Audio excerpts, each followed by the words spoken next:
Spooky Tips for Kids, a Parent's Guide. Halloween is a fun and exciting time for children, but as parents, it's important to prioritize their safety. Today, we will share some valuable tips to ensure your child's Halloween candy is safe to devour. First, let's talk about inspecting the treats. Before your child digs in, go through their candy and remove any open or damaged packages. Check for any signs of tampering, including torn wrappers or broken seals. It's better to be safe than sorry. Next, let's discuss the importance of reading labels. Take a close look at the ingredient list, especially if your child has any allergies or dietary restrictions. Look out for common allergens like nuts or gluten.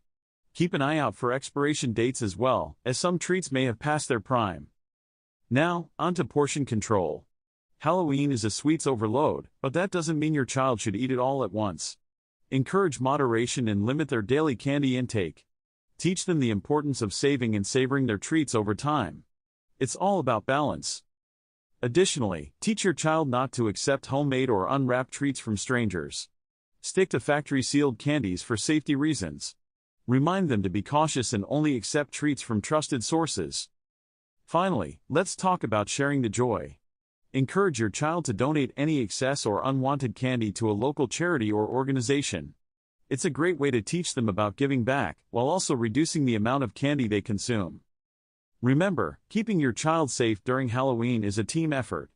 By following these simple tips, you can ensure a spooktacular and worry-free Halloween for your little ones. Thanks for watching, and don't forget to subscribe to our channel for more helpful tips. Happy Halloween!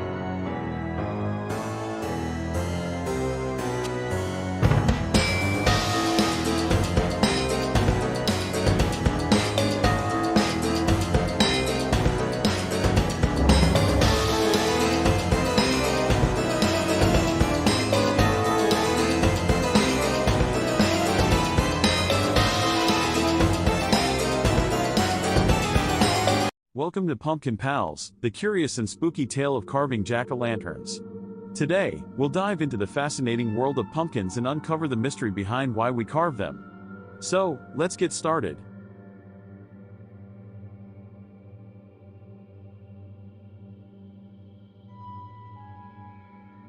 Did you know that carving pumpkins actually started centuries ago in Ireland?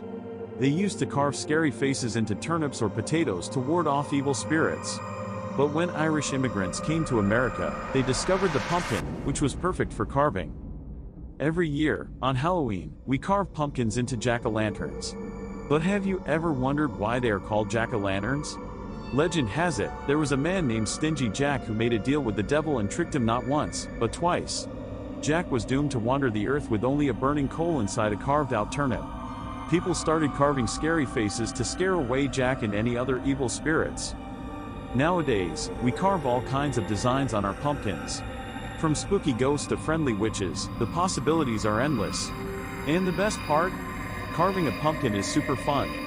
You can scoop out the slimy insides and create your very own masterpiece. Did you know that pre-drawing on pumpkins can enhance your carving experience? When it comes to pumpkin carving, most people dive right in with a knife, but taking the time to pre-draw your design can make a world of difference. There are a few reasons why pre-drawing is a step worth taking. First, it allows you to plan and visualize your design before making any irreversible cuts. You can experiment with different shapes and patterns, ensuring that your final carving will be exactly what you envisioned. Pre-drawing also helps you create more intricate and detailed designs. By mapping out your design beforehand, you can take the time to sketch out every intricate detail, making your carving truly exceptional.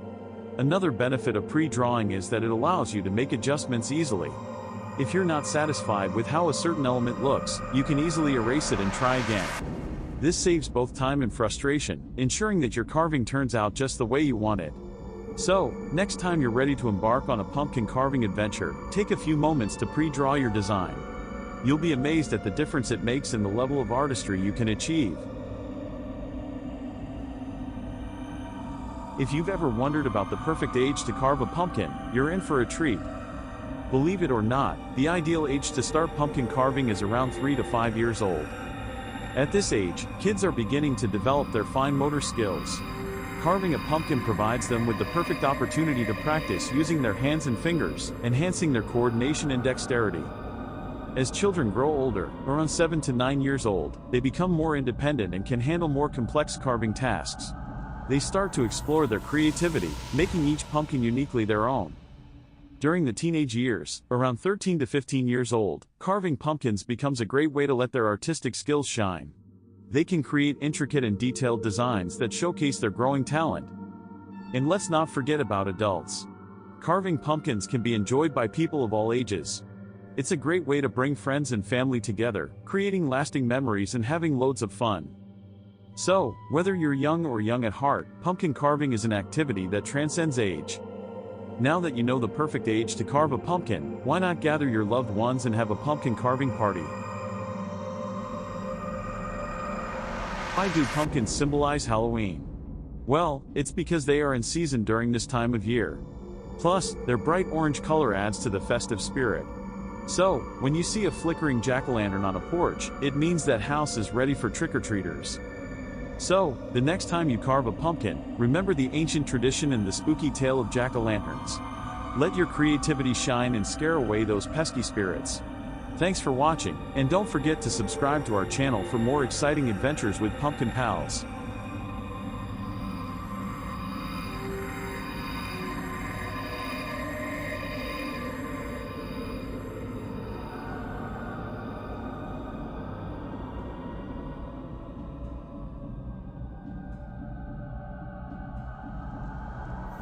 Welcome to our channel.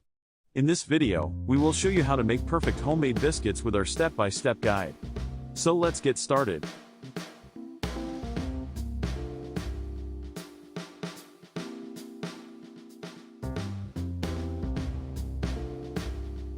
First, gather all the ingredients you'll need. You'll need 2 cups of all-purpose flour, 1 tablespoon of baking powder, half a teaspoon of salt, and 2/3 cup of cold unsalted butter. Don't forget 1 cup of milk too. Now, preheat your oven to 450 degrees Fahrenheit. In a large mixing bowl, whisk together the flour, baking powder, and salt until well combined. Cut the cold butter into small cubes and add them to the bowl.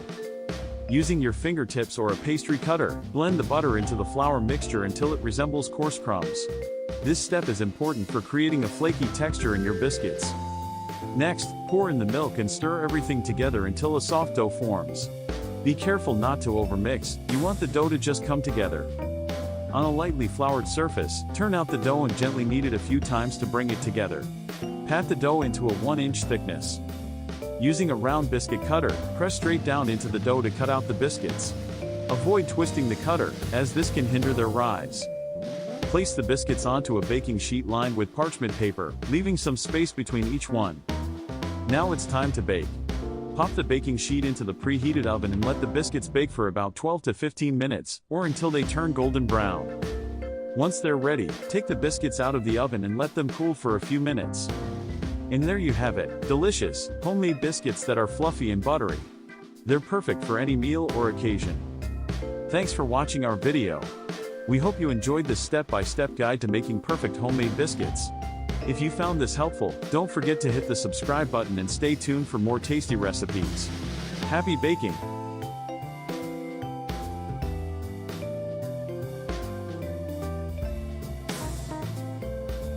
Nobody ever helps me into carriages, or over mud puddles, or gives me any best place. Ain't I a woman? Look at me. Look at my arm. I've plowed and planted and gathered into barns, and no man could heed me. Ain't I a woman? I could work as much and eat as much as a man when I could get it, and bear the lash as well. Ain't I a woman? I've borne 13 children and seen most of all sold off to slavery. And when I cried out my mother's grief, none but Jesus heard me.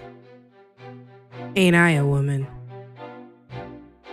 Sojourner Truth, 1851, Women's Convention in Akron, Ohio. The history of black motherhood in the United States has been marked by separation. From the time of slavery, the American black woman has been viewed through the lens of the labor she can provide others. Her role as wife and mother minimalized by the expectations of her work outside the home. The legacy of these ideas formed during the infancy of this nation is still felt, even today, as Black women experience motherhood differently than their white counterparts, even in the first few hours after giving birth. Subjected to tropes such as the mammy, who in almost comical irony is characterized as the ultimate caretaker for white children, while simultaneously being neglectful to her own. Black women have for centuries seen their motherhood and their mothering called into question. The modern incarnation of the quote-unquote welfare queen characterizes the Black mother as a dishonest materialist who only has children in order to game the system for more money. The lasting impact of such inaccuracies has been devastating. During slavery, Black women were called upon to be wet nurses to the children of their white owners, often separated from their own children, sometimes permanently, just after giving birth. This practice continued even with emancipation, as many families, especially in the South, continued to employ Black women in domestic capacities. In the first decades of the 20th century, as economic opportunity began to expand for Black men, many Black women were for the first time in a position to make the choice to stay home and care for their own children. The dwindling supply of domestic labor didn't sit well with many employers, and laws were passed in many places requiring Black women to work, even if they had other means of support. A 1918 article from Greensboro, South Carolina, is a prime example of one such ordinance. It read in entirety: Negro women to be put to work. Regardless of whether they want to or have to, able-bodied Negro women in Greenville who are not regularly employed are to be put to work, put in jail, or fined heavily. At its special meeting yesterday afternoon, City Council discussed the situation with regard to this class of loafers at some length. And it seemed that all members of the council were agreed that steps should be taken to compel them to engage in some useful occupation. It was decided that an ordinance similar to the one now in force requiring all able-bodied men to work at least 5 days a week should be passed with regard to these women. Such an ordinance will be prepared and voted on at the next regular meeting of the council. A number of complaints have come to members of the council of Negro women who are not at work and who refuse employment when it's offered to them. The result being that it is exceedingly difficult for families who need cooks and laundresses to get them. Wives of colored soldiers getting a monthly allowance from the government have a number of them declined to work on the ground that they can get along without working, according to reports. Others have flatly refused jobs without giving any reason whatever, while still others pretend that they are employed, when, as a matter of fact, they derive a living from illegitimate means. The proposed ordinance will require them all to carry a labor identification card, showing that they are regularly and usefully employed, and the labor inspectors and police will be charged with the duty of rigidly enforcing the law. To make this abundantly clear, in the 20th century, there were Black women whose husbands were gainfully employed, some even by the U.S. military, who were told that by law they could not stay home with their families because someone needed a maid. The same 20th century in which most adults alive today were born. This assault on Black motherhood would continue. The 1940s saw a rise in the more widespread use of baby formula, and companies were quick to market their product to Black families. The combination of negative historical associations with being wet nurses and the reality of many Black women having to return to work very soon after giving birth made Black women prime targets for these advertising campaigns. By the 1950s, organizations such as La Leche League were formed. Their messages and campaigns were largely designed to encourage white women to breastfeed, while once again marginalizing Black motherhood. Images of white women breastfeeding their children began to be normalized, while one would only find an image of a woman of color doing so in the pages of National Geographic or the like. The Special Supplemental Nutrition Program for Women, Infants, and Children, also known as WIC, was launched in 1974.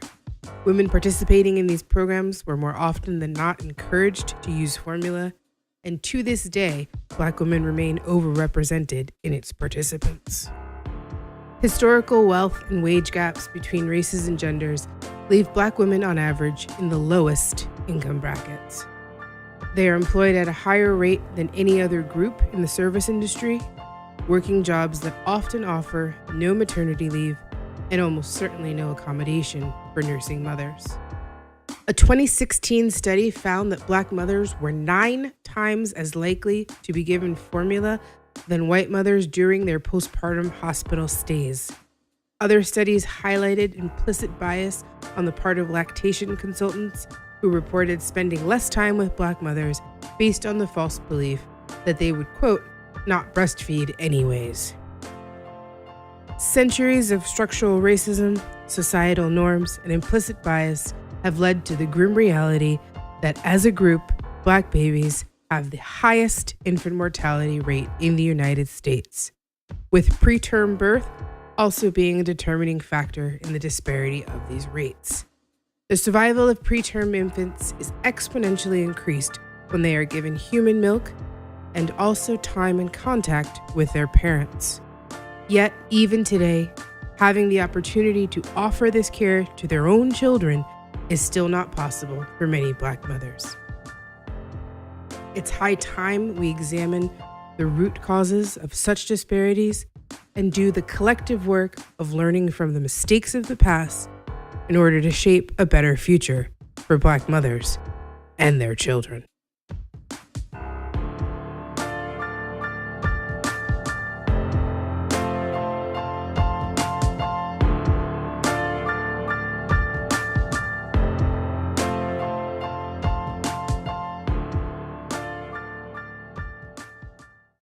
If there was anything I hated, it was investigating the organs of the female pelvis. J. Marion Sims, the father of modern gynecology. The legacy of the good Dr. Sims and the slave women he experimented on has been a topic of widespread discussion in recent years. Yet the true legacy of his work, still in practice, is all too often swept under the rug. Much like his infamous statue, which, to be clear, was not actually destroyed upon removal from Central Park, but quietly moved to the cemetery in Brooklyn, where he is laid to rest. There is a tendency in our discussion of the past to relegate the sins of these historical boogeymen to a bygone era. Both proponents and detractors of men like Sims all too often fail to recognize the lasting impact their work has had. It serves no purpose to tear down statues and demand namesakes be revoked if we fail to address their tangible legacy. Much has been written over the years about Sims's work. Efforts aimed either to praise or to malign often mention his own words as a mere afterthought. Historiography reeks of the disingenuine when it relies on anecdote and conjecture to make a point. The good doctor himself wrote, "I made this proposition to the owners of the Negroes. If you will give me Anarcha and Betsy for experiment, but my operations all failed, so far as a positive cure was concerned. This went on not for 1 year, but for 2 and 3 and even 4 years. I kept all these Negroes." 4 years. 4 years of experimentation, consented to by someone who considered you chattel worth only as much as the price your children would fetch them. Let it be made abundantly clear that we're talking about upwards of 20 different surgeries on these women. Anarcha, Lucy, and Betsy, lest we forget their names. Surgeries done without anesthesia, while on all fours, with curious doctors and students observing and participating. The pain and humiliation these women were subjected to is unconscionable. Sims's actions are all too often excused by saying the man was merely a, quote, product of his time. The problem with this excuse is that it belies the fact that in many ways, times haven't really changed.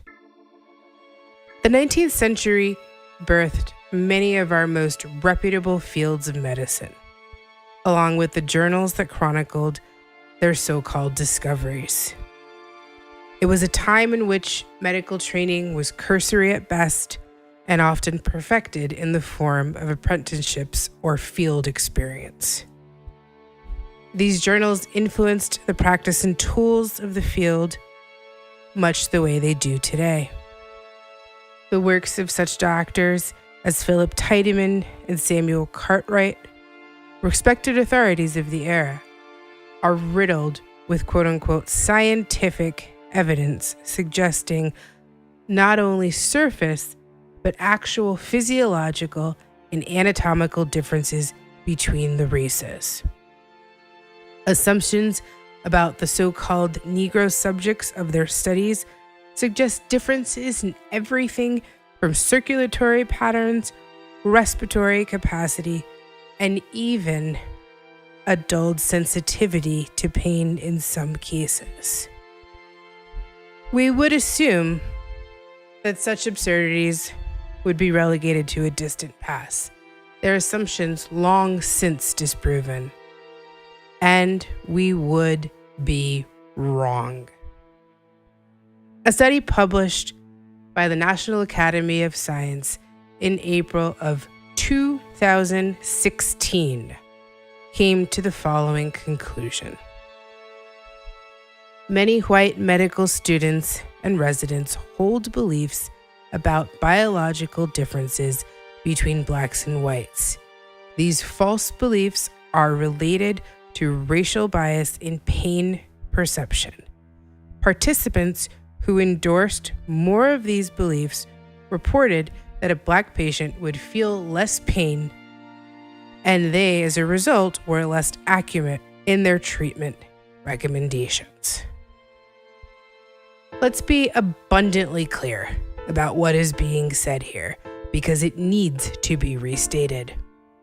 In the year 2016, there were medical students and residents who still held long disproven myths about racial differences to be true, and it actually affected the way in which they treated patients.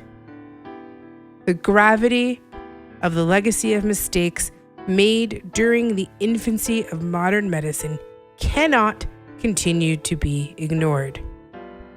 Removing a statue or renaming a building merely pay lip service to very real and often fatal disparities in this country. It's not enough to wrestle with the demons of yesteryear if we ignore their very real legacy in today's world.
Hi, my name is Nicole, and I'm a new mom.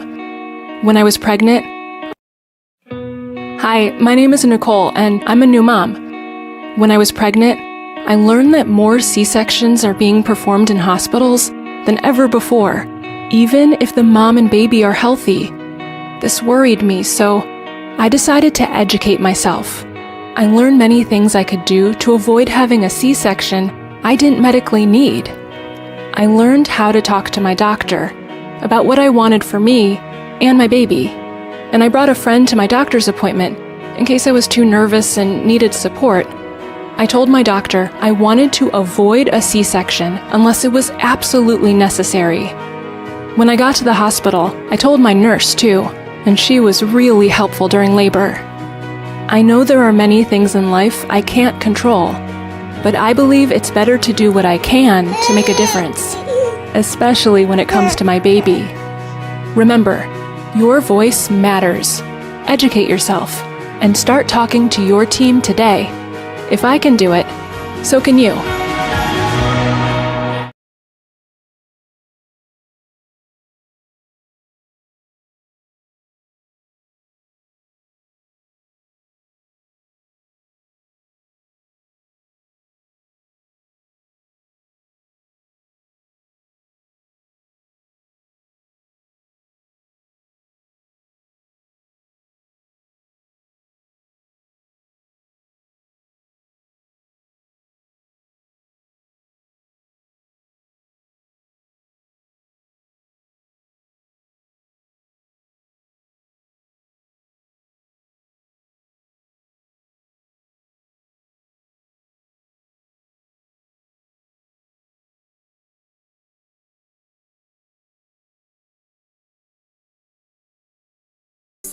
And I'm a labor and delivery nurse. If you want to have a healthy birth, it helps to have a strong birth team. That team includes your doctor and your family, of course. But there are 4 other people you should know about: the labor and delivery nurse, a nurse midwife, a doula, and a childbirth educator. It's not likely you would have all of these people helping you, but you should know who they are.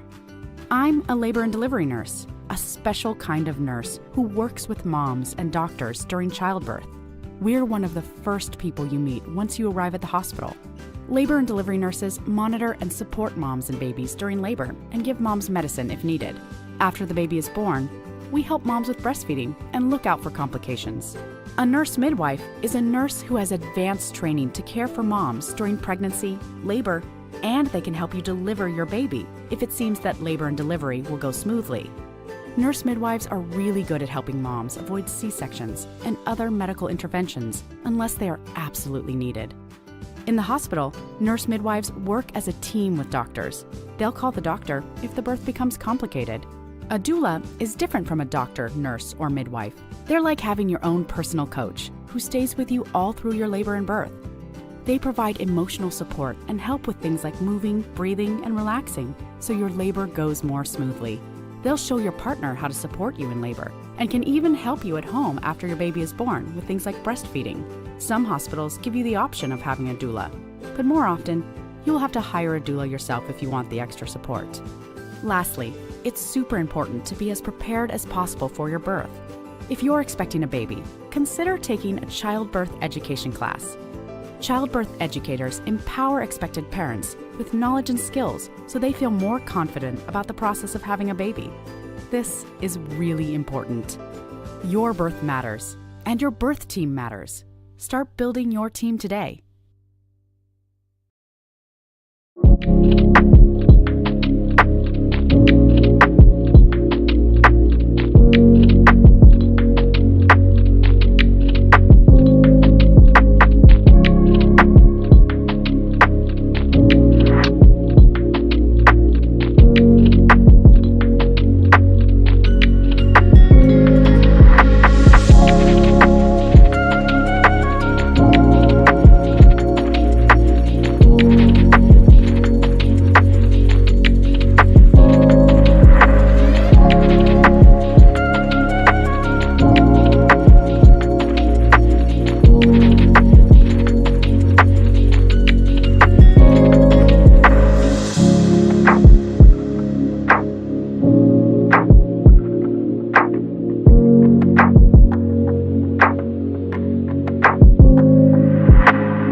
a neonatologist in Boston.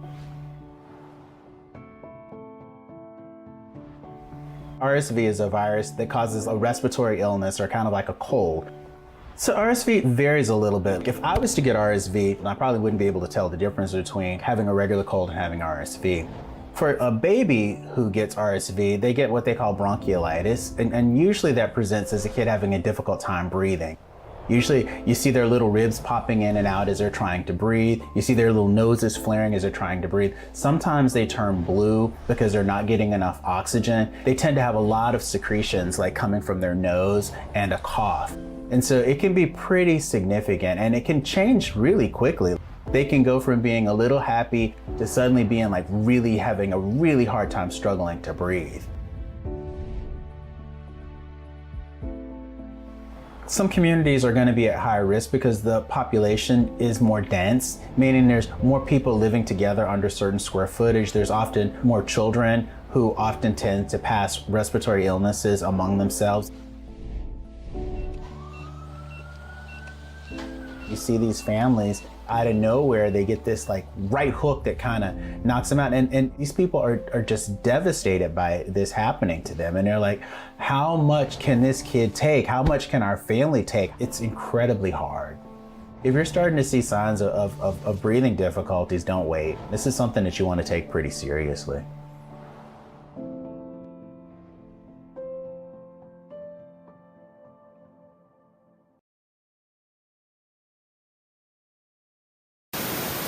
Hi, it's Jen. I just wanted to take a second and update you guys with what I've been working on this weekend.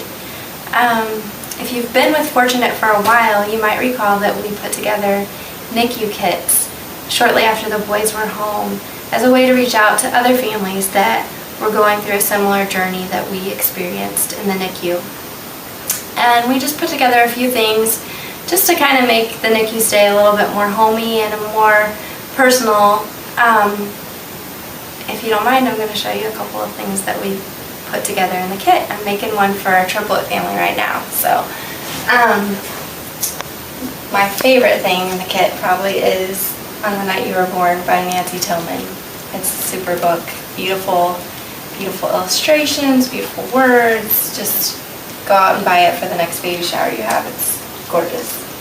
The next thing we have is like a NICU journal, so that you can leave this with the nurse's station, and they can jot down some things that may have happened while you were gone. It's a good way for you to kind of keep things straight as they're giving you a lot of medical terminology you might want to keep track of. We have our schedules for the multiples moms. It has a feeding schedule and how much, when do you change them, all that good stuff that you don't have the brain power for any longer. Some lotion, because you're washing your hands constantly in the NICU, and it leaves your hands nice and dry and chapped. We've got disposable cameras to put in close to each of the kids' isolates, so that the nurses can take pictures while you're away and you don't feel like you're missing out on as much. Got preemie sized blankets. Just again, another handmade touch. It's kind of nice for that. Chapstick, gum, snacks. It's just been fun to put it together, and we really hope that it can be a blessing to somebody else.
Good morning or afternoon, everyone. This is your host, Ashley Randolph, with the Ashley Randolph Show. I am here with another wonderful episode. Today, I have Dr. Natasha. Doesn't that sound so lovely? Dr. Natasha, she's wonderful. I'm so grateful to have her here, not only just for our families, but even for our healthcare professionals. So she's amazing. Dr. Natasha, thank you for being here with us. I would love for you to introduce yourself, a little bit about what you do, and then we're going to get started in this conversation that I've been dying to have with you. You're on mute, Dr. Natasha. Thank you so much for the invite. I am delighted to be here. I'm always delighted to have conversations with people who are doing dynamic work such as yours, right? So I am Dr. Natasha Wright. Dr. Tasha, that's it for short. I am a licensed clinical social worker. I am also a transformational coach. I work primarily with women in both arenas. I also run a group practice focusing on wellness for women. So my days are spent servicing women and helping women navigate life in all areas of transition and maybe some hardships and struggles, but really being a sacred and safe place for women. I'm a mom of 2 little boys. Well, not little boys. One's 22. So, right. And the other's 14. So I don't think he would think he was little either. Yeah, they're not little no more. Them your big boys now. Right, because I'm like, my little boys. Well, I guess they ain't.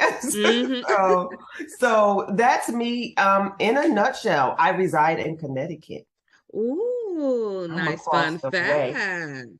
I'm across the way. Okay. I put myself on mute when you introduced yourself because you just have so much that's so good about what you do that I didn't want any interruptions in the background. Okay. Everyone, she does a lot of amazing work. I am so grateful to have her here, even if it was for 5 minutes. I mean, anything that she can give any of us is going to be of value.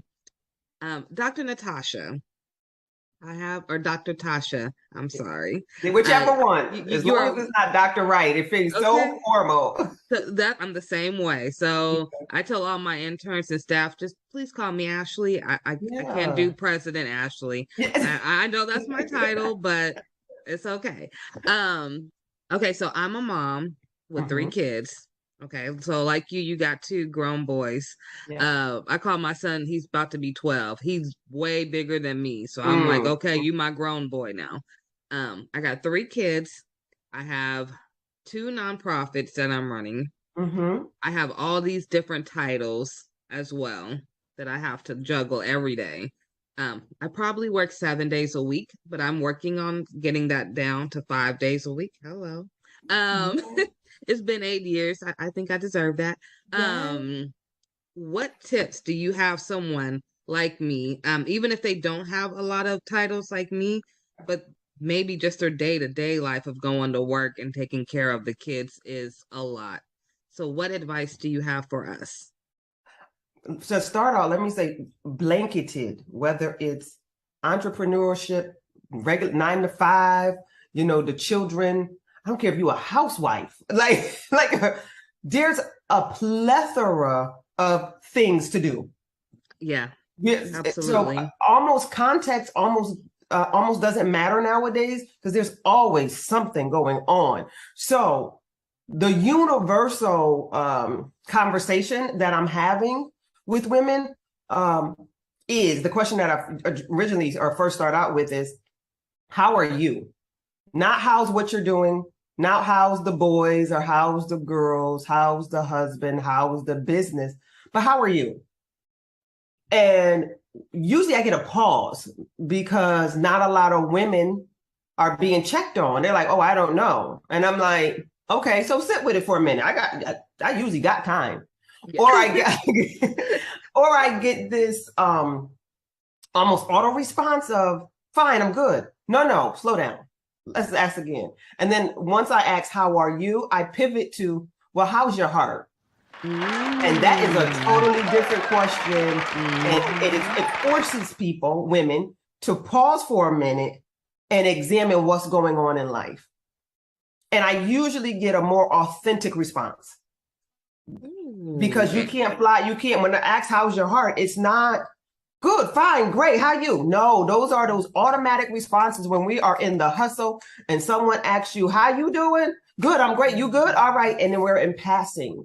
And so having women slow down. So what I want people to know is, women to know, is that I do believe that you can have it all. I'm a firm believer that you can have career, that you can have children, you can have hobbies, you can have dreams. It's just how we manage the time that we're given. So where I come in at is strategy, because I do believe that you can have it all. We are all given the same 24 hours and 1 day. Right. And I'm sure we all have dreams and hopes and desires, but what are we doing with them? Do they get lost in the hustle of life? So one tip is checking on yourself. How are you? That how's your heart question doesn't have to go from one woman to another. We can sit and reflect in our quiet time when we carve out quiet time and ask ourselves, Okay. how's your heart? But having that, stealing a moment to say, how am I doing? And then being real reflective. I'm having a rough week. It's been a rough month. It's been a rough quarter. Everything is extremely busy. I don't know if I'm going to the right or going to the left. That's data that we can use to say, I might need a better plan. I might need some systems put in place. Okay. Because there are times when we are doing everything that we should be doing and that we can be doing. We're probably just not doing it in a most strategic way. Absolutely. I agree with that. Yeah. So it's like, well, I can't drop anything. And sometimes you're absolutely right. Sometimes it is the job. It is the kids. It is if you have a spouse. All of these, if you're caring for aging parents, if you're caring for small babies, if you're caring for sick children, all of that. And you're like, well, what do I do now? I can't drop any of it. Right. And so I don't approach it as you have to drop it, but let's just look at it. And how do we get a better system or strategy to help manage it?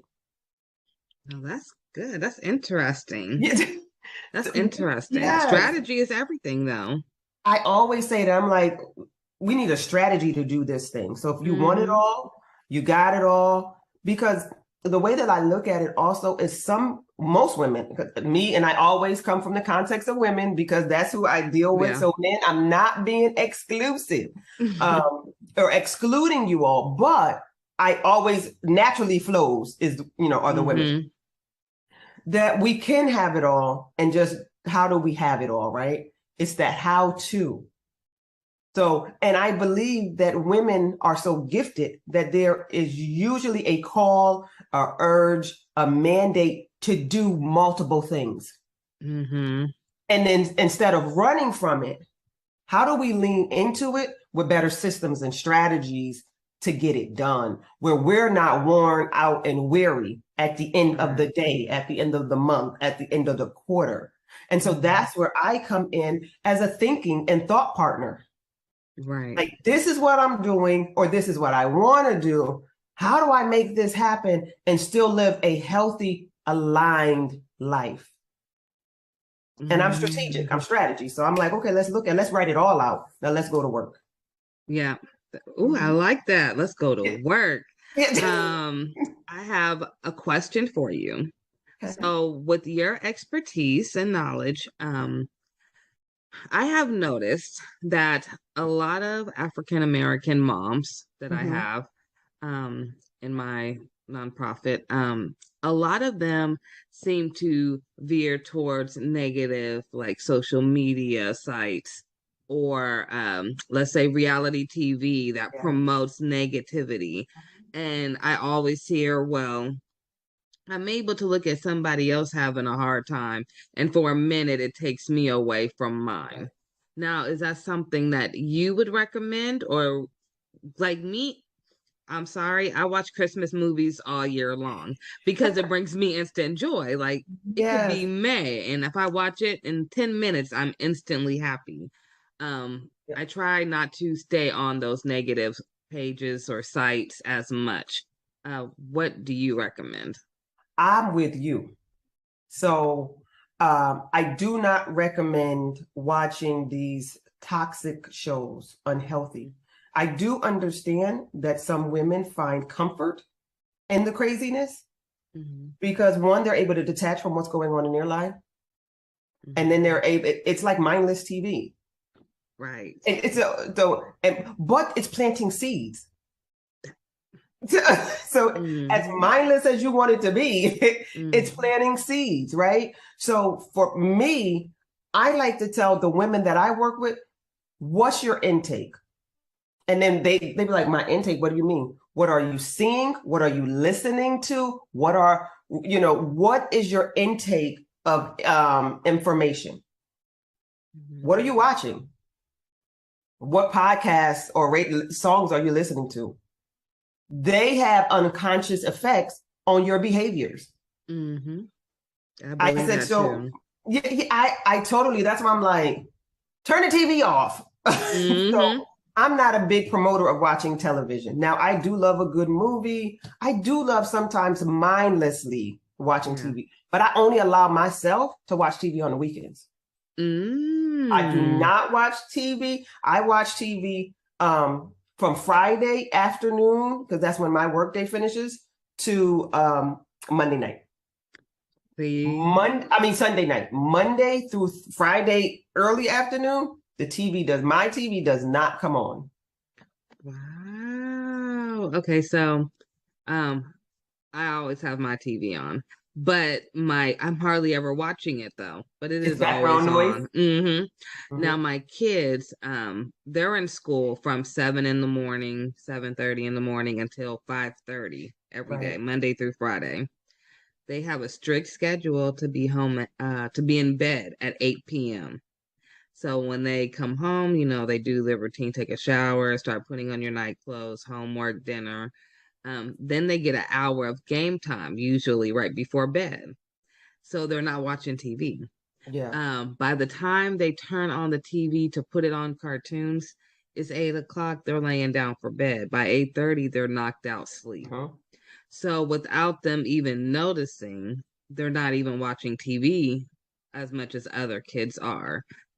But I do notice that other kids are teaching them things at school. For instance, my son, he's never seen. So I'm one of those real strict parents, and I love it. So I don't care what no one says. The TV guides, and you know how it says the ratings, TV 14. Oh yeah. Well, if you're not 14, I'm sorry, you're not watching it. So my son comes home and he'll be like, "Oh, Mom, Jason movie. I heard about Jason, or I heard, there's a movie called Saw or something." And I'm like, who's letting their kids watch this? You know what I mean? Yep. And, I tell them, one day you'll watch it, but you're not that age yet. But I do know that a lot of the outside world has an impact. So that's why I'm so into the parents about what they're watching too. Because sometimes the kids see what you're watching and you may not even be really paying attention, but they're picking up on everything that video is showing or whatever they're listening to. Like you said, even simple podcasts, it's giving them visuals. They're hearing it, and however they want to, think about it, that's how they're going to think about it. Absolutely. And YouTube is big now amongst my son. That's what I was thinking of, was YouTube. Yeah, my son doesn't watch a lot of TV per se. He watches YouTube. And so just think about watching YouTube on not the children's YouTube, but on regular YouTube, and the commercials that can come through. Right.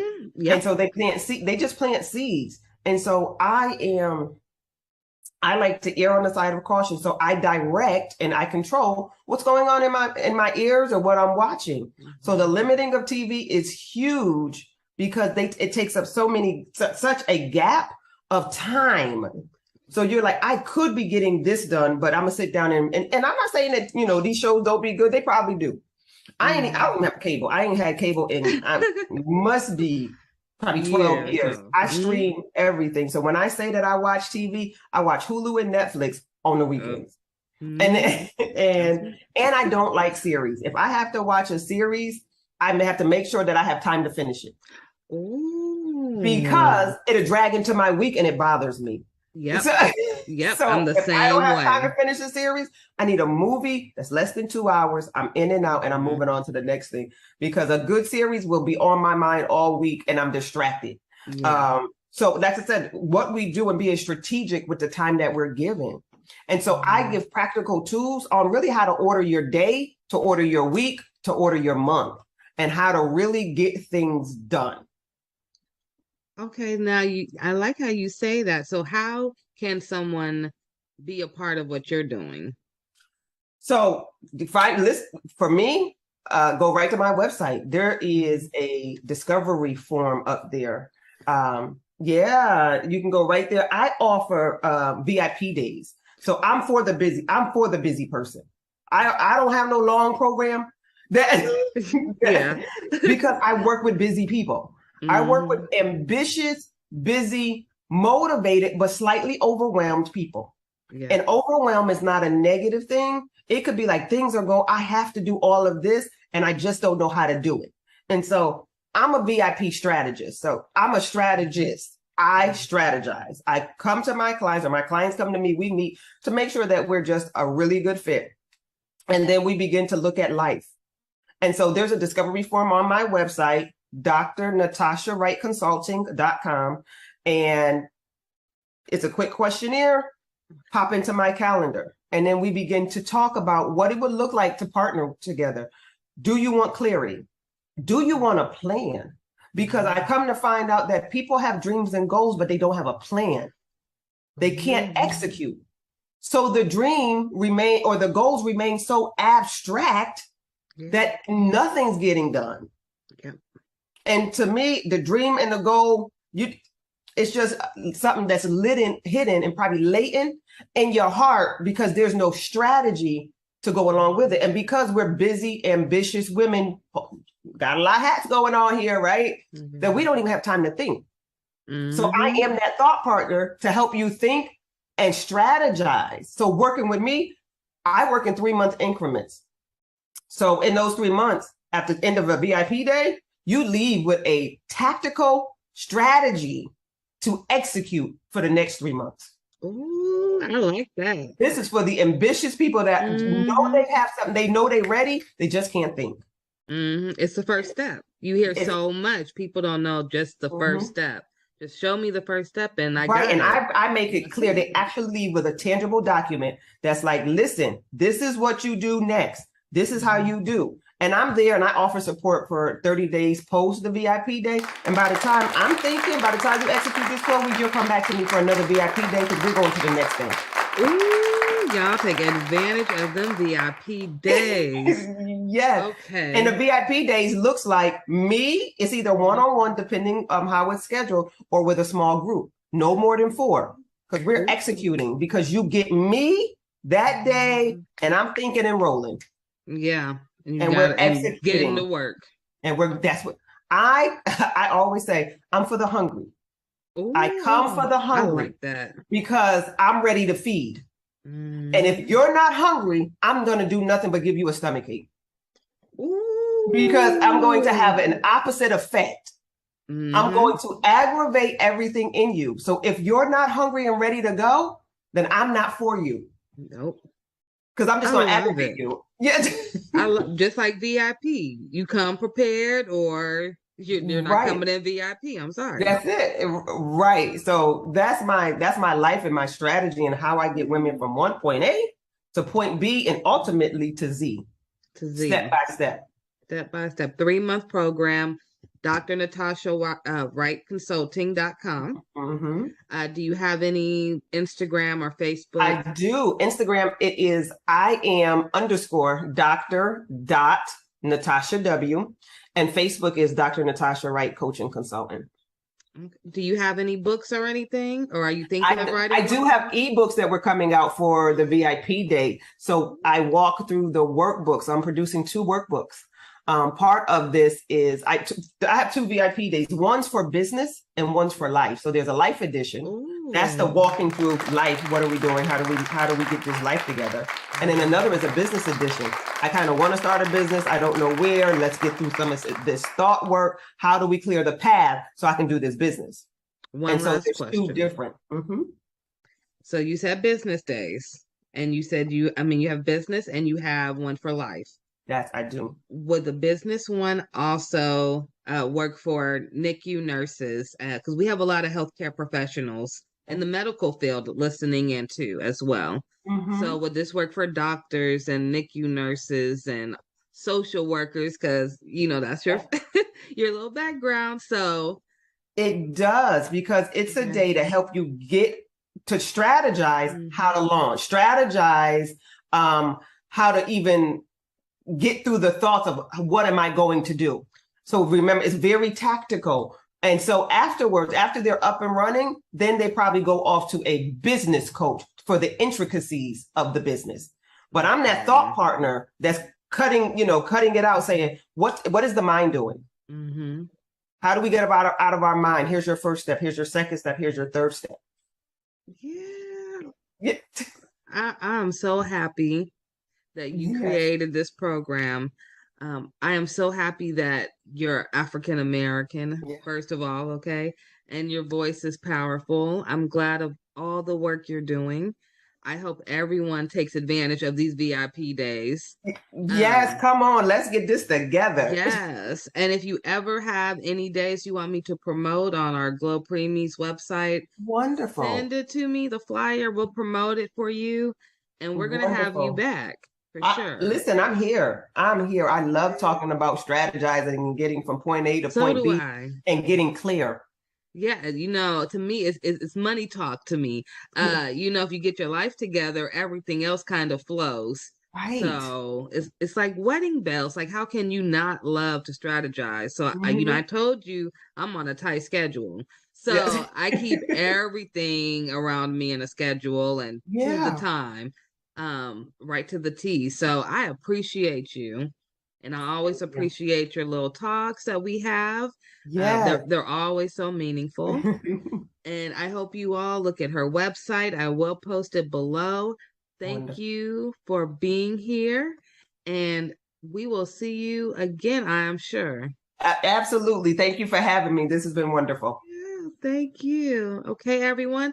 That is concluding today's episode with Dr. Natasha. She is amazing. Please, please, please go follow her, like and share and subscribe to her pages, and go look at her website. And we will have her again shortly, okay? Thank you, Dr. Natasha. Bye-bye.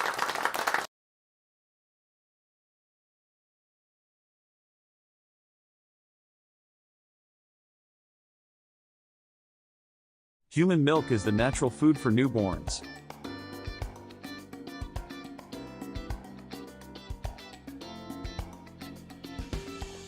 It provides them with all the necessary nutrients to develop and grow strong.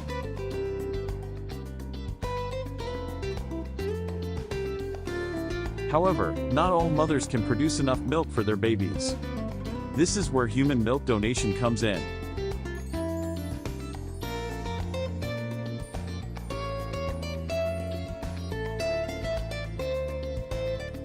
By donating breast milk, women can help provide premature babies and sick infants with the nutrients they need to thrive.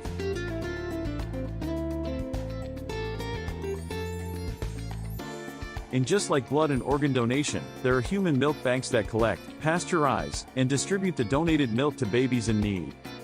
Donating breast milk is a selfless act that can make a significant impact. And it's not just babies who benefit from it. Breast milk is also used to help people with digestive problems, immune deficiencies, and other medical conditions.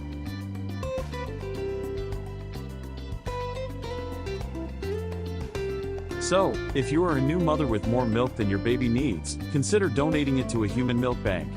Your milk can help save lives and make a difference in the world. Thank you for watching this video. If you want to support the cause, please subscribe to our channel and share this video with your friends and family. Milk and that. Welcome everyone to today's webinar entitled Marijuana and Breast Milk. This is hosted by the Maternal Substance Exposure Database, which we call MADEX, through CPQCC. If you have any questions for myself or for our speaker, please send that over in the chat. There's also a Q&A function that we're asking you to use, so that use the chat maybe for technical issues that you're having. As I've mentioned before, if you're just joining us, there is a link on the screen. You can type that in bit.ly/THC and breast milk, and that will take you to a really short survey that we're asking attendees to complete. We'll share the survey results with you later, so we promise it'll be interesting the more people that do it. But if you can go ahead and fill that out, we would greatly appreciate it. Here's a brief overview of what we're hoping to talk about today. So we'll do a welcome, a presentation that'll be about 30-35 minutes. We'll share those survey results and then have time for live Q&A. So as you're listening, if you have a question, please feel free to submit that in the Q&A box. The Maternal Substance Exposure Database, that's the group that's hosting this webinar today, is an optional and free database that's part of the California Perinatal Quality Care Collaborative. You might be familiar with us, CPQCC. A lot of you are from California. So we collect data on all maternal substance exposures. So those include, but aren't just limited to, opioids. And by doing that, we aim to improve healthcare for exposed newborns by focusing on treatment and length of stay in the hospital. And while the database is designed to capture information on infants who have been exposed to opioids, many of our members also use it to collect data on infants who have been exposed to other substances as well. So about 23% of our infant records in MADEX report maternal exposure to marijuana. We would assume that the rate for this data is much higher, since a lot of our MADEX centers do primarily use the database for opioid exposed infants. So this is an example of the MADEX report site, where if you join MADEX, which again is free and optional, you can compare your hospital to other MADEX participating hospitals. So we have 32 right now across California and over 500 infant records that have been entered to date. This data is used to drive improvements in the care provided to exposed infants. This is done through a range of reports designed to help you identify areas of high and low performance, monitor the effects of improvement interventions, and conduct research that advances the quality of care. MADEX is available and free to all CPQCC centers, but you do have to request access. So if you'd like more information on MADEX, send us a message in the Q&A or in the chat with your email. You can also submit your email in the evaluation survey for today's webinar. So again, this is, I'll say this one more time. So please take a minute to answer the following survey. You can type this in, THC and breast milk. The slides will be available afterwards as a PDF for download, and I'll send around that link. We are really excited today to welcome Dr. Christine Bixby as our speaker today. She is board certified in pediatrics and neonatal perinatal medicine. She completed both her pediatric residency and neonatal perinatal medicine fellowship at Harbor UCLA Medical Center. She attended medical school at the University of California, Davis, and she is a practicing neonatologist at Chalk Children's Hospital. She is an international board certified lactation consultant in IBCLC and the lactation medical director at Chalk Children's Hospital, where she focuses on breast milk handling and breastfeeding support in the NICU. She is a strong advocate for breastfeeding in Orange County through the Orange County Perinatal Committee and the Orange County Breastfeeding Coalition. She has published and speaks frequently on best practices in breast milk handling and optimizing breast milk production and breastfeeding in the NICU. Welcome, and I will turn it over to you, Dr. Bixby. Hello. Thank you very much for inviting me to speak. It is my privilege to get to talk to you about cannabis and breast milk. Let's hash it out. And I will do my best to minimize the number of dad jokes, but I had to put that one in there. It is quite the appropriate day. As you note on the bottom right corner, Cannabis 420. It is the most sacred and celebrated day for marijuana. And so it is very appropriate that we are talking about it today. Next.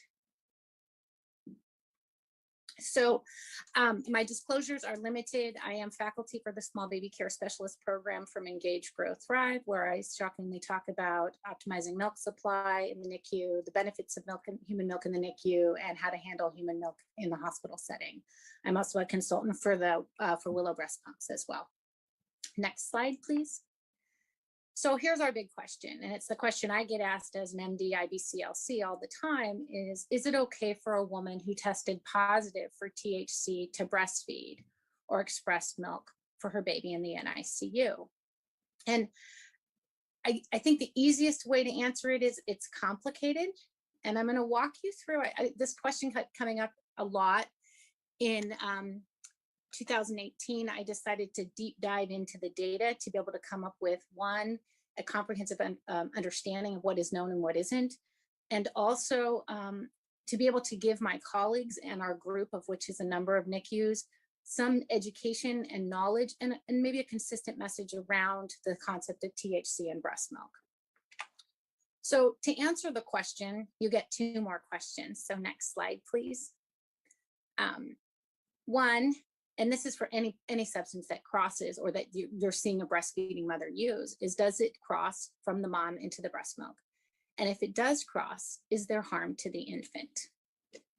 So we're going to go after the next question, the first question, which is, what is cannabis? And cannabis is a plant, as you see it on the right up corner. It's Cannabis sativa. It has over 150 known compounds. It has increasing potency over the decades and by location. Of note, between 1995 and 2014, the potency or percentage of THC has increased from 4 to about 12%. There are some products that are made in Washington State with flower products greater than 20% of it being THC, and with their extracts having greater than 60% of THC. And we'll get into what THC is in a little bit.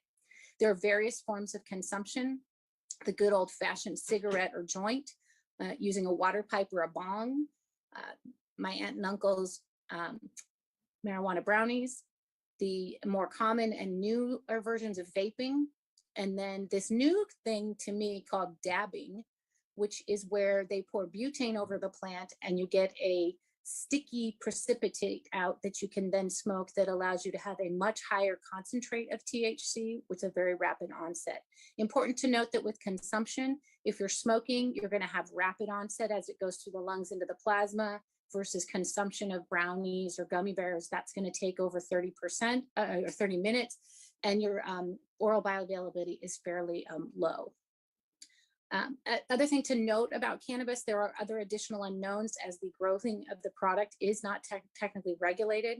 So there is potential for lead, mold, pesticides, rodenticides, herbicides, and fertilizers in the product, and we don't know what they are. Next slide. So two components of cannabis that everybody is very known in common colloquialism is CBD or cannabidiol, which is a phytocannabinoid that's extracted from the cannabis plant and then diluted with the carrier oil, usually a coconut oil. Not a lot is known about CBD. It's felt to be less psychoactive. And I'm not going to talk a lot about CBD at this point in time because of the lack of significant data. The big thing that we're going to talk about is THC, or delta-9 tetrahydrocannabinol. And I'm not going to say that word again. We're going to call it THC going forward. And it is the most psychoactive component in marijuana. It has a very large volume of distribution, and it enters the plasma compartment almost instantly from the lungs and then redistributes to highly vascularized tissues such as the brain and the liver. It's highly lipophilic, so it likes to store in fat and can be there for weeks to months. And important to note, the half-life of THC is fairly long. In infrequent users, it's 20 to 36 hours. And in chronic users, it can be about 4 days. We'll talk about further data that's come out just in the last few months about even a longer half-life. Of note, it is present in an exhaled breath for 2 to 4 hours after one cigarette. And I think this is an important thing for those of us in the newborn intensive care unit where we're putting babies skin to skin appropriately for moms to smell the environment around their babies so they can have that IgA exchange into their breast milk. But it's important to encourage moms, if they are going to be using cannabis, to do that after they've done their skin to skin and to maximize the time from smoking to when they actually do skin to skin with their infant in the NICU. Next slide, please. So where does THC function? And THC functions in a lot of places. And I think the big area that everybody likes to talk about and where we have some information and some data in both human and animal is the endocannabinoid system. And I will admit that when I heard endocannabinoid system, I think I've heard of that, but it was not a strong system that I remembered from medical school, but it kind of works everywhere. So THC functions with the endocannabinoid system as an agonist to the cannabinoid receptors, where it impacts neuronal cell migration, proliferation, and differentiation, which impacts attention, cognition, memory, emotion, movement, and the peripheral immune system. So in particular, it's hitting in these executive function areas. And we'll see that as we go through some of the data that I'm going to highlight. THC also functions within the dopamine, opioid, GABA, glutamate, and serotonin associated symptoms, so kind of everywhere. But these are areas where you're looking at reward centers and emotional regulation as well. And then it's also seen to promote corticotropin secretion and preventing the secretion of gonadotropins, TSH, prolactin, one of our big breastfeeding hormones, and growth hormone, where there is some data on fetal exposure with concern for growth restriction, which I do not have time to go through at this time. Next slide, please.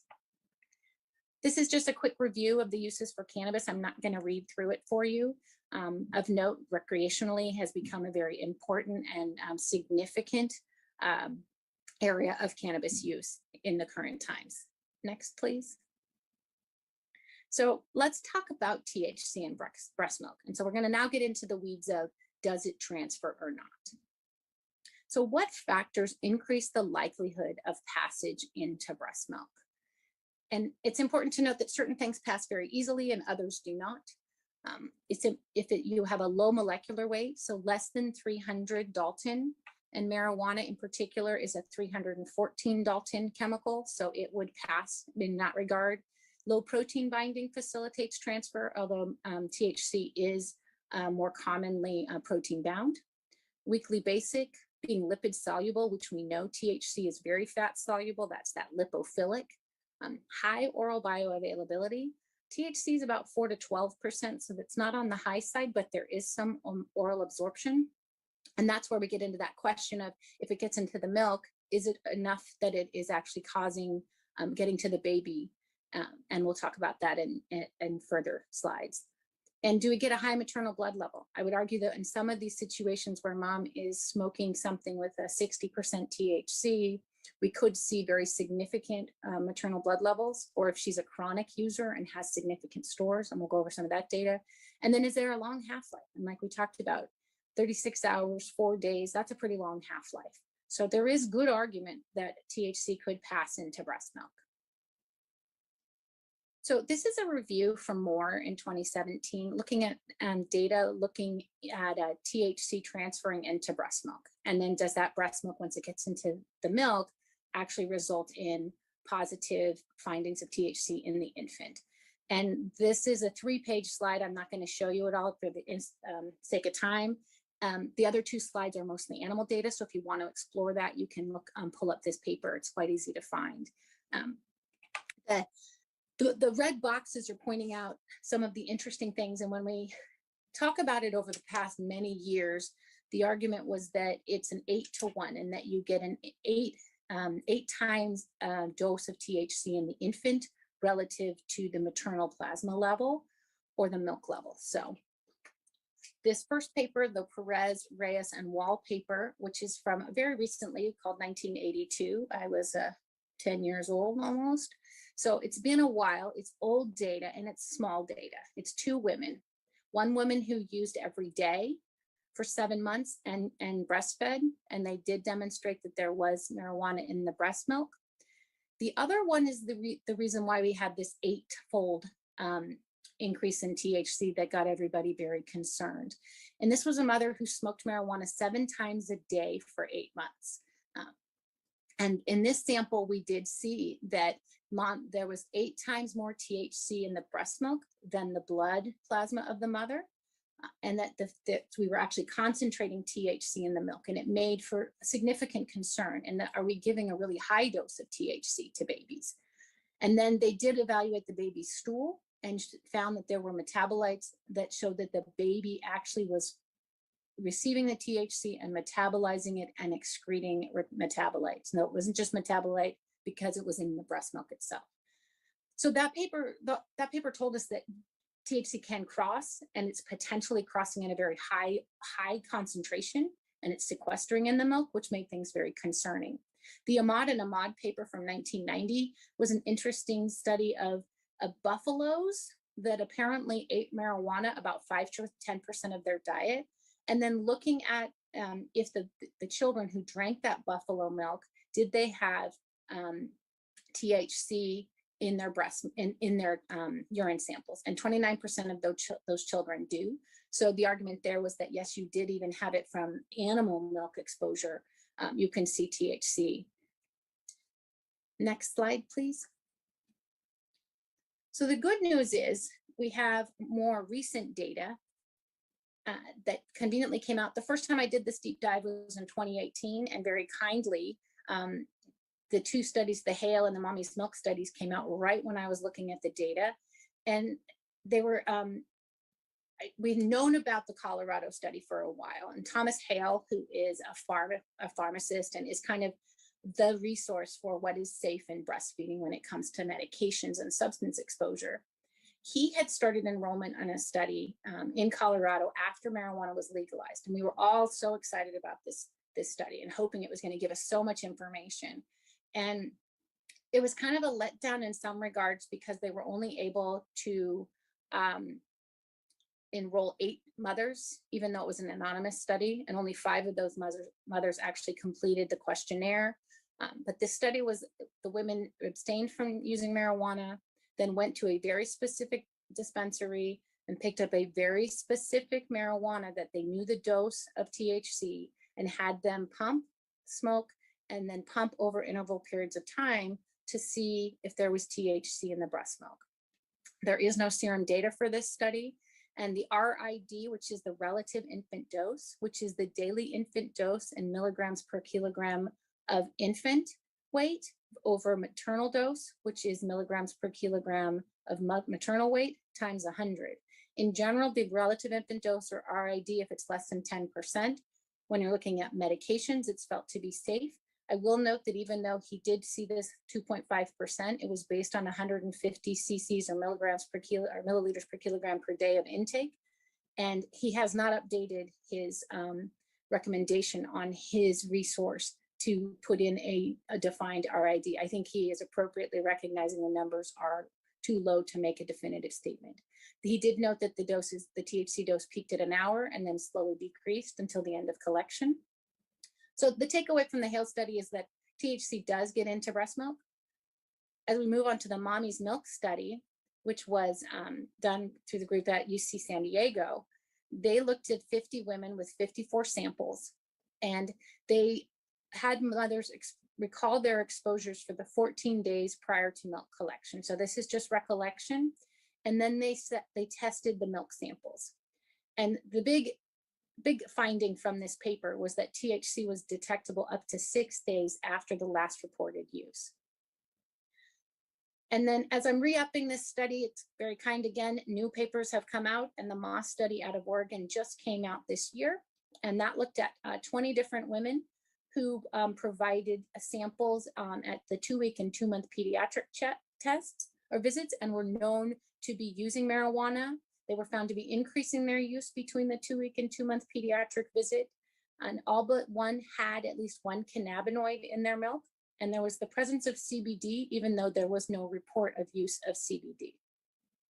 So I think we're getting a compelling statement that an idea that even though the numbers are small, we're getting a consistent data now that says, yes, it's not just these 2 women, but we've got a lot more that's saying, yes, THC does transfer into the milk. Next slide, please. This slide, I think this is an interesting concept because this is the one where what happens if we abstain? So this is a study looking at, and just published, but this is the Weimar paper, and it was just published March of this year. And it looks at women who were frequent users, greater than 2 times per week prior to delivery, who then abstained from using cannabis postpartum. And then they donated their milk and blood 2 to 5 times per week for 6 to 7 weeks. I feel like this is a really labor-intensive study. But what they found was that the maximum milk THC levels were 2.8 to 26, and the elimination half-life from milk averaged 17 days. And I think the important thing when you look at the graphic on the right is that the bottom axis is time in days from delivery and abstention. And what you're seeing is you still have a milk level of THC at 40 plus days. And this is something that I don't think any of us expected. It's something that we were concerned maybe there. Now, these are fairly heavy users, but it is something that we need to take into account as we evaluate our concerns in regards to THC in the breast milk. So next slide, please. I think we've answered the question, does THC cross from the mother into the breast milk? Absolutely. Now it's time to go, okay, if it crosses, does it get to the baby? We think it does. There is some amount of oral bioavailability, but does it cause harm to the baby? Next slide. And I think inherent to the fact that cannabis has been illegal and folks haven't really wanted to be like, yeah, I'm breastfeeding and smoking, because there is that inherent risk, legal risk, plus people's particular bias or response, there's not a lot of data, and there's not a lot of let me jump into a study and be a part of it, which is what we saw in the Hale study, in all of those studies just looking at milk transfers. You're not able to recruit huge numbers. So we kind of have to look in other places. And so I'm going to start with looking at what is known about cannabis exposure in the teen brain, and then look at some of the data in pregnancy and utero, which often spills over into postpartum exposure and breastfeeding. And then get into what we do know about breastfeeding cannabis, what little outcome data there is, what the current recommendations are, and then we'll get into the NICU patient and look at our approach at Chalk Children's. So before I get into the weeds of outcome, it is important to note that there is no reliable biologic sampling method to quantify the amount of marijuana use. I can't get a level like you can with alcohol and say, oh, this person's drank a lot, or this person has drank a little. We really have to go based on self-report. And self-report is inherently biased. Some want to report more use than they actually are to have that perception of them. Others don't want to report their use at all. The other issue with data in regards to THC and marijuana use is there are often confounders. There's often polysubstance abuse with tobacco, alcohol, and other illicit drugs. So the likelihood of a pure study with no exposure to other agents, I think, is exceptionally low. Next slide. So what do we know about the teen brain, and why do I want to talk about the teen brain? And the rationale for the teen brain is really that there's still changes going on and maturation of axonal tracts and networks in the teen brain. So we have a developing brain. And so does THC affect that brain? And in telling folks I was doing this talk, I said, oh, I was going to talk about teens. And in my mind, when I think about teen and marijuana use, I think of Spicoli from Fast Times at Ridgemont High, which then they all look at me like I don't know what I'm talking about, because apparently I've become old. So let me walk you through some of the things that we found that kind of go inconsistent with that meme type of that person in that movie. And that is that we do see short-term declines in attention, executive function, and memory. With regular use, they noted an 8-point decline in IQ when you evaluated a teen marijuana user at the age of 38, and that would persist even if they stopped using. Chronic use in the teen years, you can see reduced brain volume in memory centers like the hippocampus and amygdala. And that is also seen in the chronic adult brain, where you see decreased volumes in the amygdala, hippocampus, and parahippocampus. Chronic users also, when you do functional MRI, show impaired axonal connectivity in the white matter, and that is worsened if they have earlier age of onset of use.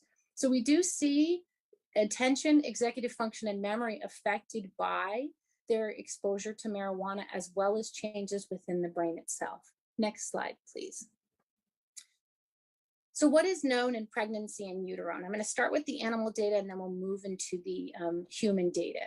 And this is a summary by Navarrete looking at preclinical findings for perinatal cannabis exposure. So this is both pregnancy and breastfeeding, which is generally what we're going to find. If you're using marijuana during pregnancy, I was impressed to see this new paper from Wymore, because it's often hard to find someone who thought that it was okay to use marijuana during pregnancy and that they did not want to continue post-delivery. So they go through in this graphic kind of summarizes things that, since we don't have time to get really heavily into the weeds. There are specific neurobiological alterations that I'm not going to read all of those out, but they result in behavioral alterations that you can see on this of the right-hand side, which is motor impairment, cognitive deficits, decreased social interaction, increased vulnerability to reinforcing and motivational effects of drugs of abuse. And that's what you're looking at with your dopamine receptors and your similar receptors that we talked about where THC functions. And so this is kind of, we're going to start seeing this theme. We see cognitive deficits in the teen, and now we're seeing it in the rat that's exposed. And now we'll go ahead and move on to the pregnancy as well. And so what do we know about pregnancy and marijuana use? 36% use at some point in pregnancy. Use declines over gestation. And if they're using at term, then they are likely a chronic or dependent user. 48 to 60% will continue using through pregnancy as they feel that tobacco is a safer alternative, or that is safer than tobacco. Of past users at between 2007 and 2012, 16% of pregnant responders were using daily, and 18% met the criteria for abuse or dependence. Next slide. So I'm going to talk to you about the big three prospective trials: the Ottawa Prenatal Prospective Study, or the OPPS, the Maternal Health Practices and Child Development Project, or MHPCD, and the Generation R study. And when we look at this next slide, it's a lovely table that kind of summarizes, and I don't have the time to go through all the data, but I'm going to hit the high points real quick. The OPPS is a study that was done in Ottawa, started enrollment in 1978 in a primarily middle-class Caucasian population. MHPCD began enrollment in 1982 in a largely African-American population in a low socioeconomic status in Pittsburgh. And then Generation R is our new study in 2001, which is from Holland, which is a multi-ethnic cohort, but they do have a slightly higher socioeconomic status. I think just based on the years of enrollment, we can state that the amount of THC in product that they were exposed to is going to be a lot higher in the 2001 versus the Ottawa and Pittsburgh studies. As we go down the graphic, the polysubstance abuse is notable to be across the board present. So we're going to have confounded data no matter what. And then we will look and see retention is actually, I think, impressive, 63% all the way to 22 years.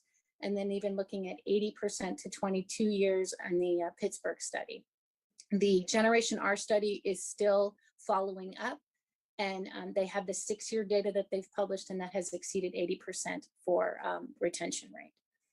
As we move into the outcomes on the next slide, we'll see that one, there's some trend unclear about preterm delivery and birth weight. And that, I think, is still teasing itself out in the literature. And we really need to jump down into the school age to start looking and seeing what they saw as a trend. And it's important to note that they're seeing similar things, especially between the two studies in the 70s and 80s. In the preschool population, we're seeing verbal and memory performance is affected. And then when we move into school age, we're seeing attention, impulse control, hyperactivity, visual reasoning issues, executive function problems, language comprehension, reading, spelling, and academic achievement. So we're seeing issues that are going to show up more about 8 to 10 years of age. And it's that reading, writing, academic performance, which is a significant issue. Now, could that be confounded by the polysubstance abuse? Absolutely.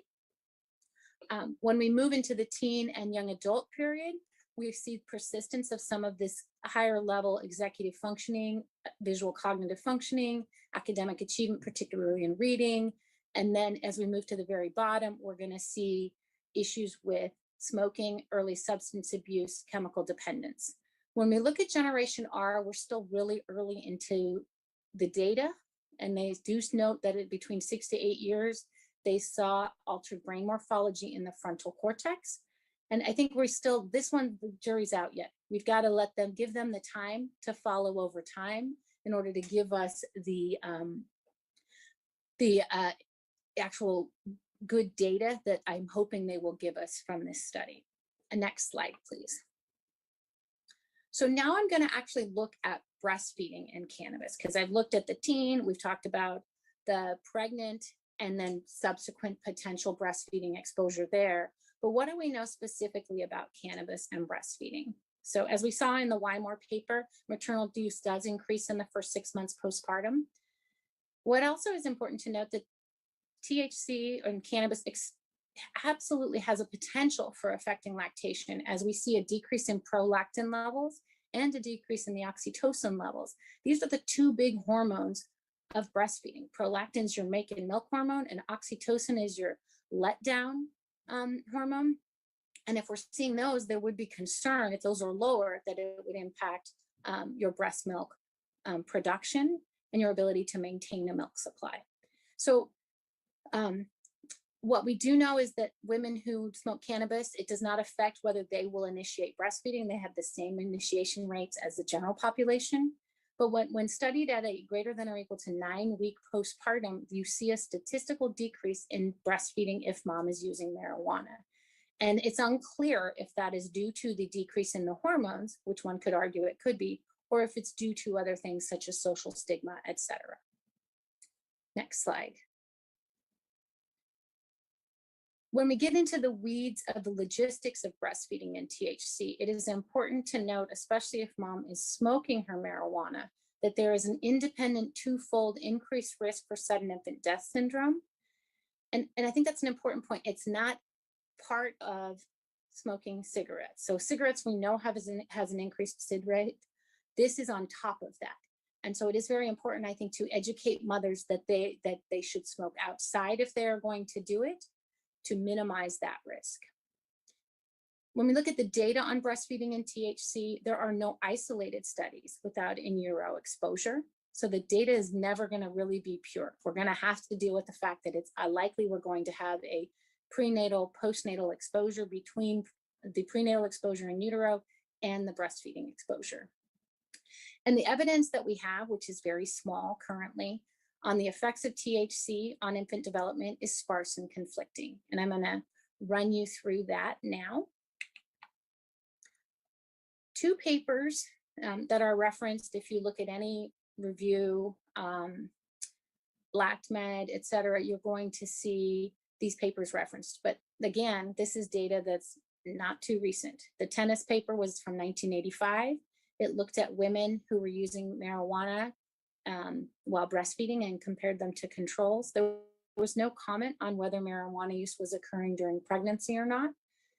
They assessed the babies at 1 year with the Bailey scales of infant development. And for those who don't recognize the term Bailey scales of infant development, that is a assessment of an infant done about 6 months on onward until about 2 to 3. We use it in the high-risk infant follow-up clinic to assess fine motor and gross motor development, as well as psychosocial development as well. So it's one of the tools that we use consistently to evaluate infant development.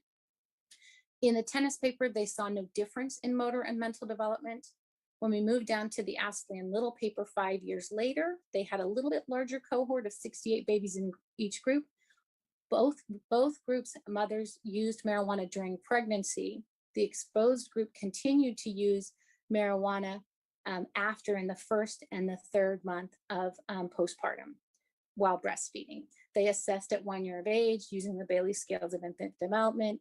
They noted that at higher exposure, you saw a lower psychosocial developmental index, and as well as you saw a decreased motor developmental interest on the Bailey as well. So there's no difference, there's difference.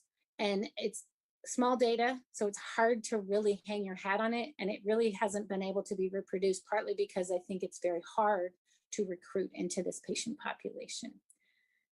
Next slide, please.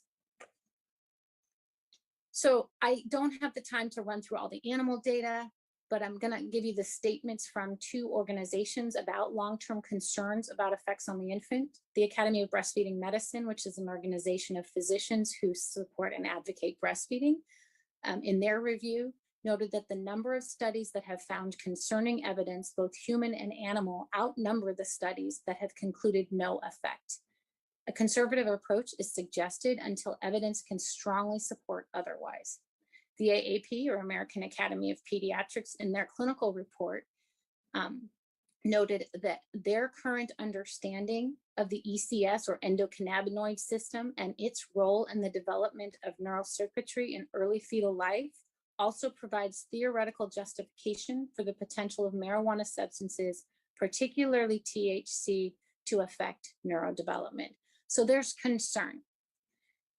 Next slide, please. So what are the current recommendations? And I'll start with Hale. He's the guy out of Texas with the Infant Risk Center, or Mommy's Meds, or Milk and Medications. And he has the rating scale of L1 through L5. I'm imagining that many of you are recognize that scale. And L1 means that there is no risk, or there's perceived to be no risk, and there is some data potentially that is supporting its use. L5 would argue that there's significant risk and you should not use that substance while breastfeeding. L4 is often considered one that you shouldn't use while breastfeeding as well. So he's saying limited data, possibly hazardous. I've underlined this statement he added recently in the last few years, and it says, while this data poses numerous limitations and does not directly examine the benefits of breast milk versus risk of exposure to marijuana and milk, cannabis use in breastfeeding mothers should be discouraged at this time. And I think his point is valid in that there's a benefit to breast milk. We know that long paper from 2012 from the AAP with the graph that shows all the different percentages of improvement in milk in outcome when you're exposed to maternal milk. But then there's a risk to marijuana that we don't know. And we don't, I worry that it's going to be hard to find this pure data where we're really able to analyze the benefits of breast milk and the risk of exposure to marijuana. Next slide. So the recommendations are to avoid further use from the ABM, AAP encourages to abstain, the CDC encourages to abstain, and the ACOG, marijuana use is discouraged. So where do we go from here? In summary, we know THC crosses into breast milk. There's concern for marijuana exposure in all ages, particularly in the developing brain, but the data are imperfect. Realistically, excellent data sets are not likely coming, at least in the near future. And we're looking at if we think impact is of an executive function, we have to wait until these babies reach an age where they're actually utilizing executive function, which is going to be closer to 8 to 10 years, and then seeing what that looks like in fallout. And then one must recruit. So it's kind of similar to the Generation R. They recruited in 2001. We still don't have great data on if there is impact on executive function. And our recommendations aren't particularly helpful from the organizations. Discourage, abstain. It's not a definitive moment where it tells us what to do, particularly in regards to the preterm population. Next slide, please. So again, we're back to the question, is it okay for a mom who tested positive for THC to breastfeed or express milk for her baby in the NICU? And I think the answer is it's complicated, but how do we approach it? Next slide. So there's none of the data and none of the recommendations really discuss the preterm or the NICU patient population. And I think it's important to note that most of our infants who are admitted to the newborn intensive care unit have an inherent risk of neurodevelopmental delay due to their underlying diagnosis and subsequent need for neonatal care. The AAP, of course, supports human milk in the preterm and NICU population, but has not given us any guidance on how to address marijuana-using mothers in the NICU. Next slide.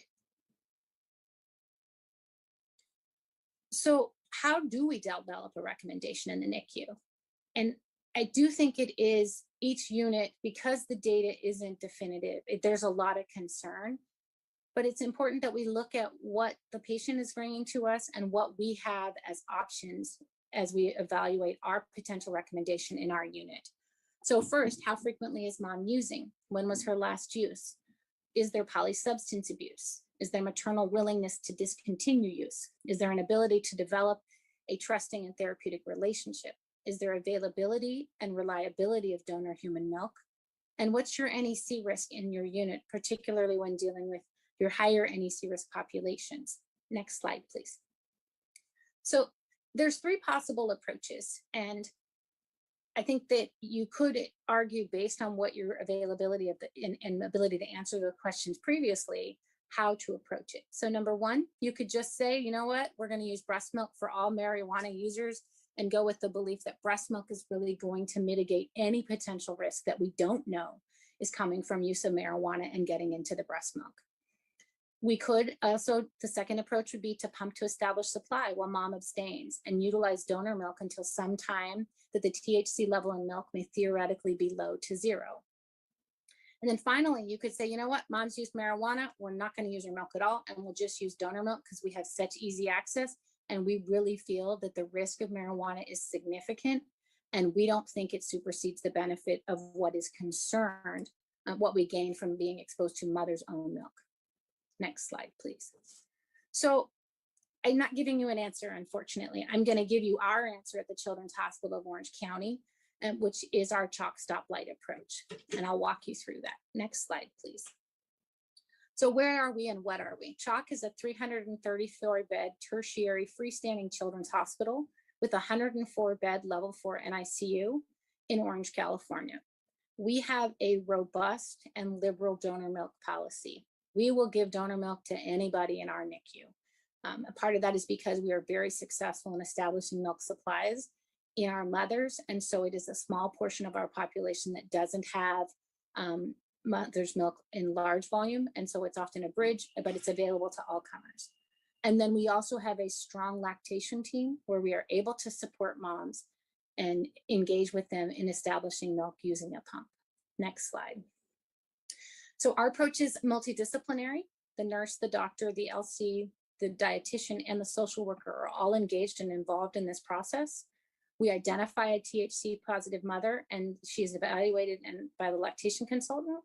This interaction is respectful and without judgment. Mom is educated on concerns surrounding marijuana exposure and possible risk to the infant, particularly in the NICU patient. And then we identify mom's lactation goal. Does she want to breastfeed? And then we ask, when was her last use? Was it less than or greater than 2 to 3 weeks prior to delivery? And does she plan to continue or stop her marijuana use? Next slide. So our approach, the easy ones, if mom plans to continue to use, we prefer to use donor milk, as the unknowns we feel is too risky to use in our NICU population. And we will use donor milk throughout the NICU stay and transition to formula prior to discharge.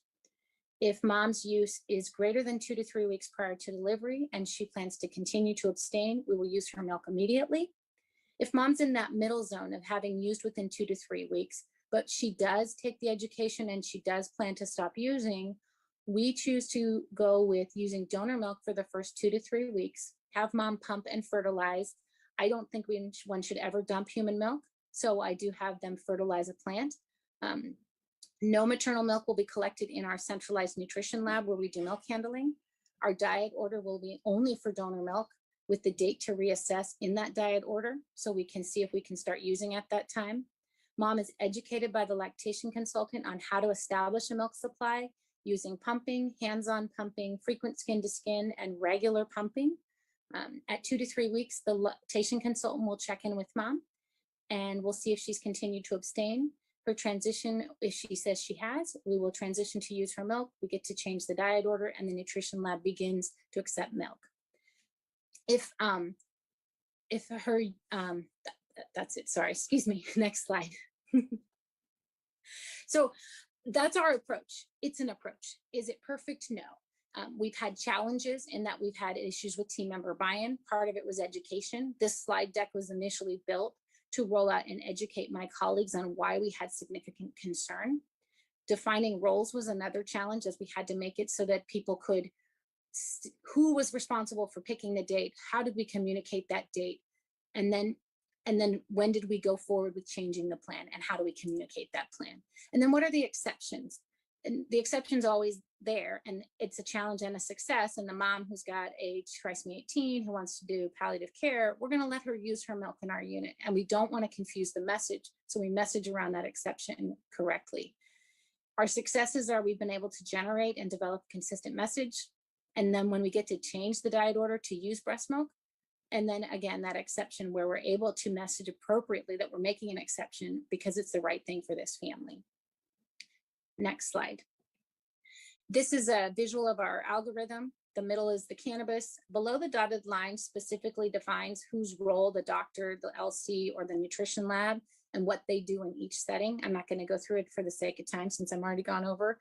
And next slide. I think we are done. I think we just have references and cute pictures of my breastfed babies, because we always have to end with breastfed babies. So I thank you for your attention, and I look forward to our discussion.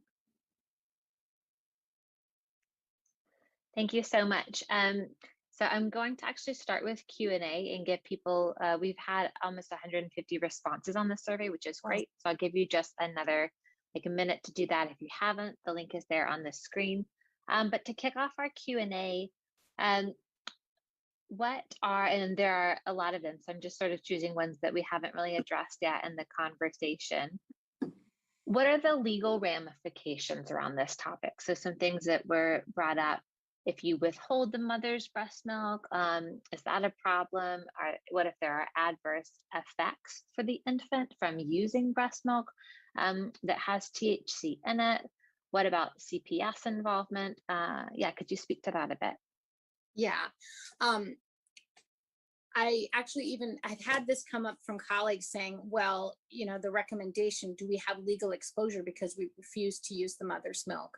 And I've actually even run it by our risk folks to just make sure that we don't have legal exposure, because it seems to make sense that if we're going with the conservative baby's best interest, and the general, because the recommendations are abstain, discourage, basically do not use, we are okay with following those guidelines, and it is there is no risk from a legal standpoint from their perspective to use donor milk and not use the mother's milk, which makes sense if you think about alcohol.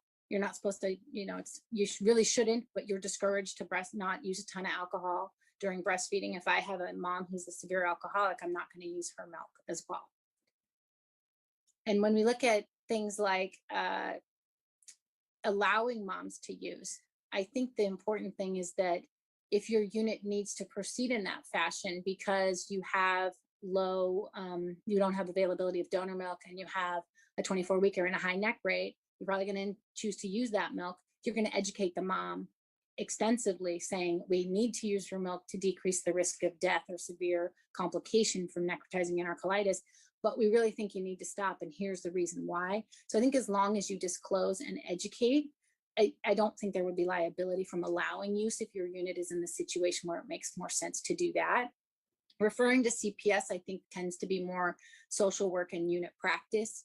I think that there's often, if there's use, that referral will happen, often more just to check into to whether there's a file on the family, and to make sure that it has been communicated if there's concern. It's often more than just the THC use alone that gets a call to CPS.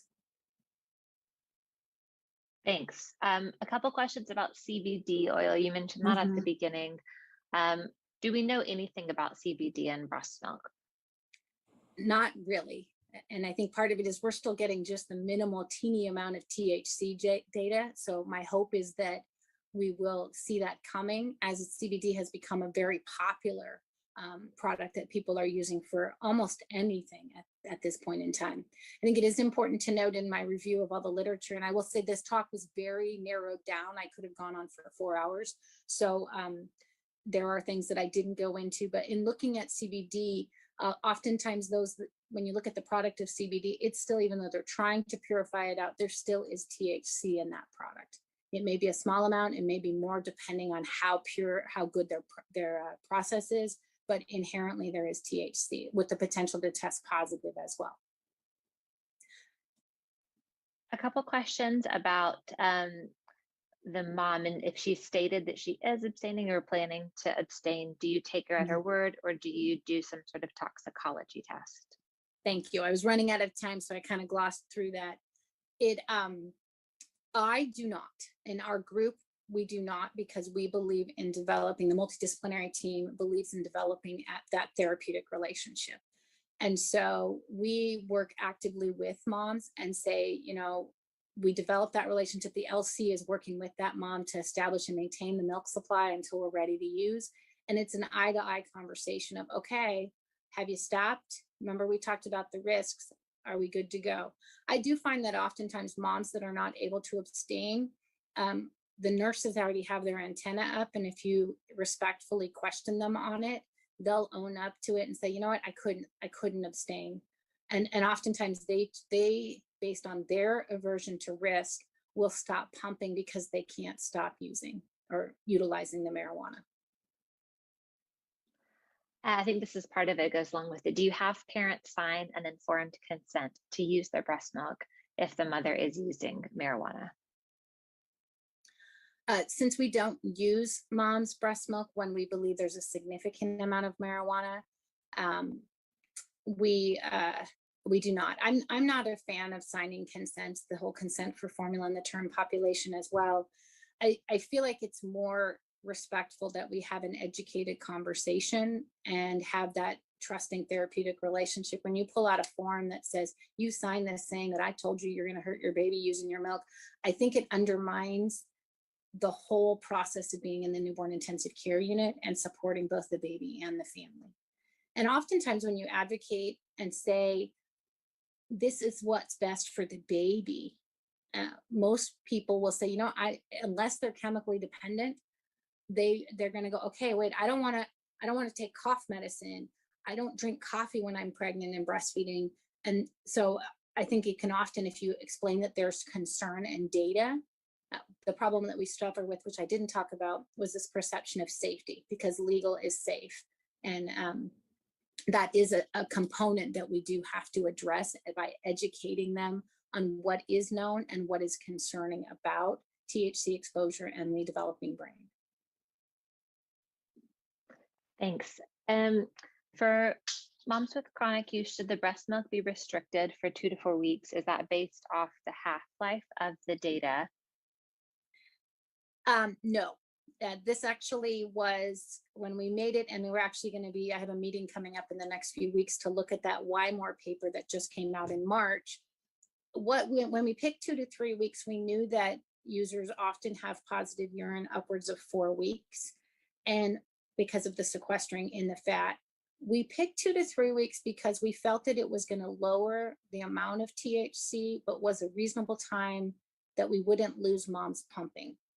And for anybody who's pumped, if you're pumping only, it is not a rewarding experience. And yes, we have moms that have to do that because they're in the NICU, but if you're pumping and then your milk's being sprinkled on a plant instead of being given to your baby, it is not a rewarding experience, and it is not going to be something you want to do for a prolonged period of time. So part of why we picked 2 to 3 weeks is we felt that it would allow for a decrease in the amount of THC in the milk. We didn't have any notion that we would have 0 THC. We were mitigating risk in saying we could decrease the dose by something. According to that Why More paper, we're probably about at a half-life. So we've halved the amount of THC in the milk. So it's not based on it being gone. It's based on saying, how can I balance the likelihood of successfully maintaining a milk supply and not losing mom because we're going out too long versus trying to mitigate the amount of THC in the milk. And like I said, this isn't imperfect. There's no perfect answer because we don't have the data. Thanks. A lot of questions about for a newborn nursery or for a well baby nursery, not the NICU. What approach would you recommend? What if you don't have donor human milk available? Yeah, the term population is different. And it's one that I am highly unsatisfied with my options because they're going to go home. They're going to go home fast. So they need to be fed, and they're going home into an environment that may be having THC smoke. And there you're looking at, wow, I'm going to have a potential increased risk for sudden infant death. And so breast milk is probably the best approach. I believe that mothers should be extensively educated in the nursery and really given the understanding of, okay, there's risk to your baby, and taking it into you're advocating, we're doing the right thing for the child, and really educating on, hey, in your pregnancy, what did you, and I think the approach needs to be, in your pregnancy, what things did you not do because you were concerned about it potentially affecting the baby? And then when you educate them about the marijuana and say, we believe you should not breastfeed when you're using marijuana and would ask you to stop, but we do know there are benefits of breast milk. So in my experience, I don't develop those policies, but the approach is to educate and allow to breastfeed, when to establish milk supply, and knowing that the benefit of milk there may be more helpful than the exposure, especially if you can get mom to stop, and you would just tolerate the fact that there would be exposure until that dose is out of the milk. Thank you so much. We have so many questions coming in, but I do want to make sure we have the time. So this is out of 168 responses. So I'll just go over this and then I'll turn it over to Bob to give us a wrap up. So what is your role in the hospital? Obviously, it's really varied. Lots of, looks like RNs and MDs and lactation consultants are the top. Does your NICU have written guidelines regarding breastfeeding or the provision of breast milk? It's really split here. You can see yes is about 40%, no 30, I don't know is 30. Does your hospital test for THC? Pretty much yes, in both the infant and maternal toxicology screens. If a mother admits to current THC use or has a positive toxicology test and no other drugs, would you allow her to breastfeed or provide breast milk to her term infant? The top answers depends on a case-by-case basis at 38% and then 31% yes. And then same question for the preterm population, depends or no actually went out here at 33% as well. And then at your hospital, is it usual procedure to consult with CPS when a mother has a tox screen that's positive for THC but no other drugs? Yes is listed at 38 and no is at 38. So we're almost at a tie there. So we just wanted to share that to provide a little bit of context about the audience on this call and what your fellow healthcare providers are doing and practicing. So Bob, I will turn it over to you. Thank you, Caroline, and this is Bob Castro. I'm the NICU Medical Director at Salinas Valley Memorial Hospital and one of the Maternal Exposure or MADEX co-chair. Thank you, Christine. That was a wonderful presentation. It's great to hear from a fellow colleague who also has trained at Harbor UCLA. You remember that, Christine?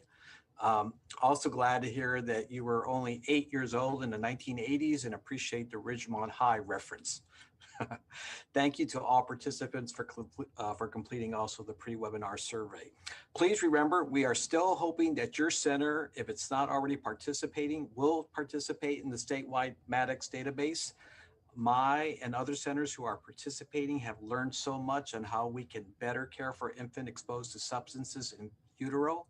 We have started focusing on opiates, but as one of the MADEX co-chairs, along with Lisa Chai, Angela Wong, and Pam Aaron Johnson, we are discussing expanding the database in the future to include other substances exposures, including marijuana and amphetamines. But this can be done already at your specific center. So please reach out. We would love to hear from you. You will receive a link to an evaluation survey for today's webinar. Take a minute and complete it so that we'll know what you appreciated and what you would like to see in the future. Thank you for prioritizing and participating today. And a special thank you to Caroline, Tony Nolan, along with their CPQCC colleagues for all of their services making the Maddox database a progressive success. So thank you, everybody. Caroline? That's all, folks. Thank you so much. The slides, I don't think I showed this, the slides can be available here. They'll also be sent around in a follow-up email link. So be on the lookout for that. Thank you, everyone. This is Ashley Randolph, the host of the Ashley Randolph podcast show right here on Glo Preemies podcast. I am so happy today to have Bridget Baker with me. And hey, Bridget, thank you for being here. Yeah, we are so excited. We've really been looking forward to this. Yes. I cannot tell you how many times I have gone over topics like the one we're going to go over today. In case you guys are wondering, she is from Booked, Bagged, and Tagged. And not only is that a great podcast, but they're all about crime stories and safe havens for babies. And I mean, you guys are going to love them just as much as I do. Oh, thank you. Bridget, do you want to tell everyone a little bit about you and your husband? Because you guys are a duo, which is like so perfect to me. We are. Your podcast. So we started the podcast, honestly, we wanted something that we could do together as a hobby. And we have both always been very into the whole true crime world and the different cases of it. I'm always been very intrigued with the psychology behind all of these people in these cases and kind of like why they do what they do. And with true crime being such a hobby with both of us, we've used it as a teaching tool, if you will. Like our three kids, they know what to do and how to do it if they're ever somewhere and something happens, and we've got them like trained on how to react, just from different cases that we went over.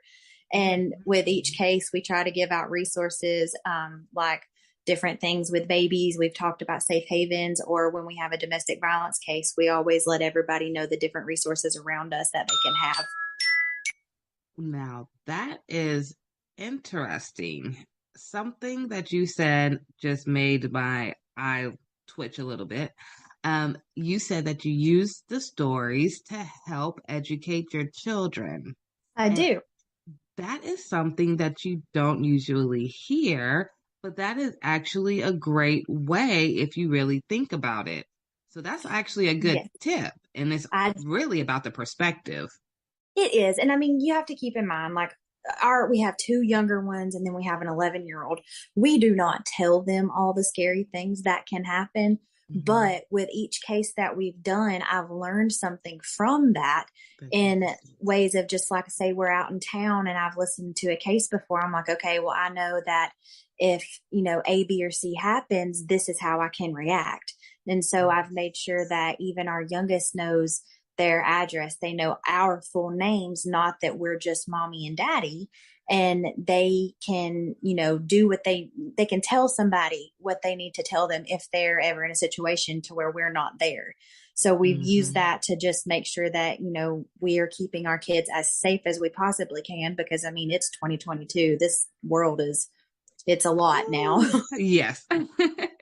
Way different than 10 years ago or 20 years ago, I will say. Absolutely. Now, that actually brings into our topic today. So we're going to talk about safe havens. And I know that that's something that is truly, truly, really close to your heart. Do you want to go ahead and lead the conversation on that? Yeah. So every state, it's a little different, but for the most part, the idea is the same. So what they do is a safe haven is basically a place to where you can take your baby, and it's where, like, because there were so many people out there who were abandoning their babies and something would happen to the baby, or people who didn't know they had other options. So we made up these safe haven laws. So like in Georgia, where we are, you have up until the baby is 30 days old, and you can take the baby to like a medical facility, a fire station, a police station, and you don't have to show proof of identity. You don't have to show any addresses, and you can leave the baby there, and you will not be asked any questions. Nothing will happen to you. You're basically surrendering your parental rights when you hand it over by saying, I can't do this, here's the baby. And that is the safest, alternative to leaving the baby somewhere, or, in some of the cases I've looked at where it just goes the worst possible scenario. Right, right. So the key word I heard you say was you will not get in trouble. No, you will not. Like I said, in Georgia, you can take the baby to a safe haven up until it is 30 days old. And then after that, you can still take the baby, but you would probably be asked to show some form of identity. In Georgia anyway. Now I think there was Tennessee. I think they had one that was a little longer, a time frame, but it's just a way of saying like, okay, let us help you. This is the best thing that we can possibly do for you and this child. No questions asked, basically. Right. I love that. No questions asked. We're here for the baby. Now, Yes. as far as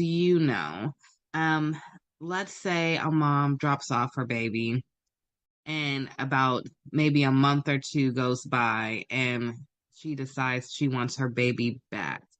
Do you have any resources or educational tips or anything you can give to those parents? In that situation, what happens when you surrender your baby? Basically, you're saying, I cannot be this child's legal guardian anymore. So it is a form of you handing over your guardianship or parental rights. Now, to get that baby back, you would have to work with family services and things of that nature, just because, you did surrender your parental rights with it. Right. I'm not saying that it's impossible, but you probably it would take some time for you to get the baby back if that's what happened. Okay, so thank you for that. For any parents who do have that in mind, just keep that in the back. It's not hard. Well, it's not a hard no, but it will be a fight. Yeah, it's just but like they said, they won't have what's best options. for the baby. Yes. Right. The baby's in mind. Thank you for sharing that. As far as are there safe havens in every state, or are you not sure? I'm not 100% sure. I do want to say there's some form of a safe haven law in every state. Okay. I know that I think it was in 2020, there were 4,422 babies that were saved that year, which was almost tripled from, a few years ago. So it's something that sadly it is working. And I say sadly because that is a very hard situation, but I would rather a baby be surrendered and find a loving home and family than the baby struggling and also the mom, Right. And I agree with you. If mom's already struggling, I love the fact that they have options. So if they're not comfortable going to the hospital, you can go to the fire department.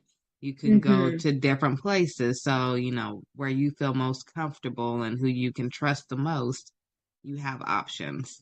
Options are always good. Do you happen to know of any stories of safe havens?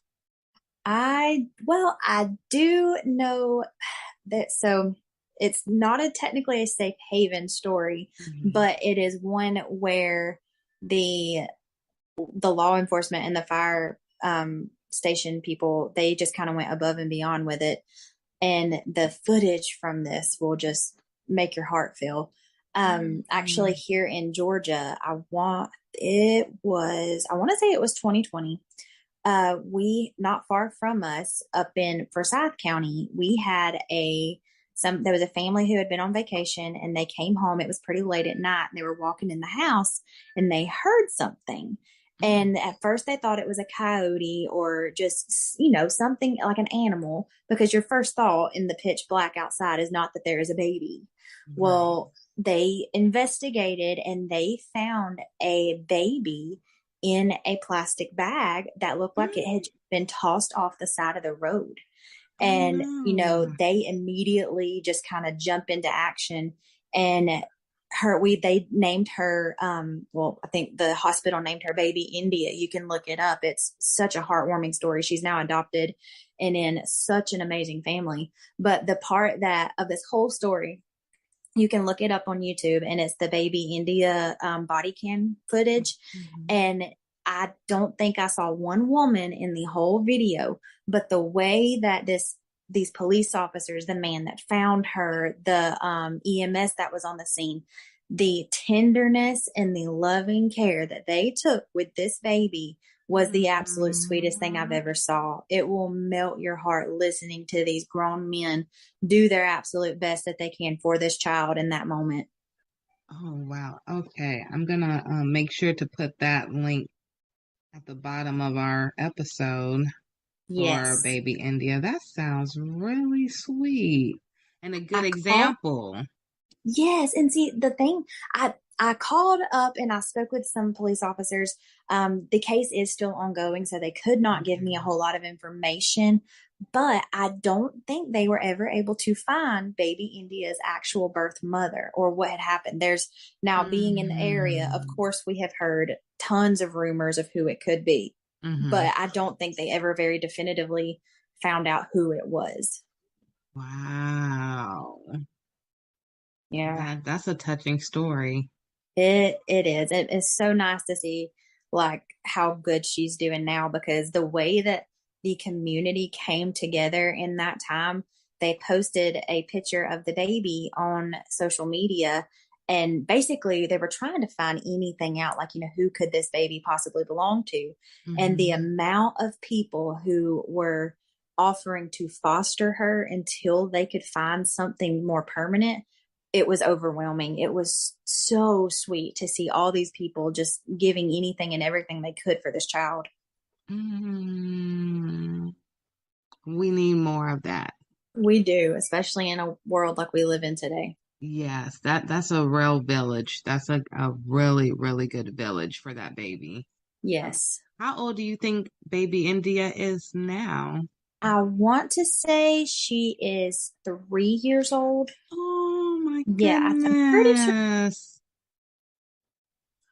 Yeah. No, that's a good story. I can't wait to watch the video of baby India, and I hope that one day she makes a video at maybe 18 or 25. That would be cool to see, as an update with all. Maybe the staff may not be around, but maybe the same, like fire department. Oh, or the absolutely. Doctors, That hospital. That would be so cool. Testimony. Yeah. Yeah, that's a huge testimony for sure. It really is. Is there anything else that you wanted to cover about safe havens, which is very, very important, especially this being NICU Awareness Month? Yes. And preemies come out pretty early, and I have been in the NICU where I have seen parents who had their baby preemie. I seen this once. They had twins, and the parents never came back. Oh, and so the godmother, she was coming in to see the babies, and she was there like she was the mom. And I remember the nurses always asking, where's mom and dad? And she was saying, I don't know. So I don't know what happened after, because my kids did leave, or my son left before the twins left. But it always stuck in the back of my mind, did godmom have to take the babies? Because I never saw the parents, and it was like 2 weeks. So, that's the story that always stuck with me. So I'm glad that you brought up the safe haven topic, and I know that they do have it here in California.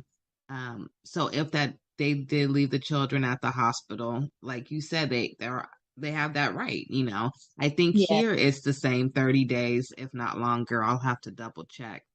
But the parents have that right. So thank you for bringing that up. I do want to talk to you about one more topic. Okay.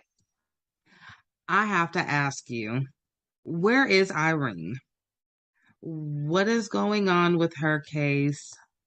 I know her family made a website called whereisirene.com. Yes.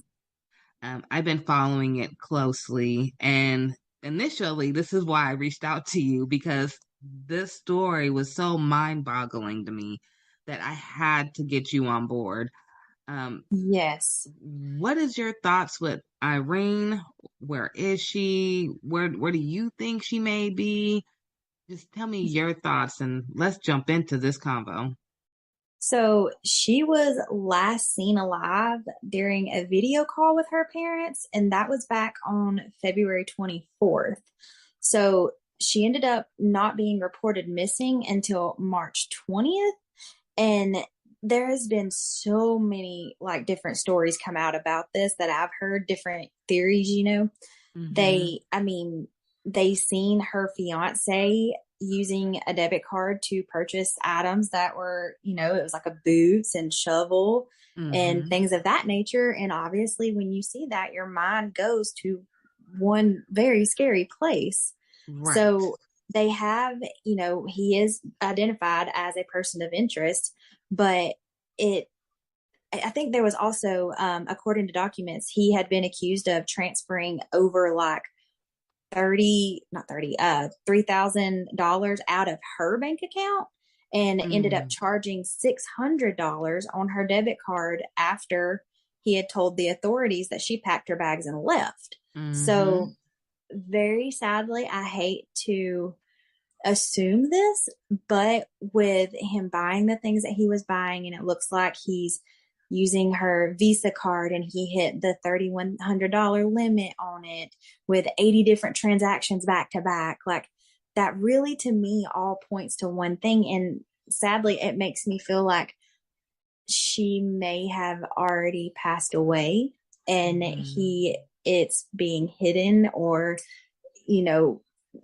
again, I hate to say that, but it's just in so many cases I have looked at it's one of those things when someone shows you who they are, believe them, Yes. Yes. You know what story just came into my mind as you were describing what's going on? Remember the young couple, the white couple that it was a young girl and her boyfriend or fiance. Gabby Petito. Yes. That was what, last year? Or was that even this year? No, that was it was last summer. Yeah, and it's like such night and day. Yes. Still a couple. He had used her card. He was doing weird things that included his parents. Mm-hmm. And then look at how it ended. It gives me the same vibes without the same publicity because everyone was talking about that case. And you know what's odd to me is that case absolutely blew up. Mm-hmm. But there were, I want to say, a handful. I can see 3 different people in my head right now. I just don't know their names, but that is my point of people who went missing in the same area within the last 5 years and nobody knew their name. Not one person. Wow. Yes. And it was like almost identical stories of them being in that area. They went missing and you don't know anything. Now, that is nothing bad to say toward Gabby Petito. It just happened to be the one that did blow up. And I think honestly, I think the biggest part of why her case blew up is it was the time that it blew up, because during the time that this all happened, a lot of people are still in the middle of quarantine. A lot of people were still at home. And of course, everybody knows during all of this COVID, TikTok blew up. Like TikTok was all anybody could do. And I think that is the biggest reason her case blew up, is because it got onto TikTok and everybody on TikTok spread wildfire. You're right, because it went from TikTok to Instagram to Facebook to Twitter. It was CNN, then it went everywhere. But you're Yes. right. I did start seeing it on TikTok first. Yes. And everybody was sharing their theories about it.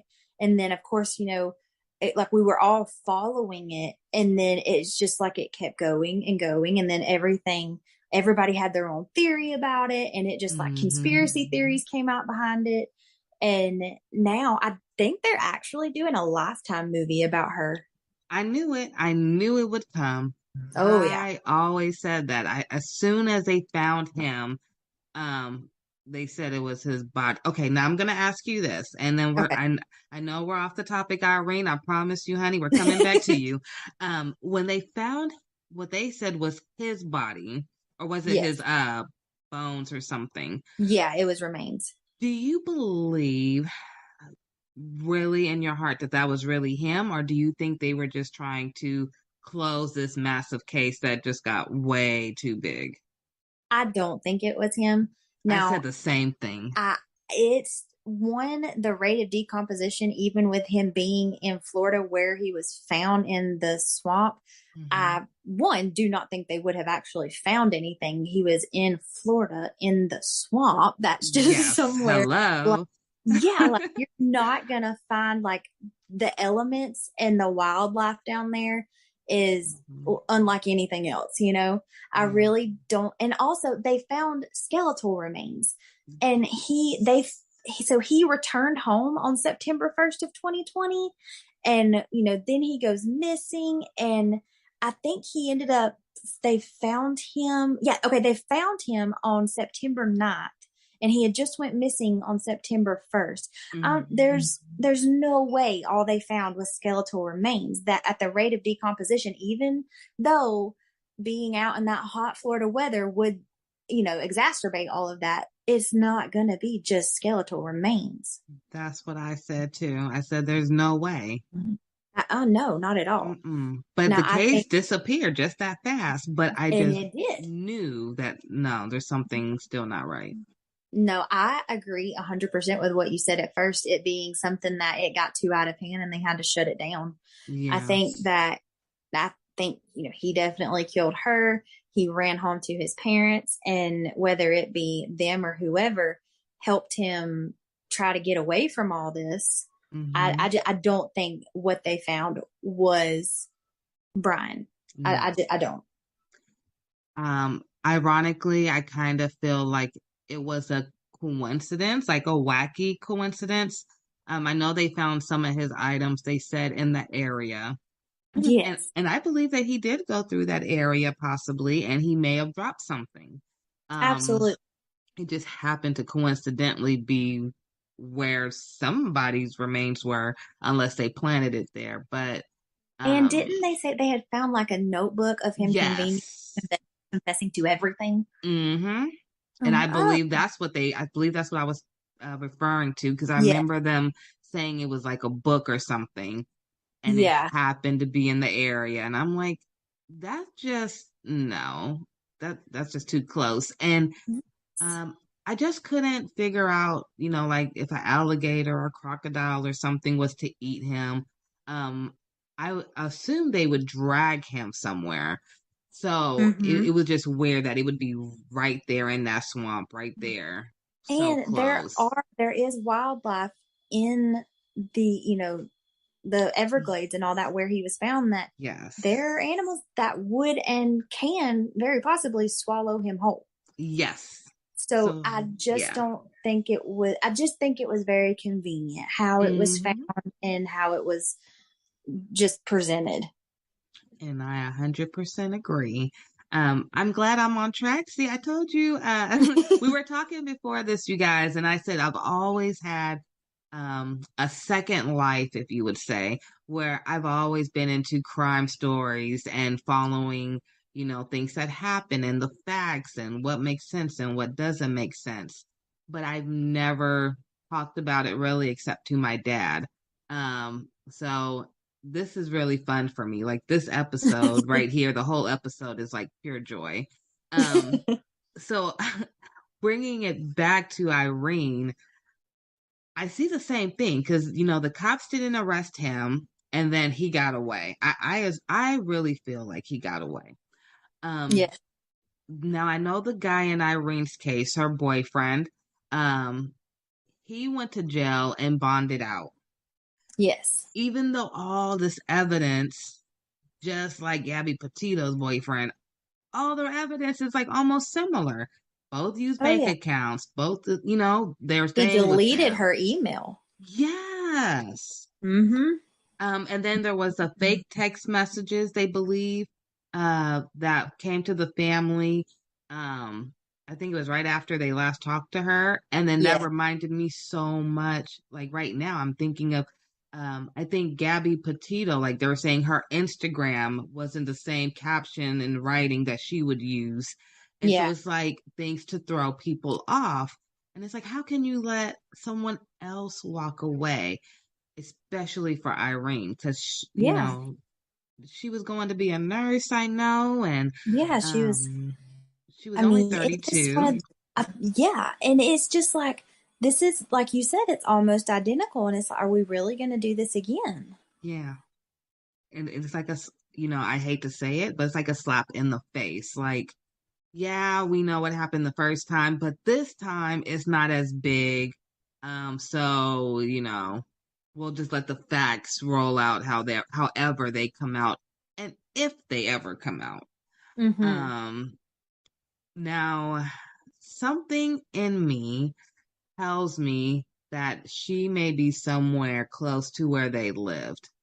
I don't know Yeah. why. I don't have no evidence to prove it. But I always go back to, and you may know this story. I'm gonna call you my crime partner now.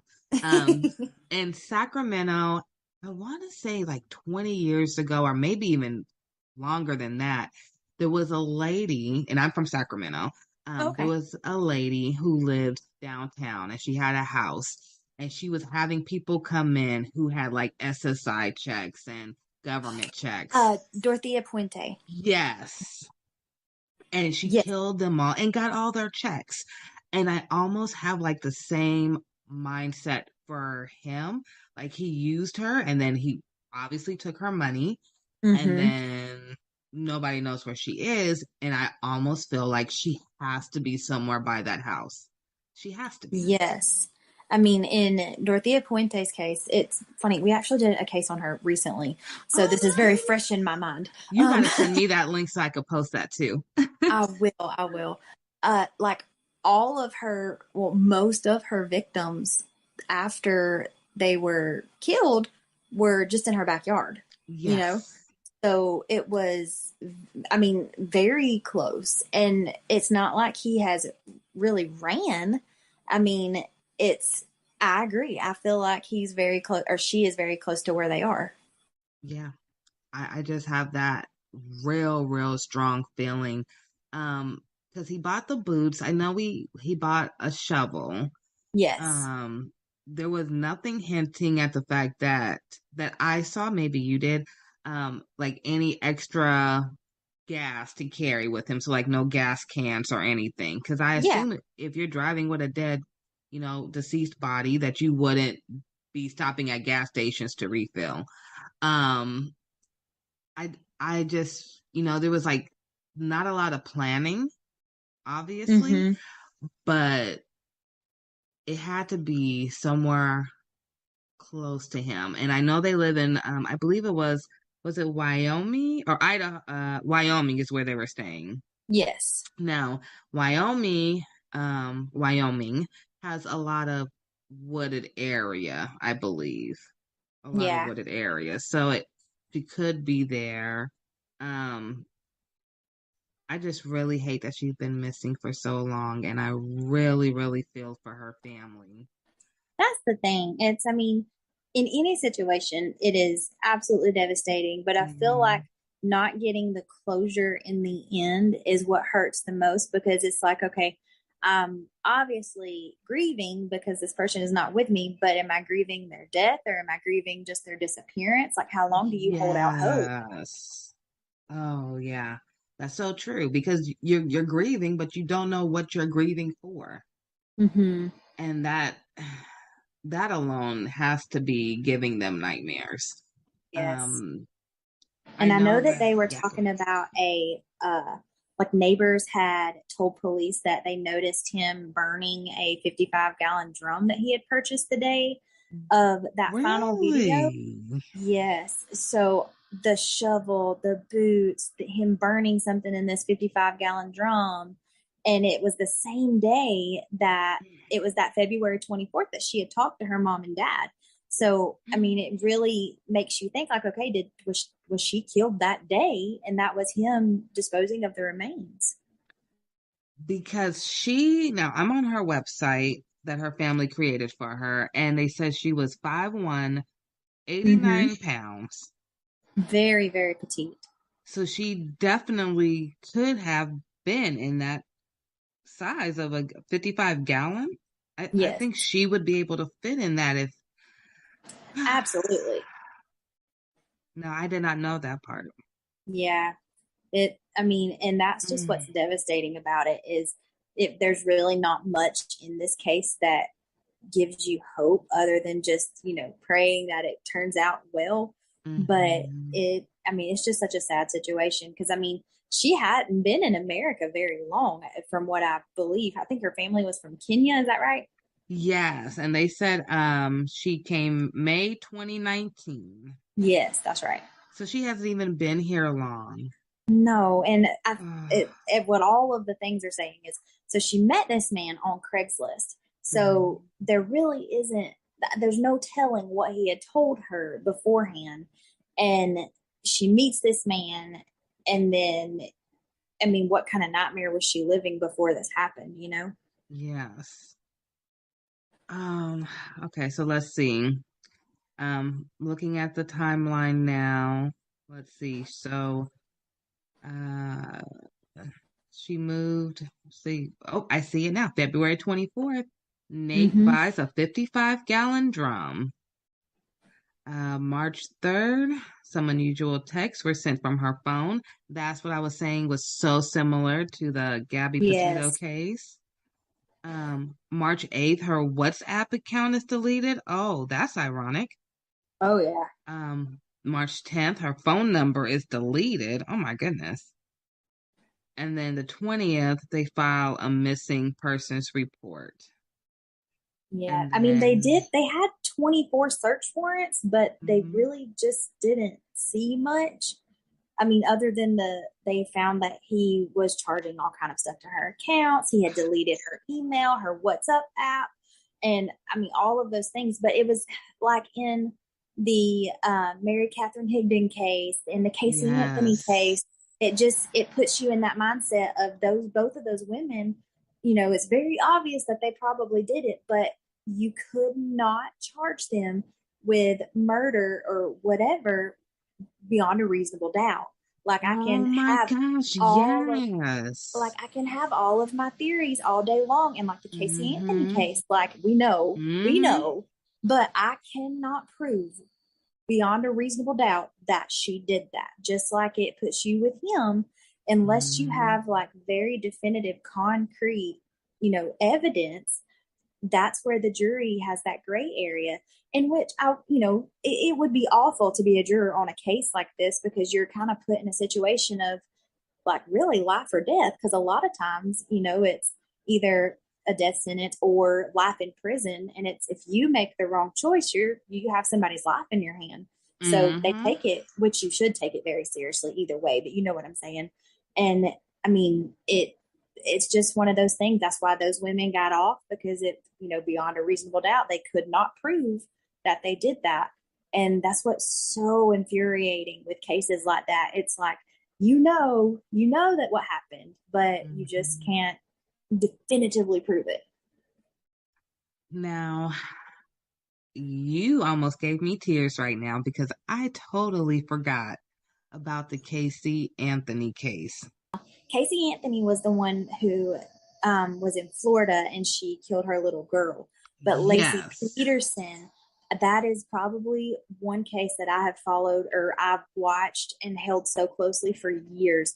Her husband, Scott Peterson, murdered her on December 24th, and she was 7 months pregnant with baby Connor. And that case shatters my heart because, and I mean, I know I don't want to get too gruesome because I mean, on my podcast, you know, it's a true crime. You know what you're getting when you come there. So I don't want to get too much, but the way that they found them and a woman's body is just absolutely amazing. And the things that it can do and the way that it protects the child, even when you don't think it is, a mother's body is just absolutely amazing. And when they found Connor, the level of decomposition on Connor versus Lacey's body was astronomical because her body had protected him and he stayed in utero for a very long time. So he was at a different decomposition rate than she was. And I will never forget when they found the baby body. No. I just remember like so vividly, like the whole case. Yes, Lacey Peterson, and because it happened so close here, so of course, you know, it was like all day on our news, 24/7, the whole thing. And I remember even being at a young age, I remember him just walking around, acting like he cared, acting like he really didn't know where she was. Yeah. And then the whole time he had an affair and he had a whole nother life going on. And I remember looking like, this was like the first time I realized that people had, to me, split personalities before I knew it was called split personalities. And I was like, how can you live two double lives and then sit there with a straight face to the cameras, to her family, to your family, and say, I don't know what happened? So the Lacey Peterson case is actually what the book Gone Girl was kind of mirrored after. Now, if you've read Gone Girl or if you've watched the movie, the ending is different. I will say it, you know, Lacey is obviously the victim in the true crime case, the real case, but you just got to watch Gone Girl to understand what I'm trying to say, but I don't want to give away the ending, but it really kind of, it put it in perspective a little bit better when you're watching everything that's going on. And of course, in my mind, I was constantly thinking about Lacey and Scott. And I'm just like, the narcissistic, like, behavior behind the entire case, throughout the whole case, that Scott was like, I'm not going to get caught. You know, they're not going to look into me.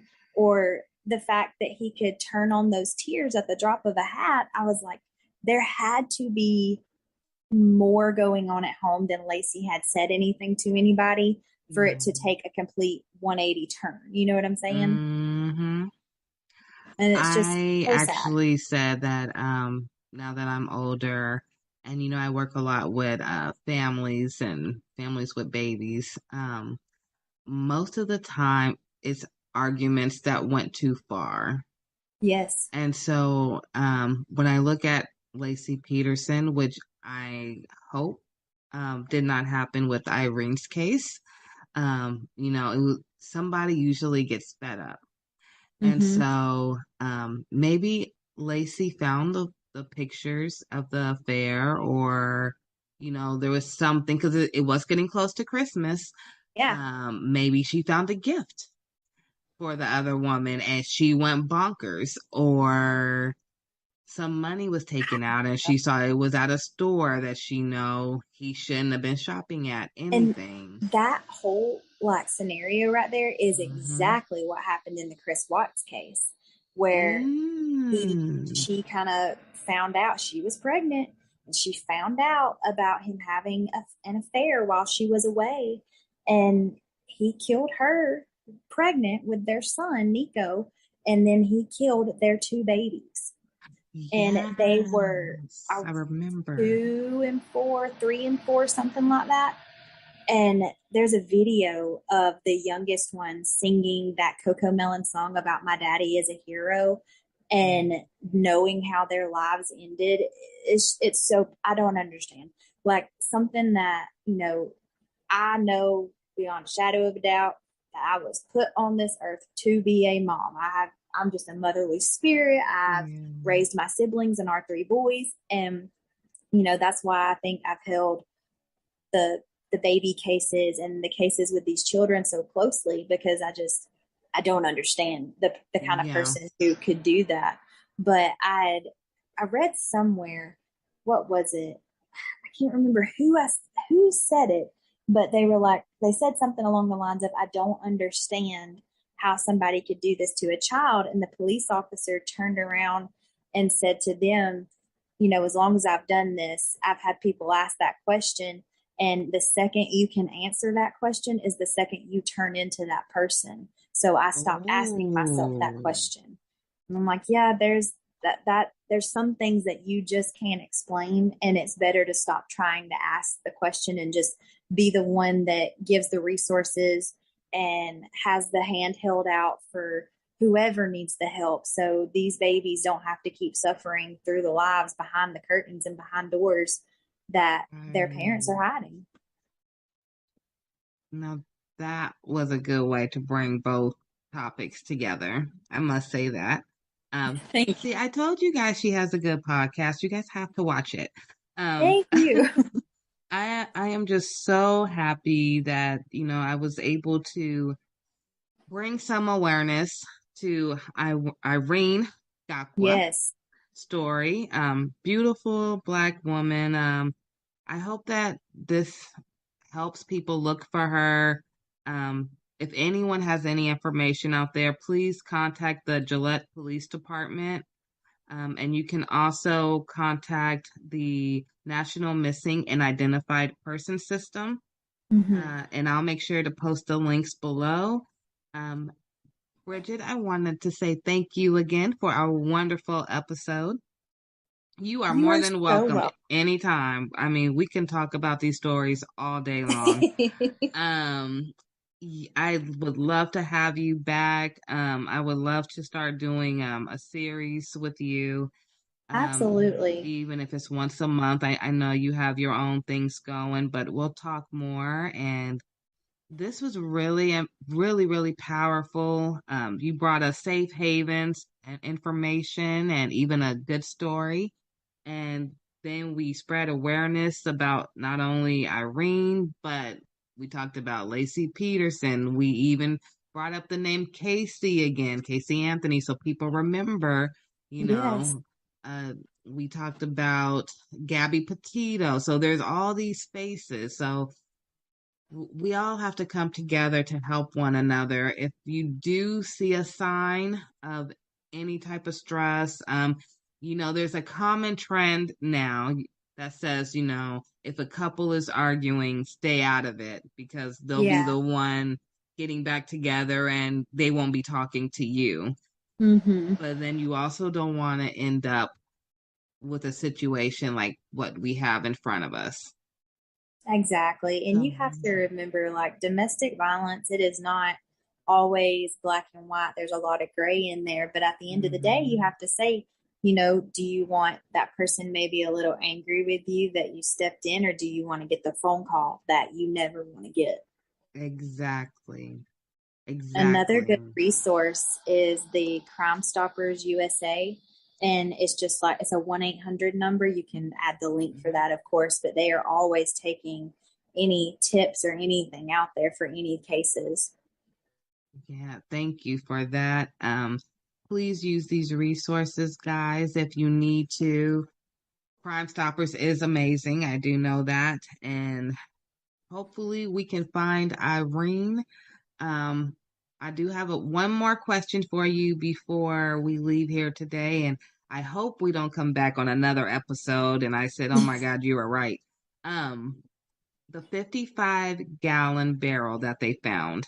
Yes. From now we know you're not exactly, you know, forensics or anything, but from what you have went through with your stories and background, if she was in there, do you think they would be able to possibly find some DNA on that barrel proving that she was there? They can. It's absolutely possible that they could. It just really depends on what condition that the barrel is in now. Like blood and different things like it depends on the surface. Like with cotton or, fibers of that nature, it's near impossible to get anything out of because of what it is. But as far as like a barrel, you can bleach that, you can clean that, but then that changes it would show something completely different that they could kind of detect if there was bleach in there or not. Mm-hmm. But I would say that it would be very, very hard to keep absolutely everything off of that, or to clean everything off of that. So I think that you very well could still find something in there. Well, thank you, Bridget, for answering that. Before I let you go, I had that burning question. No, it's okay. Before I let you go, do you want to tell everyone where they can find you and your husband?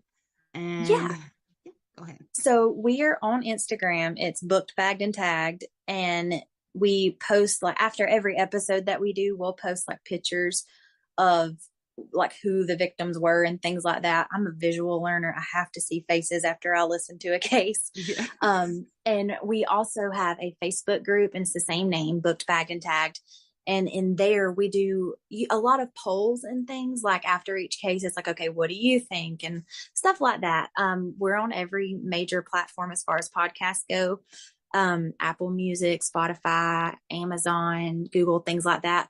So it's pretty easy to find us. Well, thank you, Bridget. I hope you guys get 1 million subscribers after this. That would be amazing.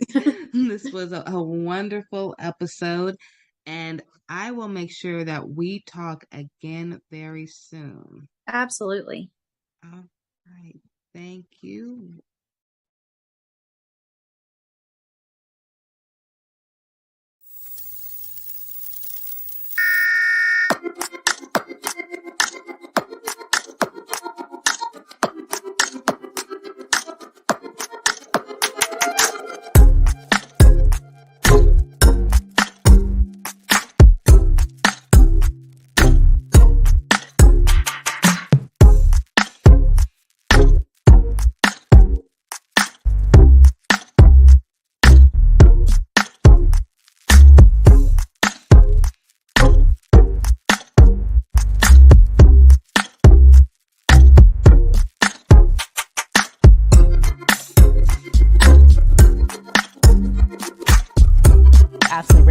Founder of GLO Preemies and co-founder of Alliance for Black NICU Families. Welcome to AM Buffalo, ladies. Ashley and Beth, thank you so much for joining me on this great stage to talk about Ashley Randolph. Join us now. Ashley Randolph, founder of GLO Preemies and co-founder.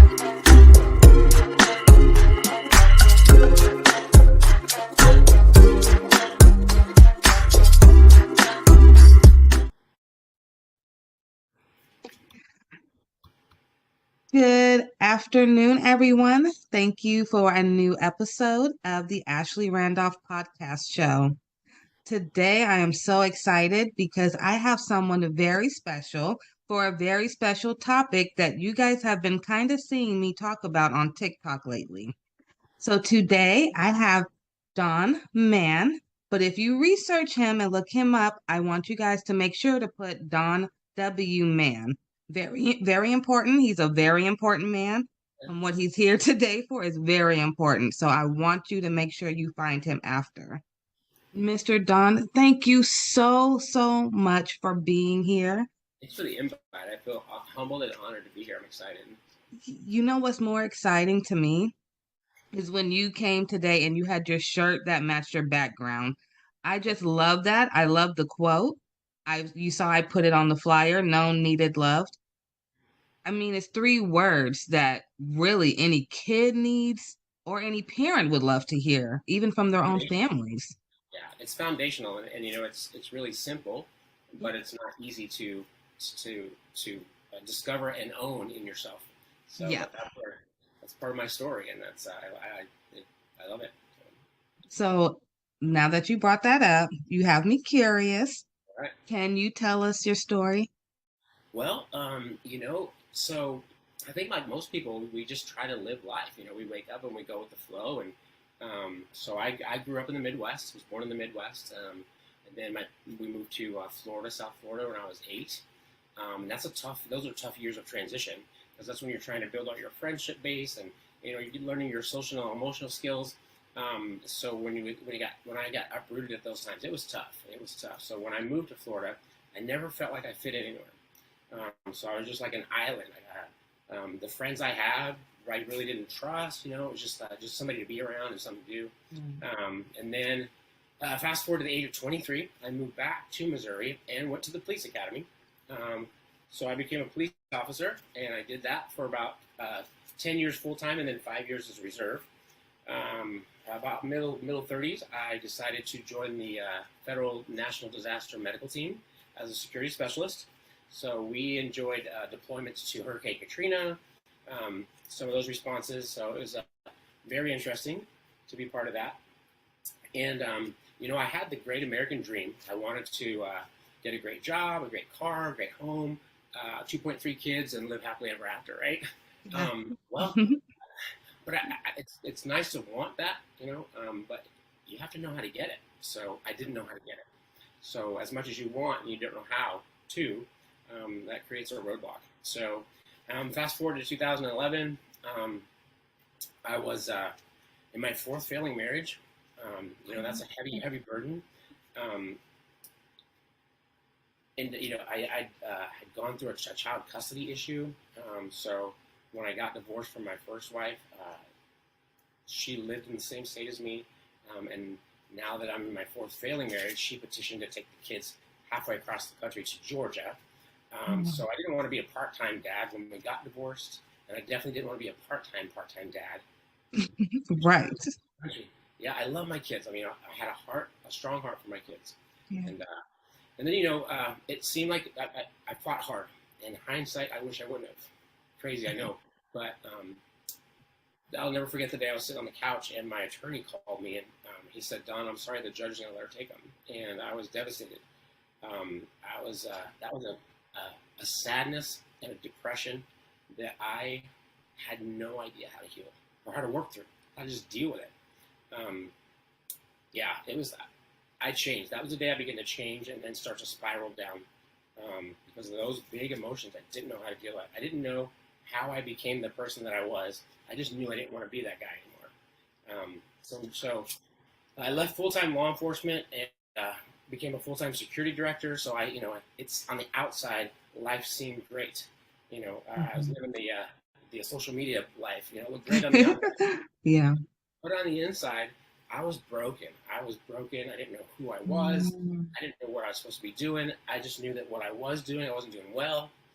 And so I ended up getting fired from my job at the hospital. And but my wife was great. She put me through she put me through real estate school.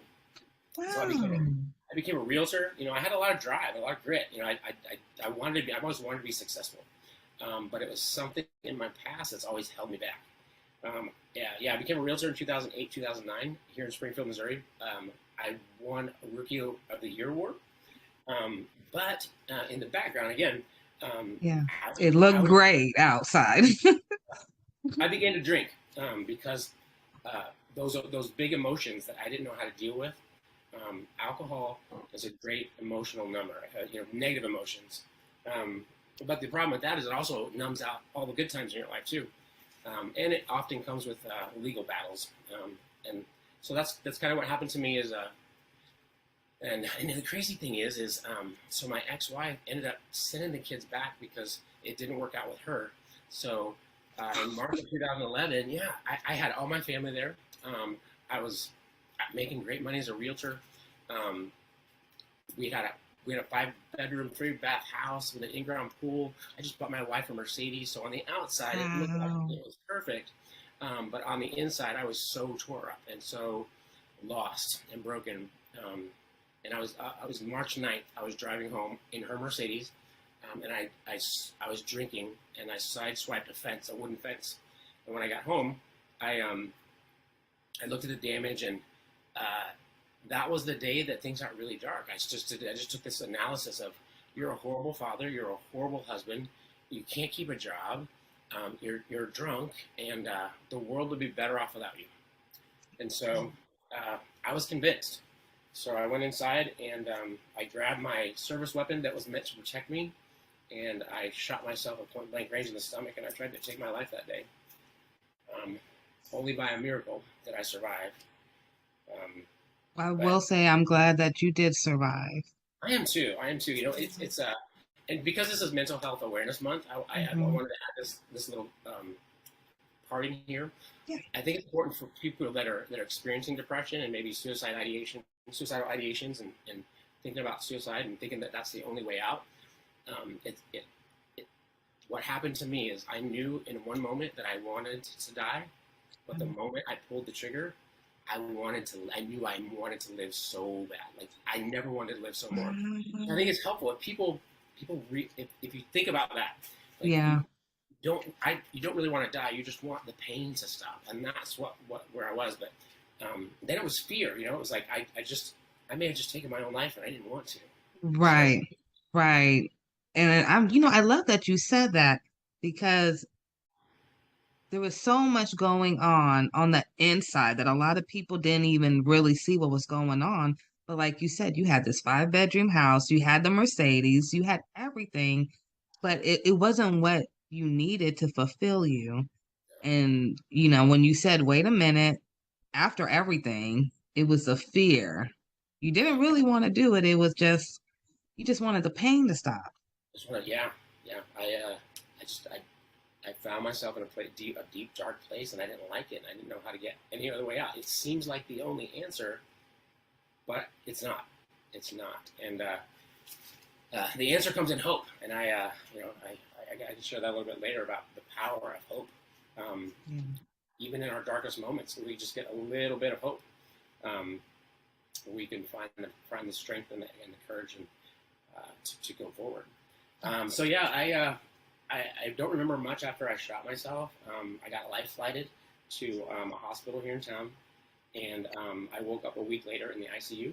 And the emergency physician came in and he said, I thought you'd be dead on my table when they brought you in. He said, but I cut you open. He said, I looked for damage. He said, you nicked your bowel. I had to cut out about 6 inches. You'll have a colostomy for about a year. It'll be reversed and you'll be fine. And so I was like, wow, that's crazy. And then he starts to walk out of the room, and he stops and he turns around and he says, what I don't get is how a 9mm bullet that travels over 1,000 feet per second travels less than 4 inches and stops right before it hits your spine. No. Yeah. So being in law enforcement, I knew that 9mm bullets are made for penetration. They can penetrate up to 14 inches of solid plywood. So that was the day that God said, hey, I'm real. This is me. This is who I am. I had no doubt that I was here for a reason. Yeah. It's funny, the first picture that popped into my mind on that hospital bed that day was, I used to see a little picture of an old, dirty little girl in a dirty dress, but underneath it said, God don't make no junk. Wow. I was like, you know what? That's true. That's true. So, see, and it's moments like that you can't deny that he was there. Yeah. Can I tell you my little miracle story? Absolutely. I didn't even tell you about this. Yeah, I love that story. My little miracle story is with my second child. I was in Houston, Texas. I'll fast forward all the bad stuff, but the doctor who I had in Houston, she told me she was a new doctor and that her mom was already an OBGYN. So I was comfortable with her. Yeah. So when it came to my delivery, of course, all my kids were premature. My daughter was born and she had her cord wrapped around her neck. Oh, yeah. But the doctor was so calm. She never even I didn't know until my daughter was like 4 years old that had happened to her. My husband had to tell me, like no one told me. She just said, oh, stop pushing. And I just stopped. And it was like a real calm in the room. I felt no anxiety at all. My baby came out and everything. Everything was fine. Of course, she went to the NICU. I went back to thank the doctor. Nobody at the hospital knew who the doctor was that delivered my baby. They have no idea who she was. They said the only thing that was on the papers was that the general MD for the day was on the paperwork. They have no idea who it was. Wow. That's when we can't explain something that's good, we just gotta give You just can't explain it. And I started Glo Preemies right after that. I said, you know, God, what do you want me to do? I don't know. I had just stopped going to college, so I was going to Xavier and Tulane at the same time. And I just didn't know what to do. I had my second preemie, and then it just came to me, God, little ones. And Glo Preemie's been with me ever since. I love that. That is so Such a great cool. story. Such a great story, and all significant lives that I know of Yeah. are foundational on amazing God stories. So when you got out the ICU and you got out, what was the first thing you did when you walked out them doors knowing you just had a miracle? Well, probably not what most people would do. I went and got a drink. Wow. You That's would think, honesty though. yeah, you would think that that God showing up in my life like that would have like smacked me into reality, right, and just chase your purpose. No, I still had all that unhealed, unfaced internal pain, emotional wounds, and the crazy thing about pain and emotional wounds. We try to beach ball. We try to stuff it. You know, it's kind of like stuffing a beach ball under the water. Sooner or later, it's going to pop back up. Well, that's what our emotions do. When we stuff them, I say they go into the pit of our stomach and they lift weights. And then when they come out like, Urgh! And so, yeah, the pain came out. And so I had to go, or I felt like I had to go and drink. So I continued to drink for a few months. And then, well, it was actually a couple of years. Then December 28th, 2013, I was driving home from a bar, intoxicated, and I rear-ended a pickup truck of firefighters at low speed. Nobody got hurt, thank God. Okay, good goodness. But I got arrested in the same jurisdiction where I used to be a deputy sheriff. Oh, no. So, yeah, so the thing about being arrested in the same jurisdiction where you work is all the people that are in jail know you. And, yeah. Even worse. So I got put into protective custody, which means I was locked down in my own cell by myself for 23 hours a day. I would get out 1 hour a day to take a shower and to hear all the other inmates scream death threats at me. But it was usually like 2 or 3 o'clock in the morning. I couldn't call my kids. I couldn't call my family. So it magnified the isolation. So I was in jail for about 7 months because I burned all my bridges with the alcohol abuse and just my life was turmoil. So I was in jail for about 7 months, and it was pretty lonely, just me and my own thoughts in that jail cell. I'd never been a reader. I didn't like to read. I was going to discipline reader. Like I'll read a book in school if I have to get a grade off of it, but I'm not going to sit at home on a Sunday afternoon and just read a book, right? Yeah, it's not your forte. Yeah, not then. I do it now because I appreciate it. But anyway, you've seen the movies where the guy comes around with the book cart. Yeah. Yeah. So it's real. They do that. So I was in my cell, and the guy comes around and he asked me. He says, "Do you want a book?" And I said, "Give me the smallest one you got." So he hands me this little. He just picks a random book. He hands me this little white book, about 300 pages, and it's called The Shack. I don't know if you know the movie or the book, but The Shack is a book written by a Christian author. He wrote it. It's fiction, and he wrote it to his grandkids just as a gift. Well, anyway, the story, I don't have to spoil it for everybody, but it came out a while back. It came out a while back. Anyway, in the story, a father takes his 2 teenage kids and a 4-year-old on a camping trip. Well, the 4-year-old gets kidnapped, raped, and murdered. Yeah, pretty harsh. And of course, the father blames himself, and the children blame themselves. And anyway, fast forward to the middle of the movie, and back up a little bit. So he ends up having this whimsical journey where he meets God, Jesus, and the Holy Spirit. And in the middle of the book, he's talking to an angel in heaven. He's in a cave talking to an angel. And she said, his name is Mac. And she says, "Mac, you have 2 kids left. Which one are you going to save? One can go to heaven and one has to go to hell. Which one are you going to save?" And he says, they're both my children. I can't choose. I love them both. And she says, "No, you have to choose. You have to send one to heaven and one to hell." And he starts to break down and cry, and he says, "I can't choose. I love them both." And she says, "Neither can God."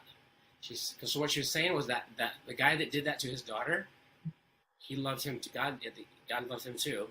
And that was beautiful. And then something clicked for me that day. God showed up in the hospital room that day when he saved my life. He decided to show up in that jail cell too that day, because I thought, wait a minute, hold on. like everything just stopped. I'm like, you mean to tell me that with all of my mistakes, all of my mess ups, my unfabulous life, I mean, I'm in jail. You mean to tell me that God loves me as much as he loves the pastor behind the pulpit? That's crazy. That's big love. That's crazy. I want to know that, right? Yeah. So I dropped the book on my bunk and I said, God, this is your life anyway. Take it and do what you will. And that was the day I fully surrendered.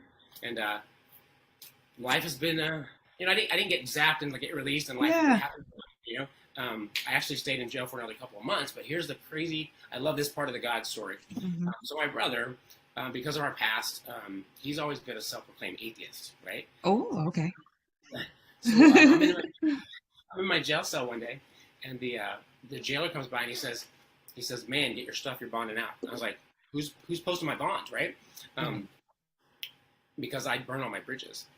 I said, "Who's posting my bond?" He said, "Your brother's posting your bond." Yeah. And so I get out in the truck and I said, "Why did you post my bond?" And he says, "It's a loan. You're paying it back." And that's all he's ever said. So I love that God can work in and through people that claim not to even believe in him or have met him yet. So. I had to put it myself on mute because I was making so many noises. Yeah. So after all that time, your brother finally came through for you. Yeah. And it was like you seeing these little miracles almost that were happening for you out of nowhere. Yeah. Yes. After the little small book. Yep. Yeah. It's like God will he used that little book to show me how big he was and how much he loved me, how much he wanted me and his family, right? So it was that spark of hope that I needed. A little mustard seed of hope, literally. Yeah. But then, you know, life is hard. We go from in that moment, I went from feeling great and feeling amazed, feeling like I had a zest for life, to I had nowhere to go. I got out of jail, but I had nowhere to go. I couldn't go to my family. Oh my gosh! Yeah. So I ended up. I had my brother drop me off at a homeless shelter in Springfield, Missouri, and so I lived in a homeless shelter for 4 months until I was able to get a job and get back on my feet. But it was just one foot in front of the other. Just the determination to know that that I'm here for a purpose. I may not know it right now, but it's going to get revealed not by staying where I'm at, but by taking one step at a time and trusting God to get me there. So, and that became the journey of finding out if I'm known, if I'm needed, and if I'm loved. So, okay. So I have a question. So you're at this part of your journey. Okay. Now I have to know, were you talking to your kids at this point? Because I know a lot has happened to you. It's like a year now, maybe. Yeah. So I had 2 older kids and then 2 younger kids. So the older one, my oldest daughter was probably 14 when I attempted to end my life. And I remember about a week before that, because I drank all the time because I was in pain all the time. Not an excuse. That was just where I was at. But I'll never forget her little face. She looked at me with tears and she says, "Daddy, you chose alcohol over us." Oh. And even though that wasn't the truth, that was her truth. That was her reality. And I had that hurt, that cut deep, right? So yeah, my kids, they knew they wanted Dad, but Dad was just not part of their everyday lives because I didn't even know who I was and what my role in life was. So yeah. What a strong story you have. Yeah, and you'll get people that tell you. So when I got out and I started making better choices, they're like, "Well, you don't need permission to go be their father. Go be their father." Well, that's insensitive because I made some poor choices. You know, I can't just rush back into their lives because I'd made some choices that left some scars on them. So, yeah, and that's when I learned one of the biggest qualities. And one of your questions you're going to ask later. One of the biggest qualities I think a parent can ever teach their kids is a good one. So, yeah, humility. Humility is perfect. Humility. It's so inclusive. Like it comes with it has collateral other characteristics that set your children up for success with the characteristics. So. Oh, okay. So I guess we have to hurry up because now I want to get to the good tips. Okay, so we know your kids, they really do want Dad. So I'm so glad you said that because that's what I wanted to hear. So I know dad still has room to come in, but like you said, it doesn't just happen overnight. You can't just wake up one day and say, okay, I'm perfect dad, and they don't expect you to just walk out the door one more time because they've seen it so many times. So, and it's a reality. And I do hear a lot of families that have that. Either the parents saw the same thing you said growing up or the kids. So, very, very relatable. I'm glad you brought that up. Yeah, I was asked on a recent podcast, they said, well, how did you restore your relationship with your kids or your other relationships? And I said, well, I didn't. And here's why. Because when you think about restoration is repairing the whole thing. We don't have all the parts. I don't have all the parts. They have some, I have some. So what is the goal in reconciliation? The goal is no regrets. So I had to take those steps to do what I needed to do to apologize, ask for forgiveness, admit my wrongs, my mistakes, and then that's where I had to leave it. No regrets. I did what I could do, right? And then that creates that safe space for restoration. But it has to come from both sides. So. And wow, you need to go into counseling. That was actually great tip right there. And I think that works even for relationships too, just for a husband and wife or, sister and brother, all relationships. So it has to work both ways. Just communication is key. So thank you for that extra tip. I told you, everyone, he's very good. If you want to see him afterwards, remember, it's Don W. Mann. You're going to want to look him up. Okay. So I'm going to ask you what's your favorite quote, but I'm going to assume it's what you are wearing. Actually, no, believe it or not. Okay. I thought about this one pretty hard. So this is foundational on I always say the comeback is greater than the setback. And so this is my foundation on the comeback. But my favorite quote that spoke deep into me when I was in the dark, deepest despair it's a Bible verse. It's Genesis 50:20. And it says, you meant it for evil, but God meant it for good, to do what it's doing now, the saving of many lives. And when I look at that on my life, it's like, wow. That's it. That's it. So, I feel like that was my life too. Oh my goodness. Look at that. Yeah. Wow. Genesis 50:22, right? Genesis 50:20. 50:20. Oh my goodness. I'm going to look that up. I may print that out and post it in my house as a reminder. That was beautiful. Thank you for sharing that. That's a wonderful quote. Really, really is. Okay. So we're going to go to the next question. What are the best resources that have helped you along the way? So when I think of resources, I think of so when I burned all my bridges, when I made those poor choices, and basically I was an undesirable person to be around, right? Mm-hmm. And when you're undesirable, you don't have access to very many resources.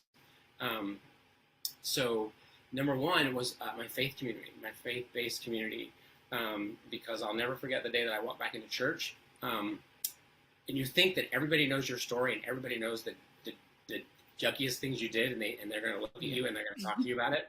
But that's not the case. In my experience, that wasn't the case. I walked into church and they said, Don, we're glad you're back. So glad you're here. So good to see you. And it was that non-judgment that allowed me to breathe, relax, and walk into that journey of healing. So my faith-based community, and then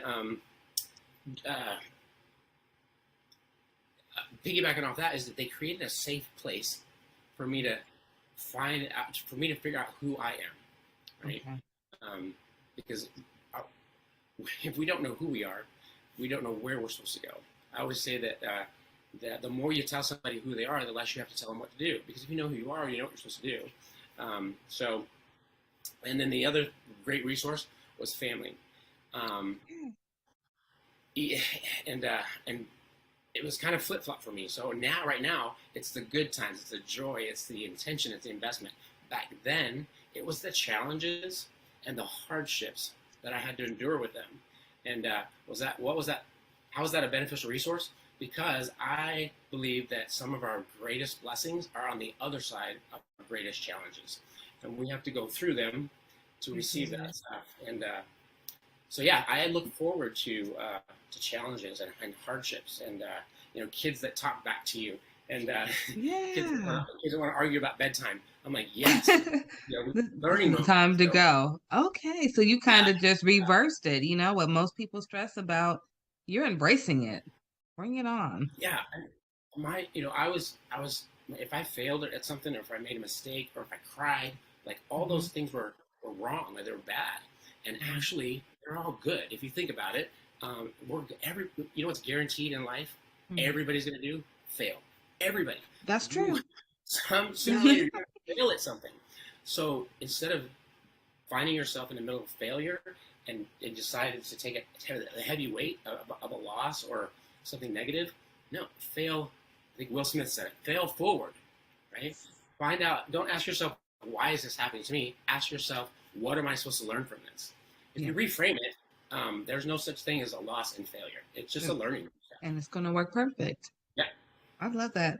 Kind of the same tips that I give my son and my daughter. So just reworded a little differently. So that's amazing right there. So yeah, I love those resources, especially the family one, because I know that you said earlier, there was a lot of tension between everyone, and now they're your best resources. So I love that. Always depend on your family. It may be some hard moments. Nobody said there won't be, but there will always be something brighter at the end. Okay, so I do have a couple of questions. So I know that you love talking about bullies. Yeah. And our youth. So I actually had a son that I had to change him schools twice last year. Straight A student, National Junior Honor Society, smart kid, skipped a grade. The school that he originally was, he was getting bullied by the older kids. I believe because he was younger and he do wear glasses. Yeah. So then we switched him to a different school. And then last year he's a new kid. So it was a whole different type of bully, and he had to prove, who he was. Yeah. So many parents have went through that, especially after COVID. Yeah. What tips can you provide to help empower our youth, and any tips for parents on handling bullying? Okay. So initially, this is going to sound like a very unpopular opinion. But if you notice, a lot of parents whose child has become a victim of bullying, they want the school to do something. They want the bully to change. They want the bully's parents to change. And it comes back to a very basic psychological exercise. What is your circle of control? We can't control the school. We can't control the bully. We can't control the bully's parents. So what do? It's not a hopeless situation, right? We empower our kids to be bully-proof. What does that mean? It sounds like a great claim, right?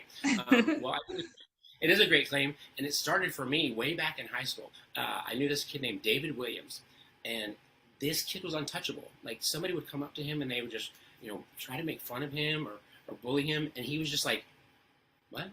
It was just untouchable. Like, he would step into his truth. If they picked on him for had a bad hair day or something, he'd be like, yeah, so?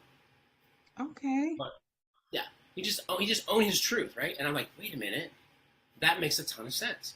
So fast forward to last year, my son is 11, and he just got braces. Well, he has to get a slide. It's called a slide on the top of his mouth. Yeah. Well, he came over one weekend, and he had his new slide in. He had the worst lisp ever. He was talking. And so, we do what people do, not thinking about it, and I just started making fun of him, just a joke with him, because I hope that he knows that I love him. Well, he got really bummed out, really down about it. And so I recognized the parenting moment. And so first I apologized. I was like, I'm sorry. I didn't mean to hurt your feelings. I said, but we've got to do something about this, because you're going to go to school tomorrow, and those kids are going to be all over you, dude. I said, so we need to start today to make you bully-proof. He's like, bully-proof? What do you mean? New concept, right? So I got a stack of Post-it notes, and so I started throwing them at him. Wad one up and throw it at him. And he said, stop. Throw it again. He goes, Dad, stop. Throw it on again. He goes, cut it out. I'm serious. Throw it on again. He goes, I'm serious. This is really annoying. And I throw it at again. And finally he picked one up and he threw it back at me. And I was like, what? What'd you do? He's like, I threw it back at you. I was like, why did you do that? Because you were doing it to me. So no, you took what I was using as a weapon and you defended yourself with it. I said, if you do the same thing with your lisp, you go to school tomorrow and somebody says something about your lisp, you say, That's a horrible list. I don't even have to try to have mine, and it's a lot better than yours. Mm-hmm. You have them empower their situation with their truth. If it's acne, you can find a scenario that empowers them. If it's glasses, hey, at least I have 4 eyes. You only got 2. I can see a lot better than you. Adoption, I've heard kids getting made fun of because they're adopted. I just tell them to say, hey, at least your parents chose you. His got stuck with them. So there's always power. Okay. If you find your truth will set you free, and your truth is never bad. It can't be. It's never negative. Right? You walk in your truth makes you bully-proof. So that's, and at the end of it, bringing that full circle, my son went to school that week, and he came back, and I said, so how'd it go? And he said, Dad, nobody really bullied me at all. They just asked a couple of questions and left me alone. Why did that happen? Because he had the confidence. He was ready for it. And that's what bullies do. Bullies are kids that don't feel great about themselves, and the only way they know, their default to make themselves feel good, is to find a weakness in somebody else. Absolutely. So he went to school. There was no weakness. Like, he had that list, but he was ready for it. And bullies sense that there's no weakness. They're not going to come at him. So it's every situation is different, depending on what your kids are being made fun of for. But I think a good parent who really knows their kids can turn that truth into, let them walk it, let them own it, and let them use it. Don't let somebody else use it as a weapon against you, but use it as a defense. So if you're courageous enough to own your truth, nobody can bully you for that. So. Yeah, at all. Nobody can use you against you. Right. So. Yeah, and I got an example of that in my life too. With the alcohol and the DWIs that I had for my poor choices, I actually got a felony conviction, and for a long time, that was my label. Wow. And so I held myself back because of what I believed. I wouldn't apply for jobs that I wanted, and if you never ask, the answer is always no. Yeah. And so somebody was saying something, they were calling me a felon one day. I said, look, I'm not a felon. I committed a crime that's a felony. I have a felony conviction. That's not who I am. My value and my worth is not the sum total of my poor choices. So that's it. You're more than just a title. That's what I always say about myself too. Yeah. Labels. I don't like labels. No, I don't like labels either. I have to agree with you on that one. So I have a question for you. And I don't think you talked about this, but I wrote down, did DARE make a huge impact for you? So, I don't think I mentioned it, but when I was in law enforcement, I got training to be a DARE officer, and DARE stands for Drug Abuse Resistance Education. So I got certified, and I started the first DARE program in a little town called Sarcoxie, Missouri. It absolutely had an impact, and here's the impact it had. It started to bridge that gap between a 30-something-year-old man and 6th graders.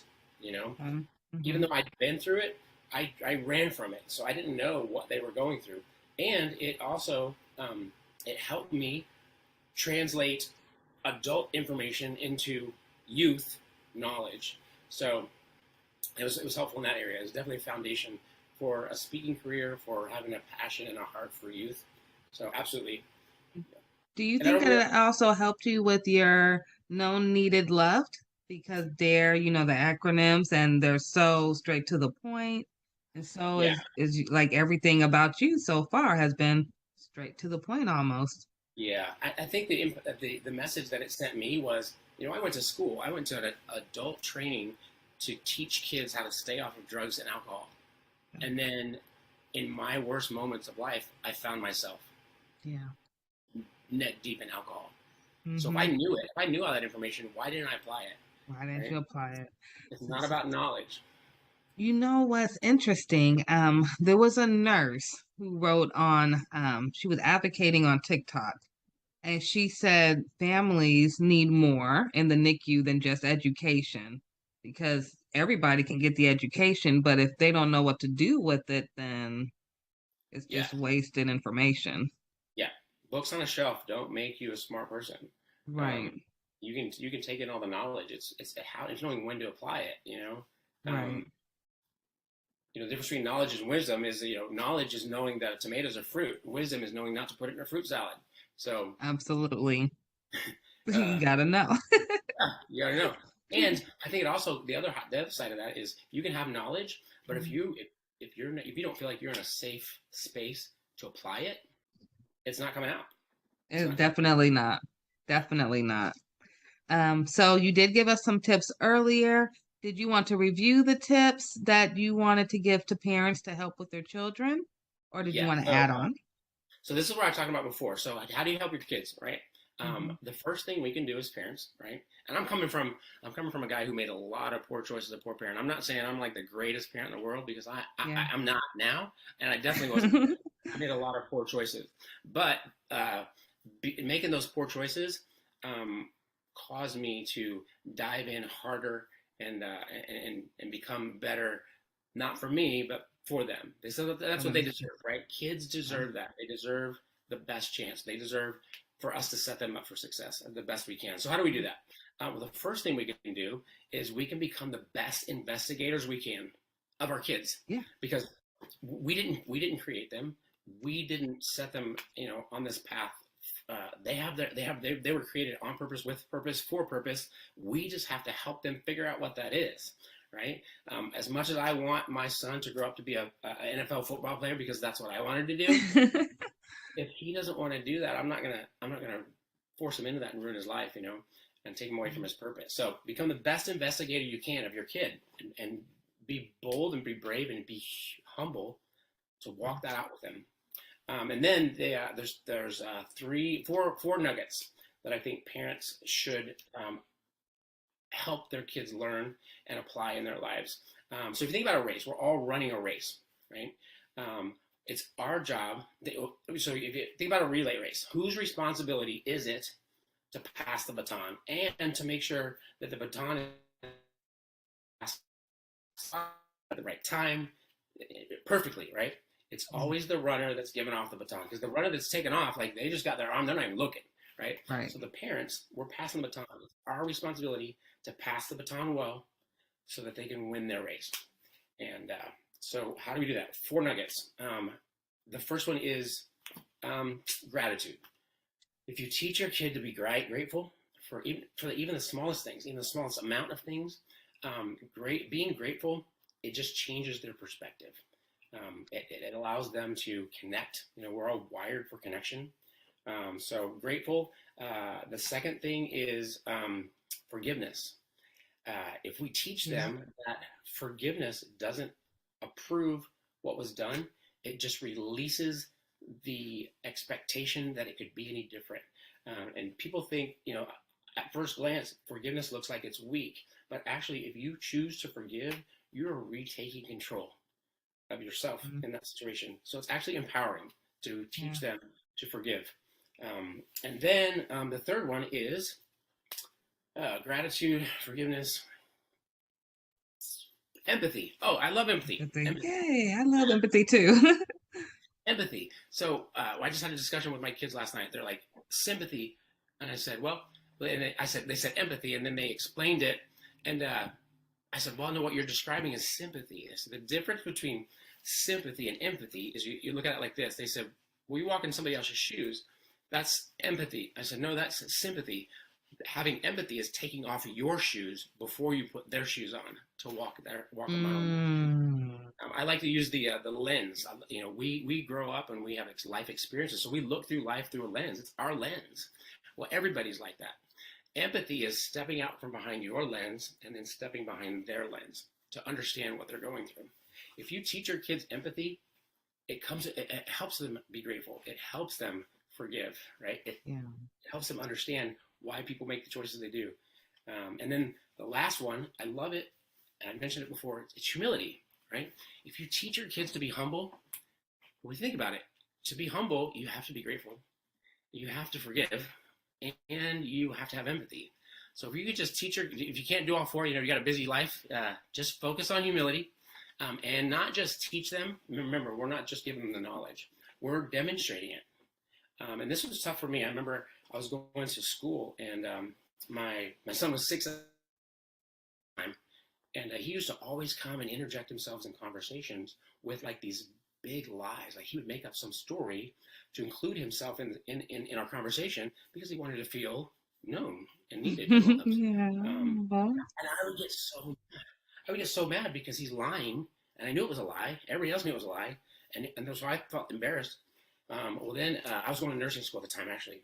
Then went to school later that week.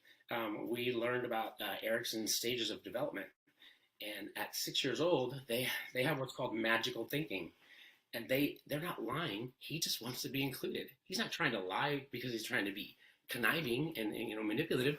He just wants to be included, and so that I felt guilty. I'm like, oh man, Dad failed, right? So I went home that night and I said, hey buddy, I would never thought I would have to apologize to a 6-year-old, right? I said, hey buddy, you know how Dad, accused you of lying, and I said, well, I learned in nursing school, but you're not lying to do wrong. You're lying because you just want to be included. I said, so I'm sorry I did that. And he's a 6-year-old. He's like, it's okay, Dad, don't worry about it. Yeah. That was a huge lesson for me. So what that taught me is, we all have failures, we all have mistakes.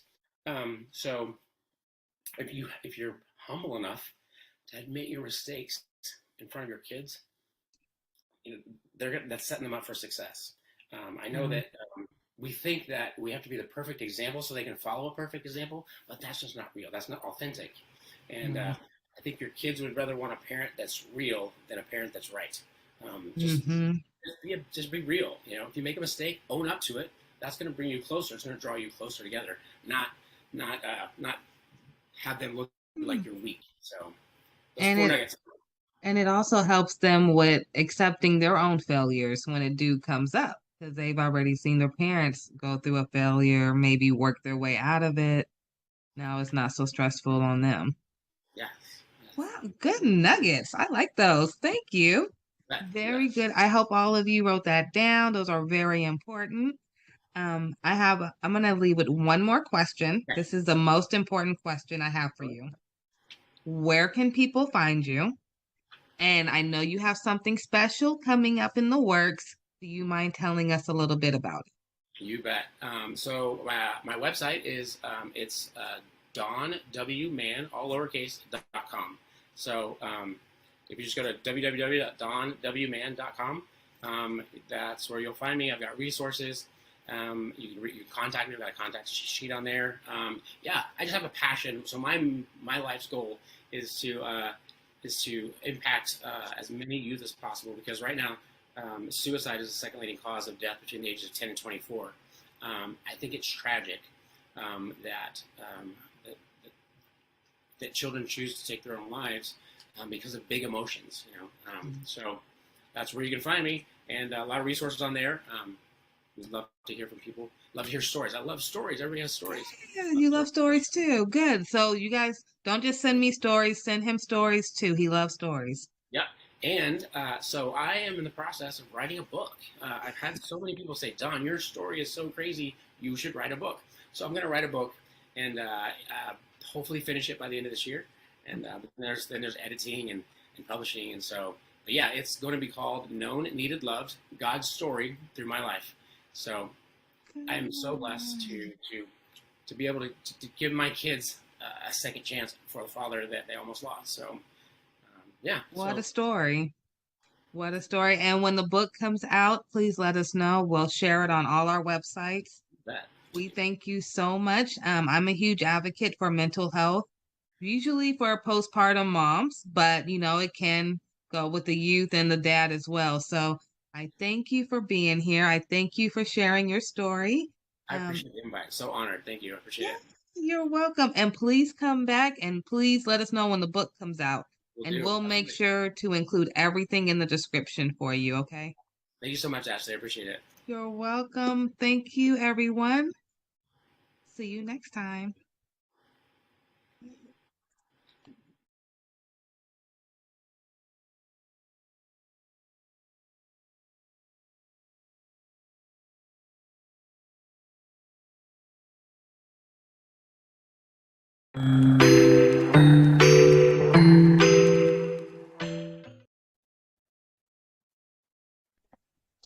Hello, everyone. Welcome to another episode of the Ashley Randolph Podcast Show. I have a lovely guest today, and I'm so excited.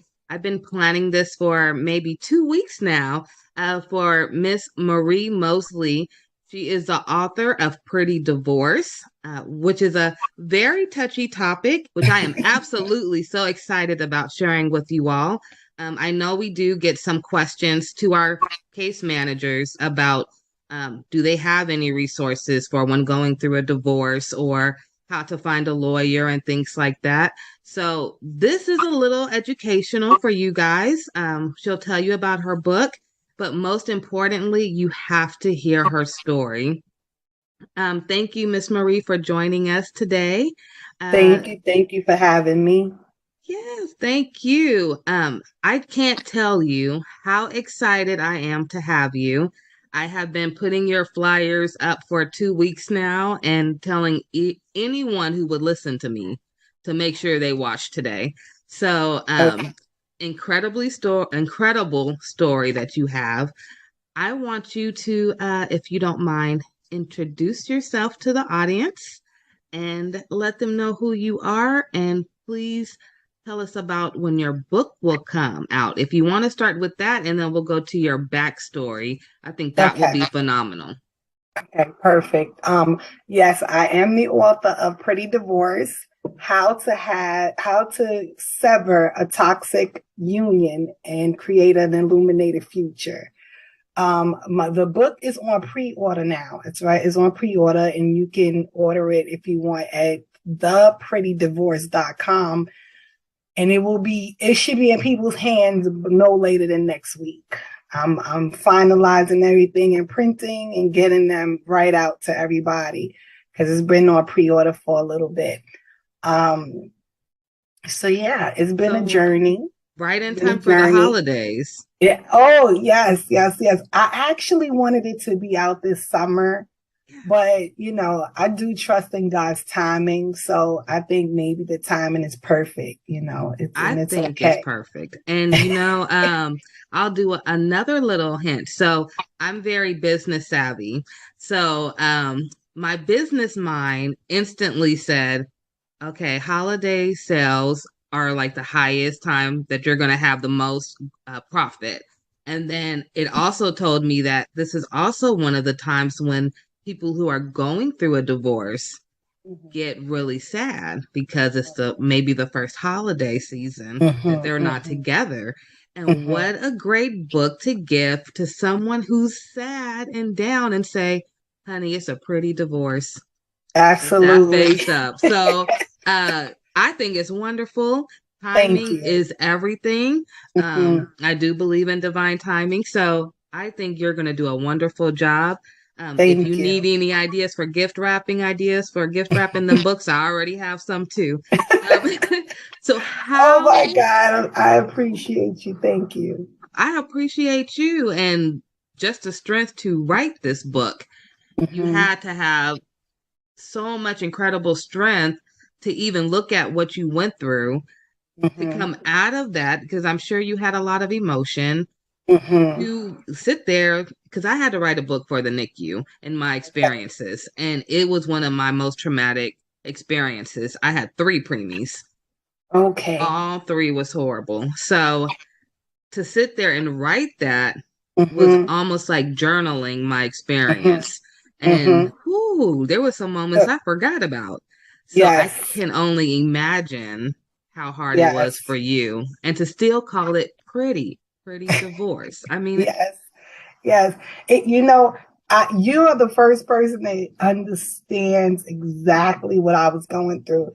There were times when I had to put it down for a little while, and just go back, because it was almost like reliving everything over and over again. The editing, the going through it, the writing, it was really taking its toll sometime on me. And I began the process because let me go back. I want to say this part. At first, I really did lose my identity in this marriage. And my story was wrapped around being teenage parents that stayed together and kind of made something of themselves, All right. So that was my story. Like a fairy tale story. I didn't think about the toxicity. I just like, all right, we're together. You know, we have a story because I've always wanted to be an author. I always knew that I was going to write my story. So, but it took me years to redevelop a new identity, my own identity, without separating apart from the relationship, you know, because we were together from the time I was 13 till I was 38. Yes. All of those years. All the major milestones. Major the good 20s. Oh. Yes. So was it hard to go through your 20s in the book? Because I know you were looking like, these were my golden years. So the book tells you a lot, but I'm going to say this. And this is not a funny topic, but around about 16 or 17, I became suicidal. It had gotten that bad. It had gotten that bad. And I talk about it in the book. My girlfriend introduced me to her boyfriend's friend, and he kind of became an outlet. So yeah, I don't advocate side relationships. However, I have to say that my side relationship kind of saved my life. You know, so that moment it worked. Yeah. So my 20s were horrific at home, but they were glorious somewhere else. If that can, you know. So I don't know why, you guys. I'm sorry, but I have to say this. I am getting the song Khalees Milkshake Bring All the Boys to the Yard stuck in my head when she said, you know, it's like this at home, but outside. Oh my goodness. But it worked for you. You're still here. Absolutely. So, absolutely. I'm not advocating for it, but not at all. And I'm, and I'm I don't take, because I was an educator for so many years working with kids, I would have a lot of children with suicide ideation, attempts, different things that I've gone through. So I don't take that lightly. But as a teenager, becoming a mother at 14, I was a good student. I was a really, really, really good student. I started to fail in school. Like all of the things that made me who I was beginning to change. And it's like I deviated from the plan and I was spiraling out. So, so it became a little bit rough for me around that age. But finding another outlet, albeit it was a side relationship, it really did help me. It helped. He helped me a lot. You know what I mean? Like I'm married to a different man right now. my girlfriends, some of my girlfriends, they were like, wait a minute, what? Like you're not with him anymore. How are you not going to be with this guy? Because that's how that's how it was forever. Yeah, we really, really fit. But things happen, and I'm in a new relationship. He's in a new relationship, but I definitely know for a fact that we both still have a really high regard for one another. Him and his family were my solace. They were my peace. So I can never forget that. Like I can never forget them, and what's awesome is my husband now, he knows all about it because him and I were best friends. So he got to know and understand how crazy I was about this guy and how indebted I was and how, I hold him in a really high regard and stuff. So, and he's okay with it. He's an alpha. He's an alpha and he's confident. So absolutely. Yeah. So he's not intimidated by it or anything. So I can talk about it. He knows about it. So, but that's a good thing too, because he knows what he's coming into. Mm-hmm. I hear a lot about baggage and people coming into new relationships with extra baggage. But for him, he already seen your baggage. So you're really not coming in with no baggage because you already knew each other. So that actually do you think that you guys are more on like a soulmate type of plane now? Because my husband, let me be because now. you know what, my husband was like, tell your story and be honest. I really felt like the other guy was my soulmate. I really did. And there's some amazing stories about our journey that I'm even thinking about putting into a book. Like, I used to be able to feel his pain. Like, if something happened to him, I would know, you know? Mm-hmm. And so when I think about my soulmate, I don't know. My husband right now, me and him I guess because we were best friends or something, we fit. It's crazy to me. You know what I mean? Because some women wait their whole lifetime to feel what I felt with the other guy and even what I feel with my husband. You know what I mean? Like, my husband is my dude. He's my, my That's your rock. Home. You know what I mean? Yeah. So it's so I never compared the two of them, but they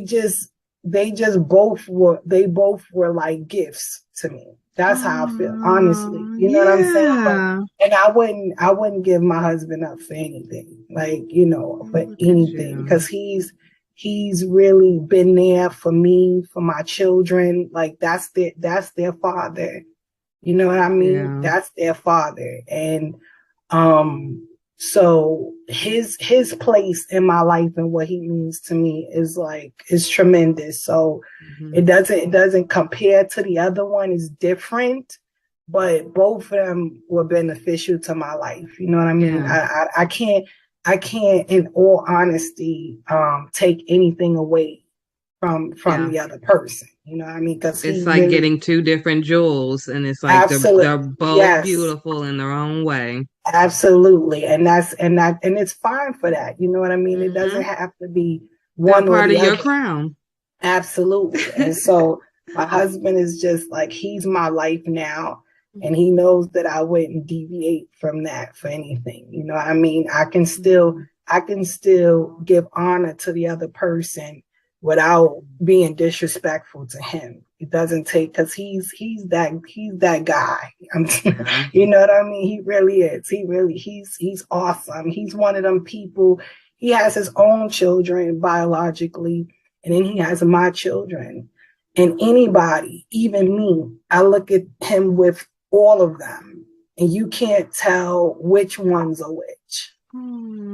That's how savvy he is and how much love he has to give, that he's willing to spread it. You know what I mean? He's willing to spread it. And so, but yeah, we both have a really good understanding. A lot of people think that you shouldn't talk about your past relationships, but we were best friends, so we told each other everything. Everything. Yeah, I feel this way, and this person did this, and I feel this way about that. And then we ended up together. So, and we didn't let it get in the way of what we felt for each other. Yeah. So yeah, but that's, So listening to you sound so confident. Oh, thank you. I gotta know. I'm gonna tell you a little backstory about some of the women in my family. Okay. And why I found what you just said so powerful. Because you were able to divorce and find somebody else to make you happy. And you still are good. Your life is good. You don't have to dwell on the past, and you not at all. Someone that still matches you. So I have been with my husband. We've been together this month. On the 29th, we'll make officially 10 years. Okay. And we've been married for 6. A lot of the women in my family are not married. Okay. They have all got married and divorced. Okay. And divorced is where they stayed. Okay. So to me, growing up, it was almost looking to these women. They were all powerful, independent women, but it was like, why did you stop on your love life after divorce? Like, they didn't feel they were worthy enough. But then I hear you come, and I'm like, okay. Well, it sounds like she knows she worthy enough, and she went and got her man. So, it's an eye opener. So, for those who are out there listening to or watching, if you have a background like me where the family that you have, they get divorced and stopped, here's a story that tells you can continue to move on. And so it's powerful. I think that one thing, my background in psychology and counseling and things, it really helped me going to school, right? I learned a lot about relationships and human behavior. And I was hell-bent on not bringing my baggage with me. Like, I wanted no parts of it. It had to go. I didn't want it to go into a new relationship. I didn't want it to go to the store. I didn't want it to go to work. Like, this is bad. It's done. It was a bag of garbage to me. It wasn't like luggage to keep carrying around. It was something to discard, right? And I also did not want my husband to pay for what someone else did to me. I think that's completely unfair. I also talk about it in the book. Anytime someone did something to me, I dealt with them. And this has been me since I was a little girl. I dealt with that person personally. I didn't carry it outside to dump it on people that did not deserve it or give it to, or, they had nothing to do with my pain and my suffering. So, and there's a lot of women that ask me that, like, how did you do it? Because it is a process. It's a process of learning to trust somebody again. It's a process of you allowing somebody to really love you, and believe that that's what their intentions are. So my process, I took some time off. I did. I wasn't, because a lot of us, where we make mistakes is jumping in and out of relationships, back and forth. Like, we get the revolving door and we never take our time to really heal, process what happened, reflect on what happened. What did I do wrong? Because everybody's not perfect. You didn't do everything right. What did I allow myself to be involved in? What do I not want to be involved in? And you used the key word earlier about journaling. It's really important for women to start writing down what's going on. I have 5 million notebooks. Okay, so I do too. All over the place in this house, but they're good because you get to get your feelings out. You get to, and you also said something before we started. We talked about girlfriends, right? Yeah. Girlfriends are good. Their intentions are good. But most of the time when you talk to your girlfriends, if women want to admit it, it turns into a male bashing session. And we just go, Absolutely. On it, and here, and this one from 10 years ago, he did this. Those, you're muted, Ashley. That's those, Absolutely. Those conversations are not productive. They're not productive, and they keep us stagnated. They keep us bitter. They keep us resentful. And those are recipes for never really going on because now you're not really open. You're not open to having love come to you. Yeah. And you're not willing to give love because somebody already trampled all over it. Yeah. But you know that saying about the $1 bill or a $10 bill, you can crush it up, smash it, kick it all around, and you drag it through the dirt. When you open it and take it to the store, it's still worth $10. Still $10. So if we can understand that our value is not diminished because of the stuff we've gone through. And life does go on after whatever his name is. It's okay. You don't let one monkey stop your show. You keep the show going. You have to, because if not, they win. I don't like to reduce it to that, but the truth is they win. Yeah. They left you a shell of a woman, while they're out enjoying their life with whomever, and you're sitting around you've not really find yourself, and that's only if you want to have another relationship. Some people go through so much they don't want to be bothered anymore. Yeah. But even in those places, I think that if they went through some healing and mindset changes and self-development, reinvent yourself, turn things around. It can work for them. They don't have to be alone. I don't think that we're designed to be alone. I agree. I don't think we are either. We are not. I think we were designed for companionship, and to have someone that genuinely loves us in our lives. And because one man didn't appreciate it and didn't understand the treasure that he had, that's his problem and his loss. Yep. And you have to shift your mindset. You have to. Because if we sit around pondering what we went through, why, if I shoulda, coulda, woulda, why didn't I, we're wasting more time. Yeah, I agree. And we don't have that much time to lose. Every day we get older. Absolutely. I have to ask you a question. I'm here for it. You have this accent. You got to tell us about your accent, where you come from, and if you don't mind, I know we talked a little bit offline about some of your family and some of your family stories and how they are in the book. You don't have to say it all if you don't want to, because we do want you guys to get the book.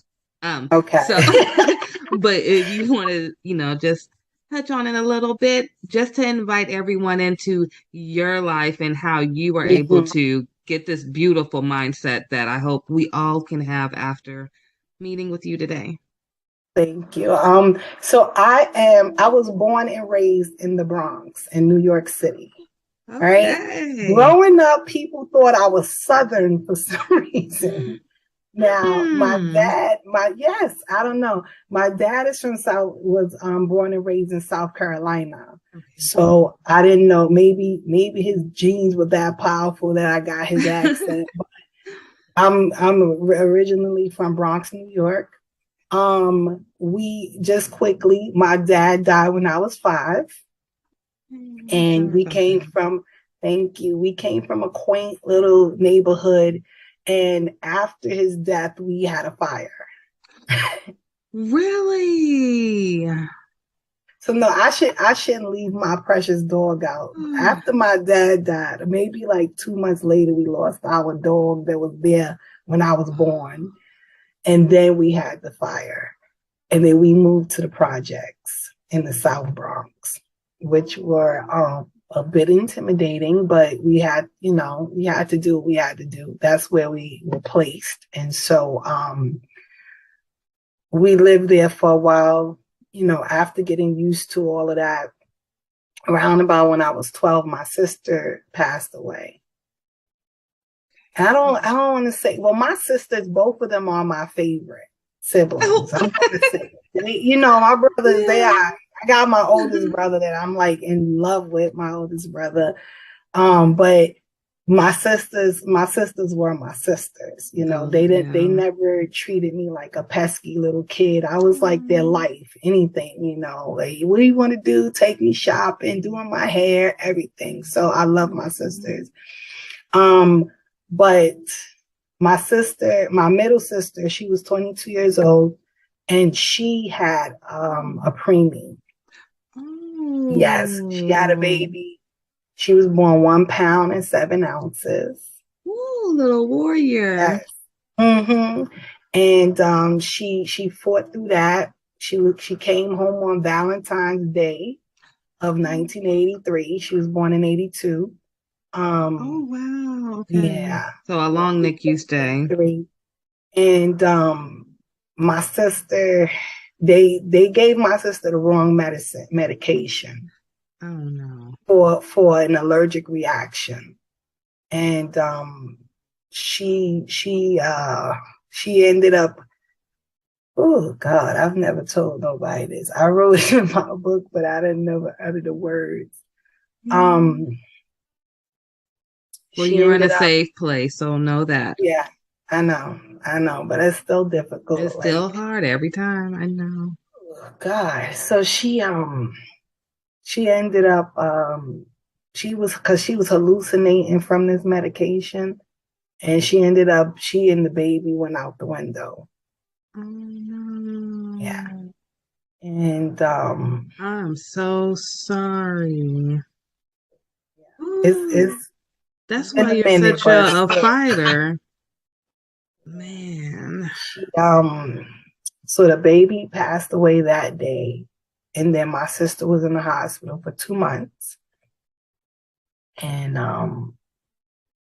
the day we told her, because we didn't tell her for the whole 2 months. She was in the ICU, unit for 2 months, and the doctors suggested, because she couldn't really remember what happened, and the doctors suggested that we didn't tell her, because it would be detrimental to her healing and her health and everything.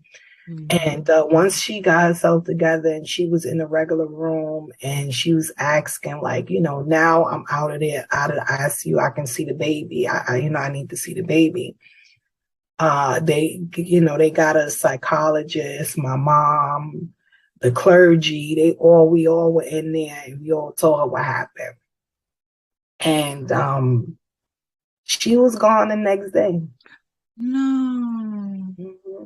Yep, she was gone the next day. The doctor said she went into some sort of cardiac arrest, that she had this pneumonia that they didn't detect in her system. And I was like, yeah, no, I don't think that's it. Like, my sister adored that baby. You know what I mean? Every single day at the hospital, for as long as sit there and wait till she go back in and visit.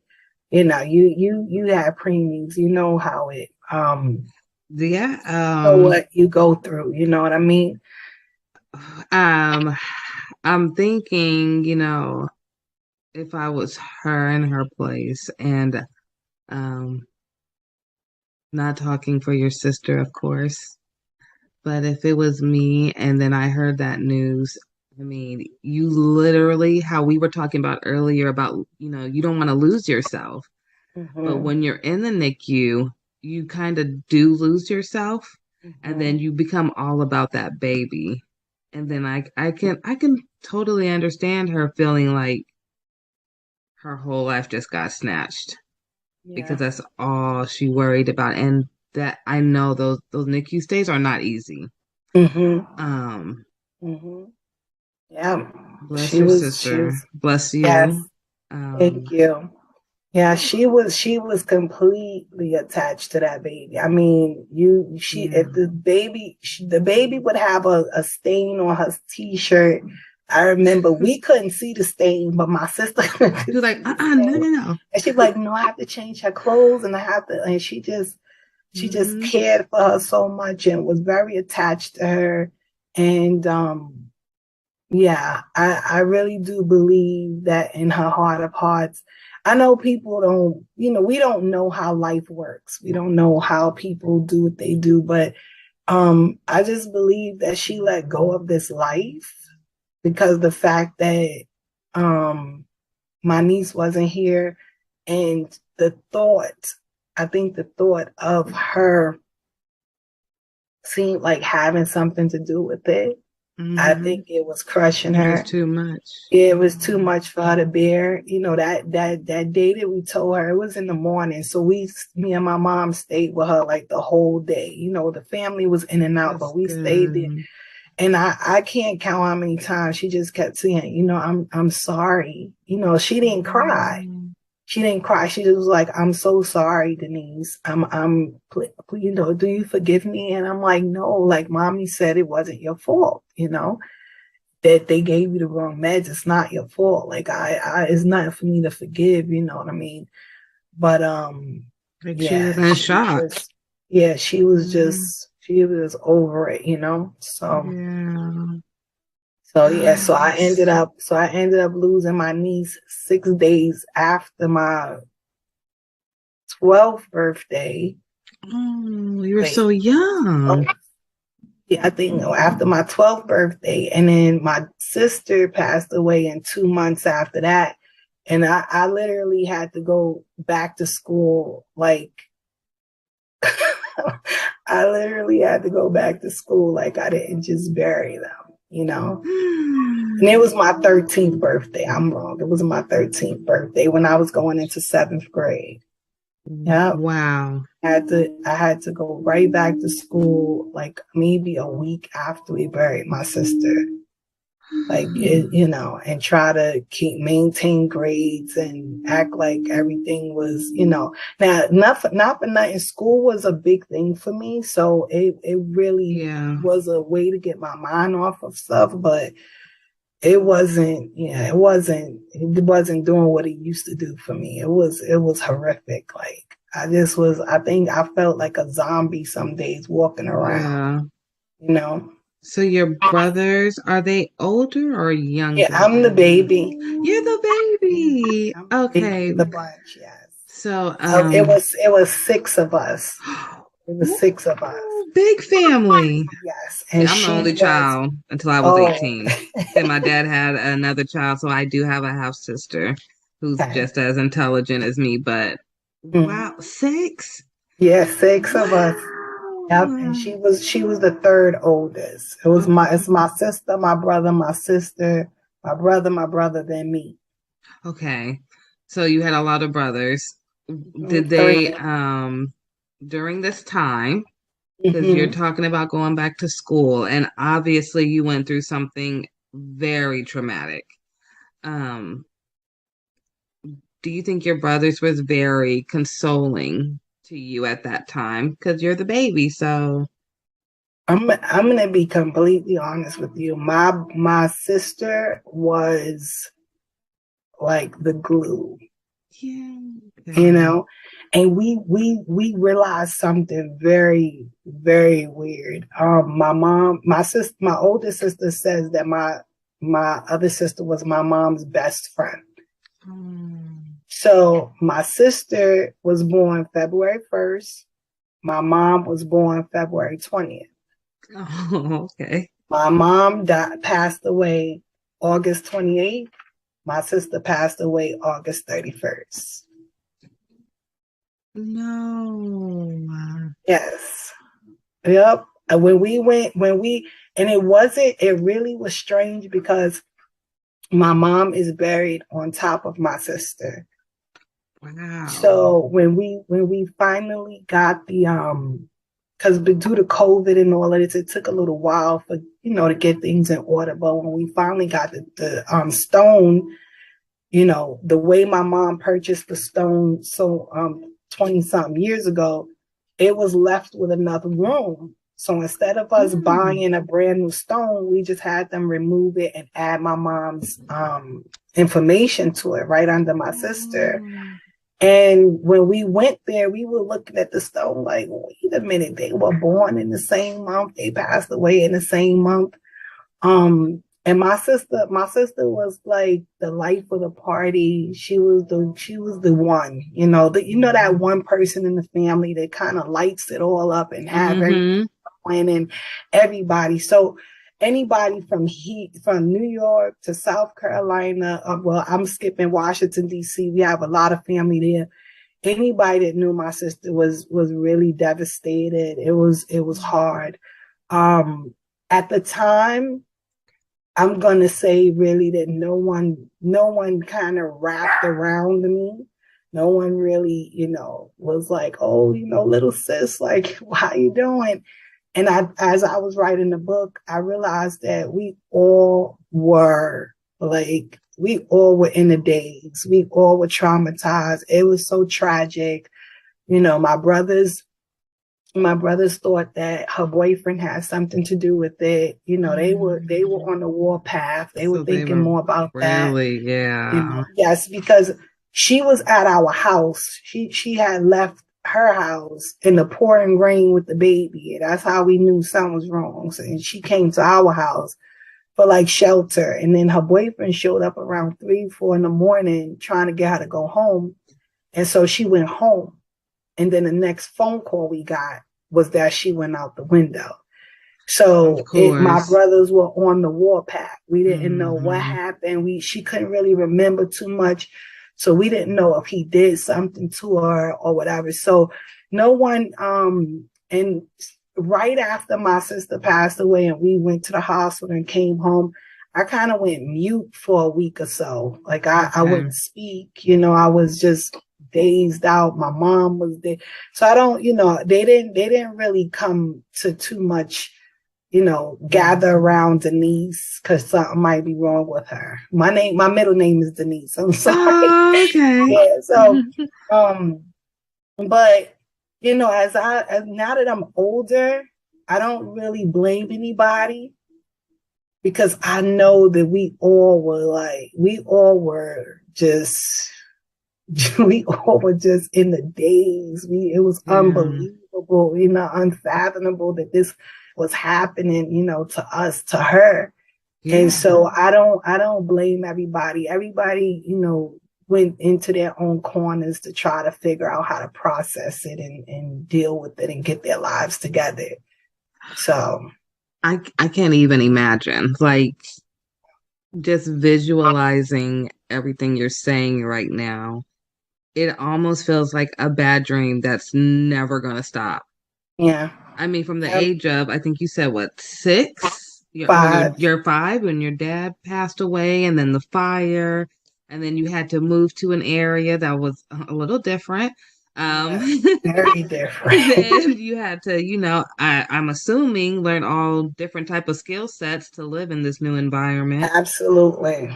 And then this you had with to your learn. sister. Let's just call it what it is. I had to learn how to fight. Yeah. And I had to learn how to survive. I did.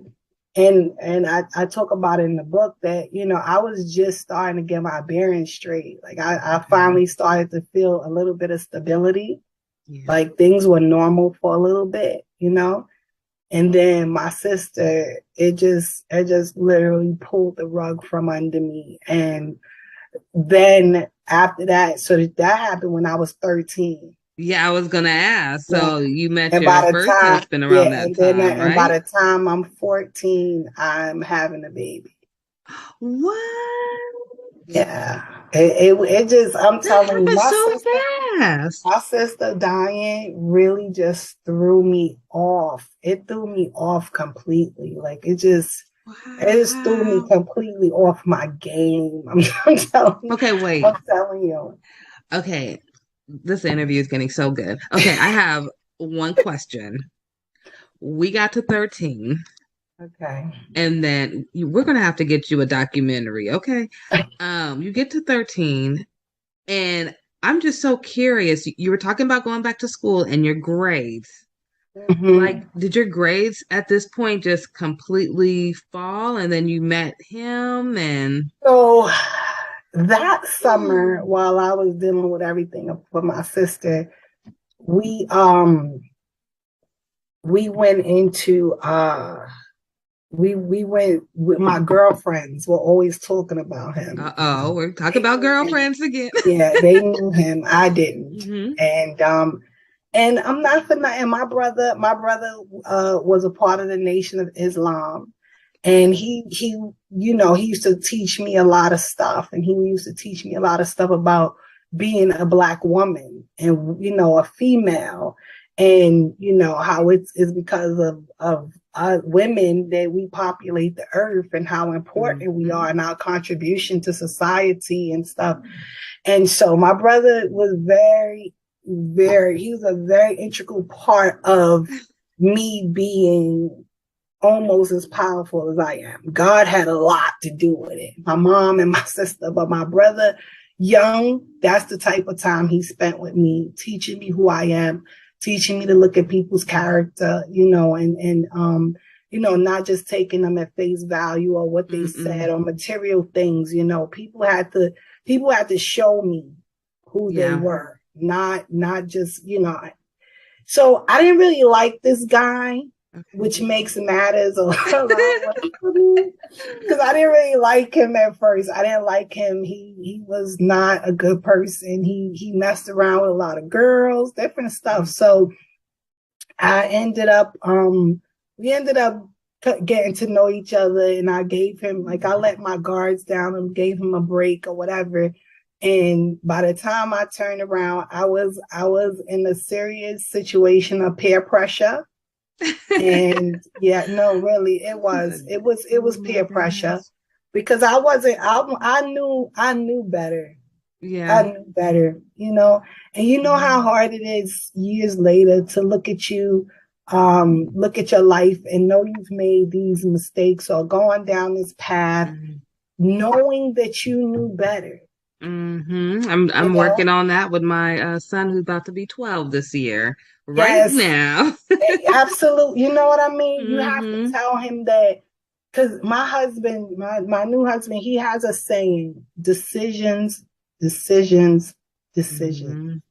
And your decisions can change the whole trajectory of your life. Like it really, one small, you could think it's minute, you could think it's small, one little decision could just change your whole path. So we have to be, because life is life.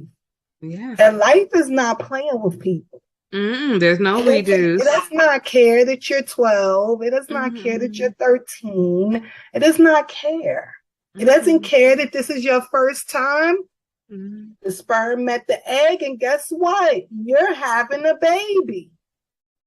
See what I mean?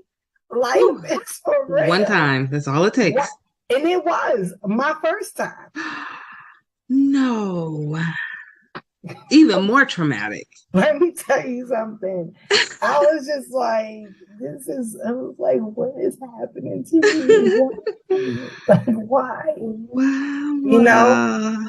And it's so many years later that I can say that it's okay. You know what I mean? Because now that life has given me so much lessons and so much experience that I can help other people.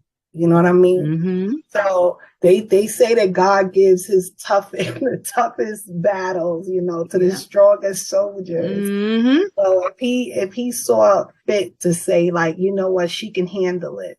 She's gonna make it through it. You know, she's gonna come through and she's gonna glorify me and let people know that I do exist because I brought her through.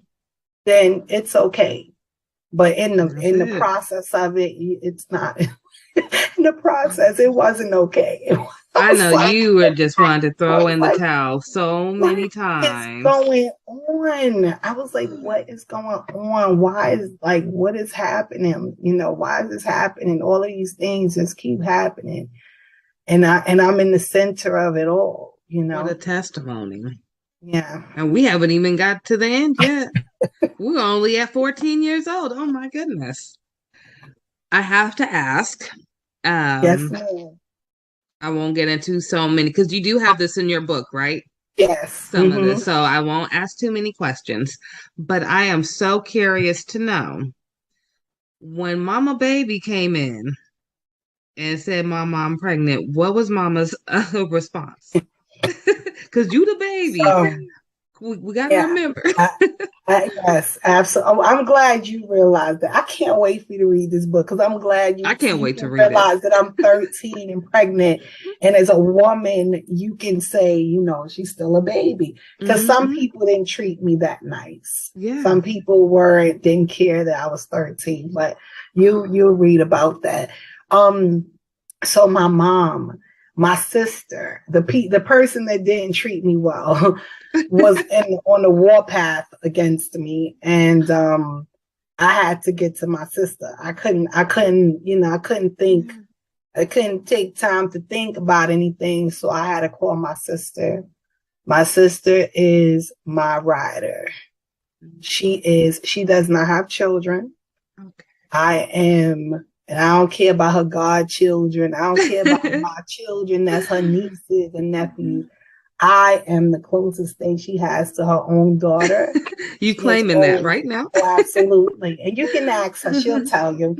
She has always treated me well. She has always taken care of me. She has always, you know, she's never, in all of my ups, downs, back and forth, mistakes, you know, my sister has never treated me like, what's wrong with you? Are you dumb or something? Like, what's happening? But she's always That's all we want to hear. She's always just like, little niece, what's up? What we going to do? What you want to do? You know? So I got to my sister, and once my sister was on my side, that was all she wrote. That was really all she wrote. You know, she was like, she had just moved into a really nice area of the Bronx. She had 2 bedrooms, and she was like, if you want to come and live with me, you know, with the baby, she's like, you're more than welcome to that room. She was like, I know you might be a little embarrassed. Like, I don't know what you want to do. You know, she was like, well, I don't care. But all I know is you're finishing school. I'll pay for daycare. I'll do you're finishing school. You understand? And I was like, all right, you know. So when we went, she went with me to tell my mom. She actually told my mom for me. Oh, so good. Buffer. She wasn't one of those people like, you have to say it. You're gonna say it. It was like, Mom, this is what's going on. This is what's happening. This is the part I'm playing. Like, so what? And my mother was like, what? My mother was like, like, wait a minute. Wait, that ain't a part of the plan. You know, we talk about college in this house. We talk about finishing school and education. That's not a part of the plan. And so I pretty much told my mom, you know, this is what I'm doing because of my brother. You know, my brother was very big on the things he taught me. Abortion was not one, like, we were not going to do that. So, you know, I told my mom I didn't want to do it, you know, and I was going to have this baby. You know, I made my bed and I'm going to lie in it and we going to be okay, you know? That's why I was hoping to, when I saw that you had youth and parents on there, I wanted to tell children. Because I feel like I was my most powerful at 13 years old. Even when I sit in front of people and they're like, oh, you seem so confident. You seem to have it all together. And I'm like, ooh, some days I don't. But when I was 13, I was severely determined and persistent. And like, kids are powerful. You know, kids are powerful. I think kids are powerful because they have not been in the world long enough to be, you know, some of them, because some of them do have it rough. I don't want to discount the ones that come into the world with these rough things going on. But for the most part, kids have not like been tainted. They've not been like traumatized to their core, really hurt, you know.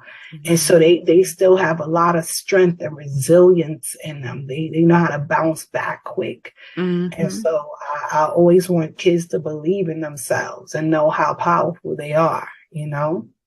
And so so at 13 I was like dynamic. I was just like, I was like, let me tell you something. I did this. This is my responsibility.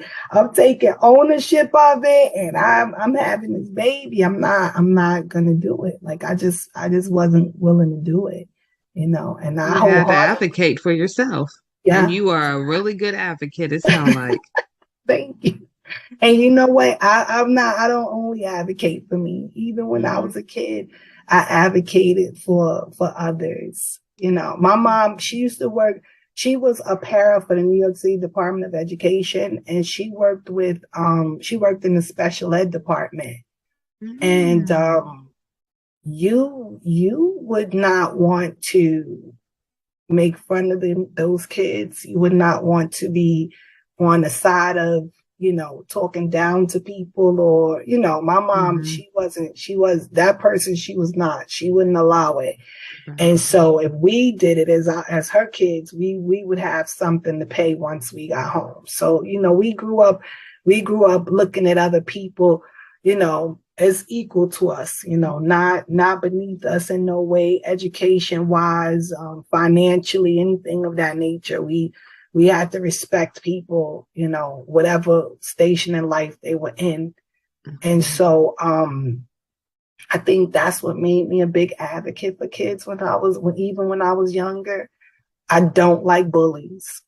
Yeah, I don't like clique mentality. I have a zero tolerance for it.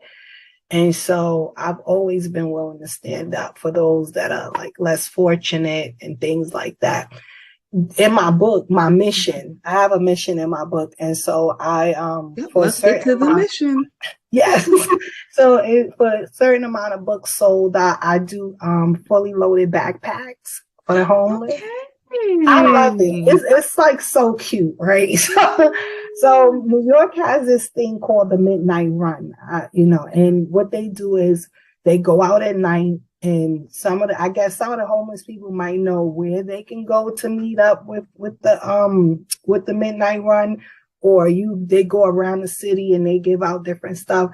And so I used to give out blankets like during the winter and things like that. COVID came, so it kind of threw me off my game, but I'm definitely gonna get back into it. Now I like to do little backpacks, right? Make them a survival kit. Put some blanket in there, socks, a hat, some gloves, because it gets cold out there in the wintertime. Some soup, some hot chocolate, some toiletries and stuff, toothbrush and different things. Look at Let's you. give out some me and my husband did it a couple of times. It was awesome. It was really, really good. It was really good. Keep me updated.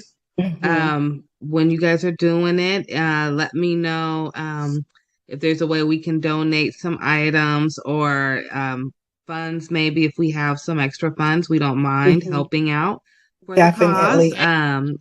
Let me know. I know I've talked to you. You're still in the Bronx, right? Yes, ma'am. Okay, I think I talked to you before, but we work with a hospital really closely in that area. So we do have a lot of families in Glo Preemies who live in the Bronx. Okay. So I will be coming out there soon. We were supposed to come last year, but COVID. So we'll probably be there next year to take a little tour of the Bronx area. Yeah. But I would love to help meet you face to face. Yeah. I'd love to meet you face to face. I would love to meet you too. I got want one more to say, question. Hold on. But wait, I want to Okay, say go this ahead. to you. I want to thank you for doing that for people in the Bronx. The Bronx is a very low socioeconomic territory, and we don't have the greatest health care. We don't get, the Bronx in New York City, to me, gets treated like the little redheaded stepchild. And so we don't, And so there's not a lot of programs for our families here. And so I take my hat off for you for coming from somewhere else to help the people here. I really appreciate that. I will tell you, thank you so much. Let me start with that. I appreciate it. I'll tell you this much. My family is not involved at all with what I do.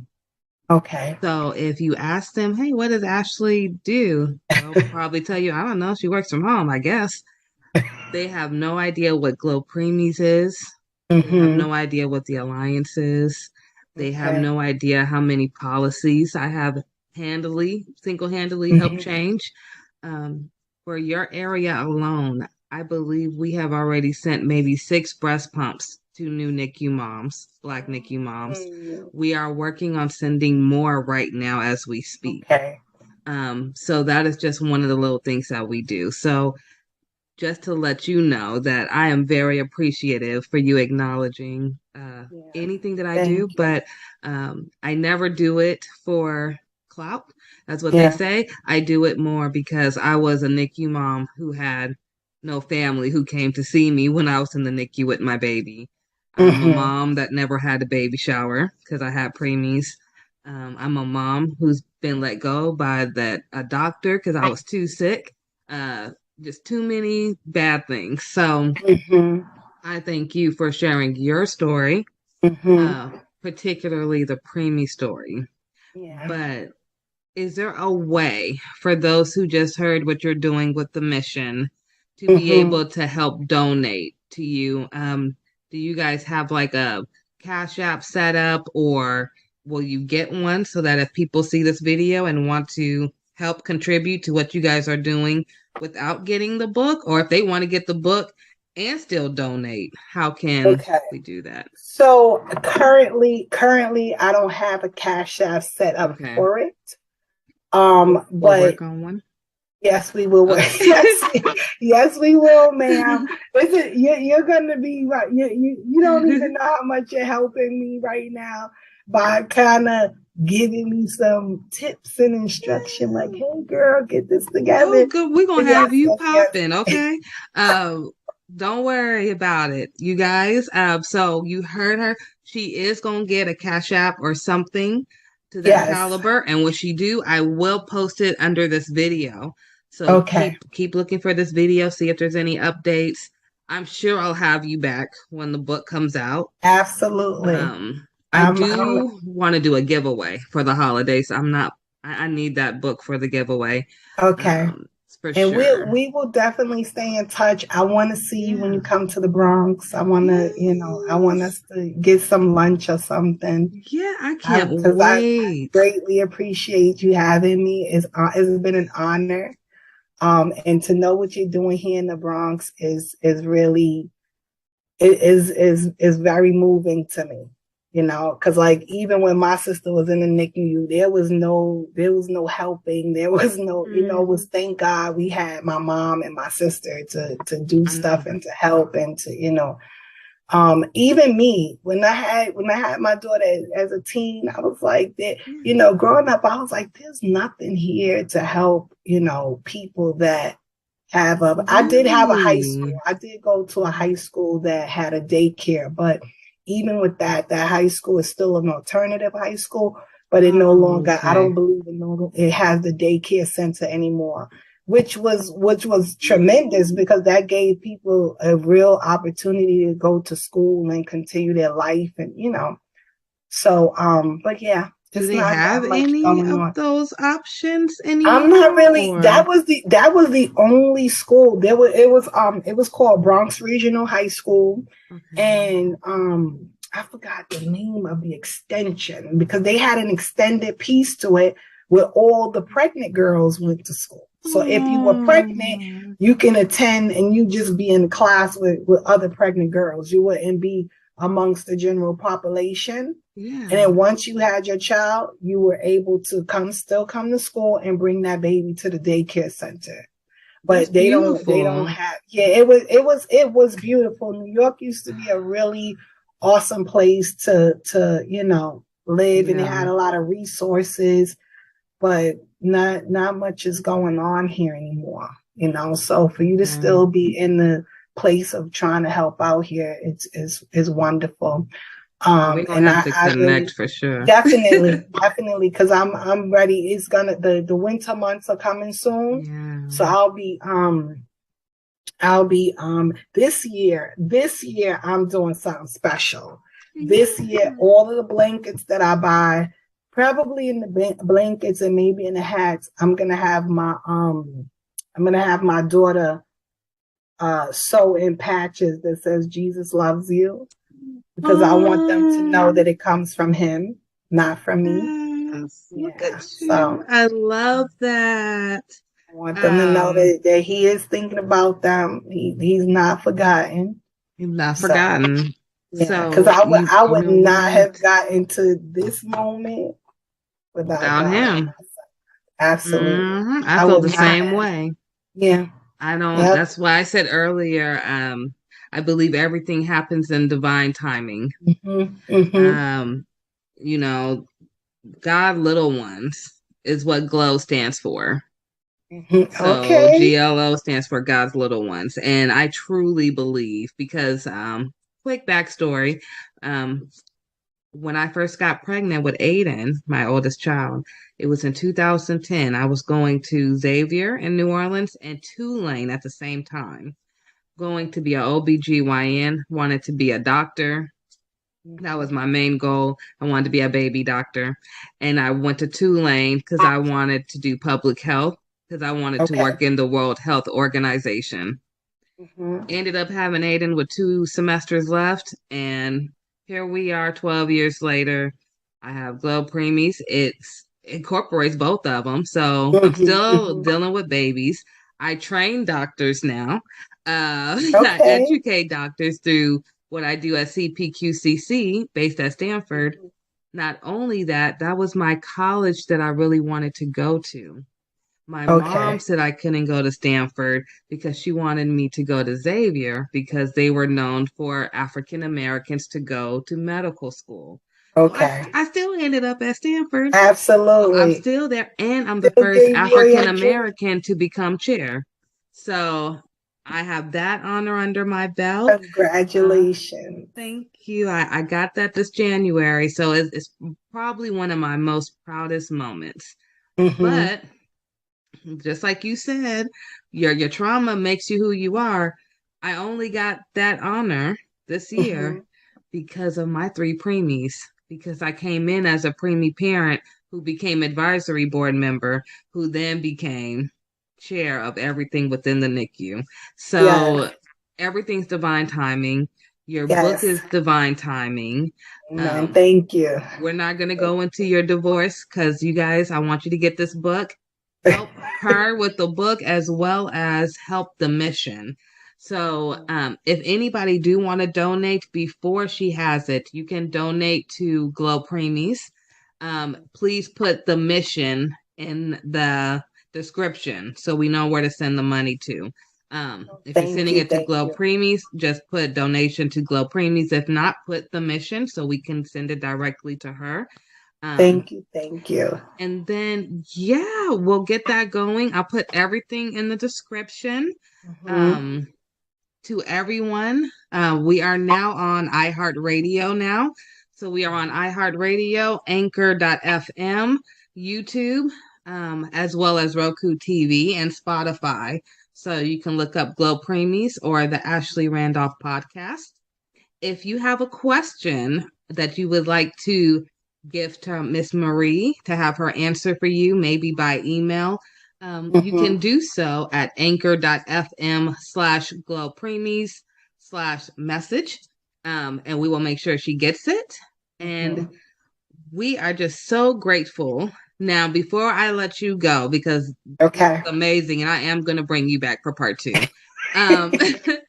Before I let you go, where can people find you? Because that's the most important thing. Yes, so I am on Instagram at marie.d.mosley, Mosley. And I'm also on Facebook at Marie Mosley. And like you said, they can email the pretty divorce at gmail.com. And I'm also going to I'm going to set up a Cash App and send it to you. So if anybody wants to donate, I would greatly appreciate it. I will share photos so you can see that your money is going to good use, because I would like to do at least 50 backpacks this coming winter. I want to do more, but I'm saying my minimum is going to be 50 to give out to the homeless. So there's a lot going on out there right now. And people need our help, And let's not forget that it does snow, so it's very, very cold. So this would be going to a good cause. If everyone helps, even $5 adds up. I do hat, glove, scarf, and socks, and a blanket. And the blanket. So, yeah, I think it's wonderful. You have such a good heart to say everything you've been through. Your family sounds amazing. Thank you. So we know that you came from some kind of good background. We may not know them personally, but we know that they're tough, they're strong, and you're the baby. So you're gonna just take everything that you've seen from them. So you have to be a tough cookie. So we are so appreciative of you. And thank you, my dear. I appreciate you. On behalf of all the millions of women who may be going through a divorce right now, thank you for writing this book on behalf of them, so that they can move forward like the women in my family. Hopefully I'll never have to go through that. I don't think I will, but you don't want to go through it, but it's those that have been through it, or those that feel like they're stuck, I definitely feel like my book would help them. Because I have a little bit in there about us divorcing ourselves, not only from men, but some other toxic behaviors. See what I'm saying? So it's, you know, it runs, it's a pretty, I'm proud of it. I'm very proud of it. And I can't wait for everyone to read it. I appreciate you. My husband appreciates you. My 4 babies and my 2 grandsons appreciate you. I could not get off the here without mentioning my kids. They are awesome. They are resilient.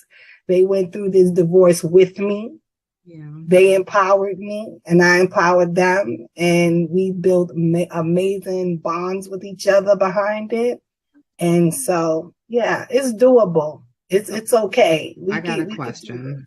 Yes, ma'am. How comfortable is your husband and kids with being on TV? I don't think my kids would have any problem with it. Let me tell you something. First of all, not for an interview though. My son is Mr. Congeniality. He's so astute, and he's such an awesome young man. My girl, I have one daughter though. She's very much into her faith, and she's very modest.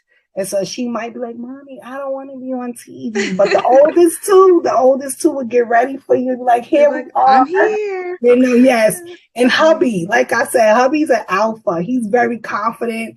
He believes in himself. He would have no problem. We'll show up. We'll definitely talk after this. Yes. We're doing a holiday special for our Roku TV.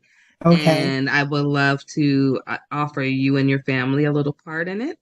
Okay. And I'll talk to you off of here about it. And then, I just want to offer it. We are trying to uplift as many Black voices as possible. Because when I first got started, there was a lot of people who are at the top right now in the NICU world who told me I would never make it unless I had everyone included. And I said, absolutely not when we have the highest rates. So I know how hard I had to fight, and I'm going to try to make sure that you guys don't have to fight as hard as I did. And I appreciate that. And I want to say this, my book, anybody can read my book. Okay. But I really did have us in mind. Yeah. We go through a unique set of circumstances in almost every situation out here. So I have women that might not have resources. You know, I talk about court and everything in there. Like, when you got a lawyer, all of that stuff. The good questions. You know what I mean? Absolutely. Because we have to speak up for one another. We have to, you know, and I don't shun anybody. Like I said, it's because we all women, we all go through divorce. But when I was going through divorce, I didn't have, you know, $10,000 to get a lawyer to fight for the house and the Rolls Royce. I didn't have all of that. And so I want to talk to people that really do need the assistance, you know, and that need someone to be able to be a voice for them. And so I appreciate you for that, and just know that I am following in those footsteps as well. I'm so happy for you. This time next year, you're going to be like, ooh, I'm on book number 2. It's like, good. When is it coming out? Oh, you already have it out? No, I don't have it out, but it'll be done in the next few weeks. Like, I'll be ready to send it off for editing. Ooh, all right. Okay, so when book number 3 coming? So it was. You know, I think the Lord was like, I want you to do 3 this year, but I didn't. I've been going through a lot because my mom passed away. Okay. And so I've been finally coming up from that, you know, from that. She passed this year? Stuff. No, she passed in 2020. Girl, it's so much stuff. Let me tell you something. It is so much stuff. And I'm going to quickly say this. My daughter, the one that I said is modest, this woman, this cult leader, talked her into, no, I'm being honest. I'm not. Like, I'm serious. I'm being very serious. She talked my daughter into leaving home and not speaking to us anymore. No. Yes. In 2018. Yes. And so we were going through that and trying to get her back. And Then my mom passed away. It's been a lot, but you know what? God is still good. He's still on the throne.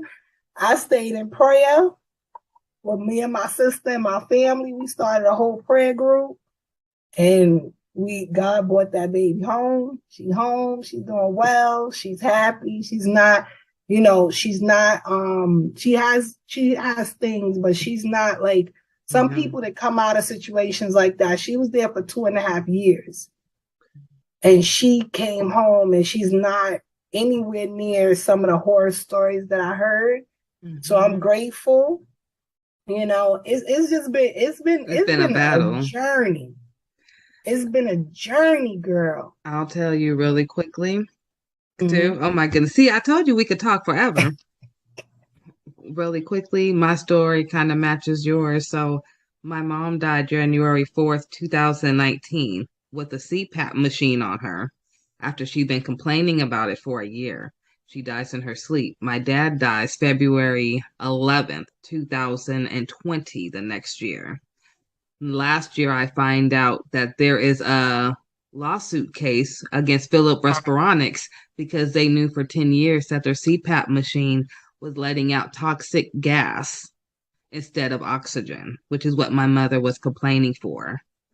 I am currently right now trying to settle out of court with Phillips. They don't ever answer because I really don't want to go through the whole lawsuit proceedings. Like I'm drained at this point. Yes. Okay. The whole situation, can I please just put it behind me now? Yes. I feel like I still have never grieved. So I'm just here, just like, come on, let's close this so I can move on. But all of that has happened really fast. And then my grandmother, my mom's mom, she had a stroke this year. She had a blood clot in her brain earlier this year. So she's still alive, but she's nowhere to where she used to be. So if you ask me, I feel like since 2019 to today, all the close relatives I had growing up, they're all gone, and they drop like flies really fast. So, close uncles, everything, just girl. We lost, starting with my mom. We lost 9 in 7 months. Starting with mommy in 7 months, we lost 9 back to back. In 1 month, we lost my aunt. 2 days after that, her son-in-law, and a month after that, her husband, my uncle. So one of my cousins lost her mother, her husband, and her father in the span of a month. Girl, I'm telling you, it's like I don't know what is going on. Woo, but let me tell you something. Woo. I trust the Lord, and I don't think He let us go through all of that for nothing. I agree. It just cannot be for nothing. There is some sort of something. He got something waiting for us. And let me tell you something. Do not be weary in well doing, for in due season you shall reap if you faint not. He cannot lie. It has to. You understand? Yeah. All of what you're going through, all of what you've been through, losing your parents, it is all for a reason. Is not all in vain. You're gonna be able to bless so many people's lives behind it. I know it don't bring them back and fill that void, but God will fill that void for you with His love.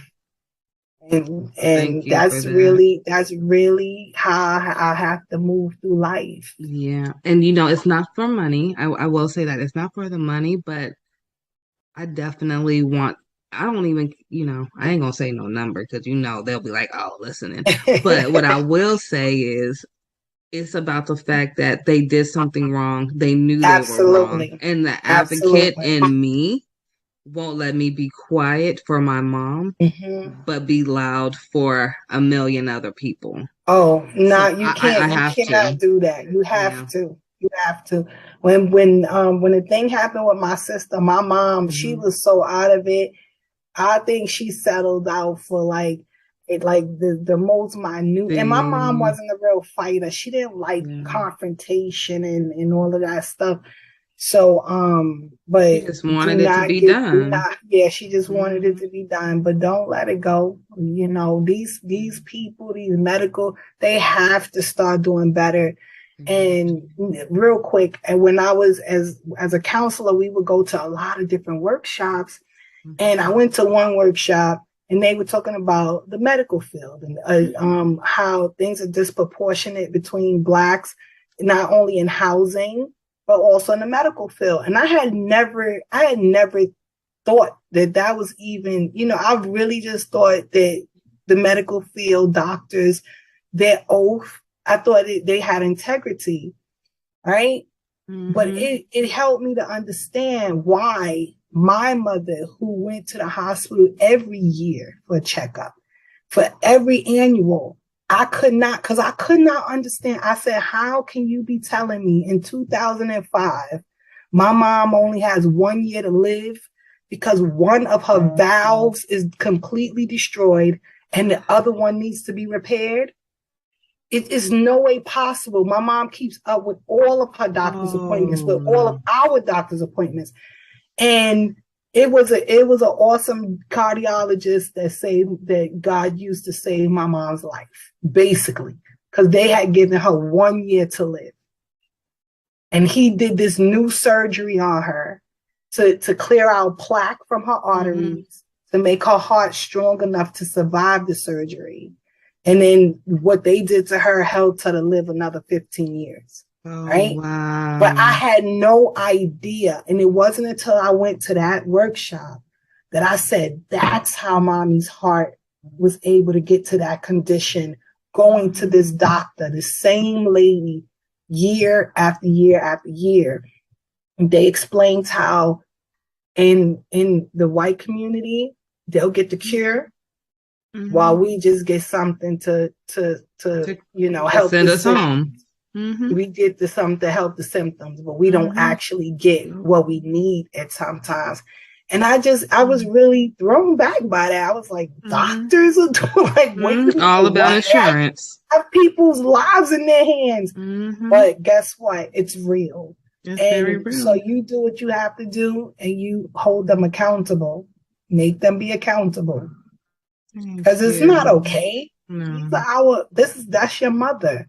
You know what I mean? It's touch your life, and no. And she was only 50, just made 50 in 6 months. It was January because our birthday's in June. Absolutely. And I will tell you, you were telling me about your baby and how she was with your mom, and then you just got her home. So that night, my son was actually staying with my mom. And they actually were with my grandmother. And so my grandmother is the one who found my mom.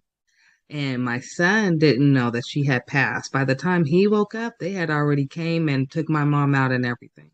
Wow. But to this day, I still think that's when everything, like for your backstory, that's when everything for Aiden, he's a top 10% in the state for state testing. But his grades started going down right after that.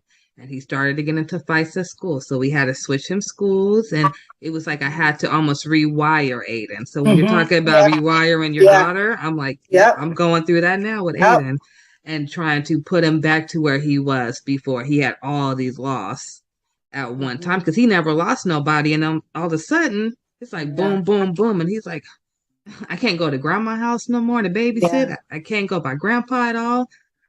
I mean, he sounds like my son. My son was very close to my mother. Very close. See, how's your son doing now? I know it's been about 2 years. She passed away 2 days after I dropped him off at college. No. Yep. 2 days. That Wednesday we took him up, and Friday she was gone. And he was like, Mommy, I'm here. Like, and he was a freshman. He was like, I don't know what to do. Like, I'm here alone. I need to get home. Where I gotta, and I was just like, calm down. I'm gonna get you a plane ticket. You're gonna get an Uber. You gotta, but you in college now, you know, you gotta talk to the people. You gotta explain to them what happened and tell them you have to go home, because it was still in the in the midst of COVID, and they didn't want you leaving campus. They said they had a bubble. They had a bubble around the state, and once you came in, they didn't want you like going out, coming back. But my son was like, I don't care if I can't be in school, then I was like, no, we're gonna talk to them first, and then we're gonna get you home. But I got like I'm terrified because you're there by yourself. I need you to calm down, and we'll figure it out. If I tell you, boy, let me tell you, my son, while my mom was sick, my son was washing her, helping her, like without me even knowing, because I had hurt my back. And I was like, what are you doing? You can't be changing, Grandma. He was like, but Mom, your back is messed up. Like, I have to help you. I have to help Grandma, you know. Them boys are something else. They're amazing. And that's why your son is going through that, because of the love he had for his grandmother, you know. And you just gotta help him work through it. You gotta just help him work through it and keep talking to him, you know. And it's difficult. It's difficult. Loss is difficult. It very is. I thank you for talking to me through that. And we were supposed to be talking about you, and we done ended up helping me out. Okay, that's how a good interview goes. It's okay. Yes, and we will definitely stay in touch. Yeah, Okay. we'll have you back for a part 2. And thank you so much. And everyone, please share and go visit her Instagram and Facebook. Like, follow, subscribe, share, all that jazz. And look out for the mission. That's what we're going to call it now. So if you hear me say we're getting ready to do the mission, we're talking about them backpacks, okay? So thank you again, Marie, for talking to our families, and we will talk soon. Yes, ma'am. Take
Hi there.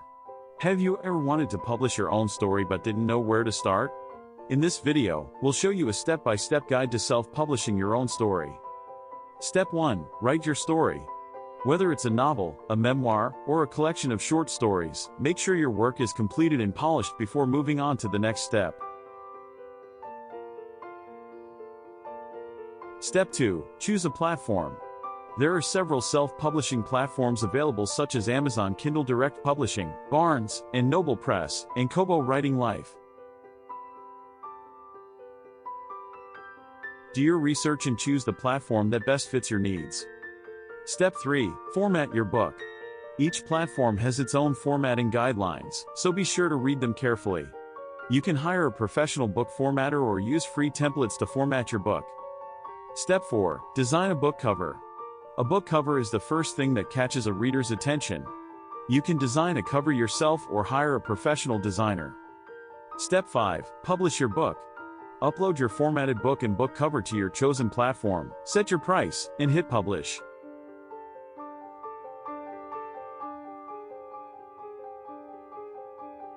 Step 6. Promote your book.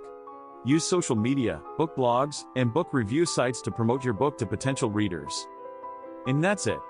With these 6 steps, you can self-publish your own story and share it with the world. Thanks for watching this video, and don't forget to subscribe to our channel for more tips on writing, publishing, and marketing your books. Hey everyone, welcome back to our channel. With fall and Halloween just around the corner, we thought it would be fun to share our top 10 movie picks for teens and for some of you younger siblings also to watch during this spooky season. So grab some popcorn, turn off the lights, and let's get started. First up, we have Hocus Pocus.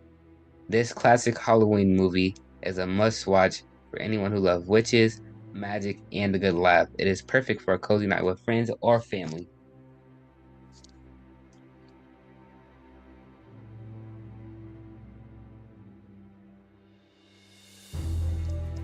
Next on our list is The Nightmare Before Christmas. This Tim Burton classic is a great choice for those who love a mix of Halloween and Christmas. The music is catchy, the animation is stunning, and the story is heartwarming.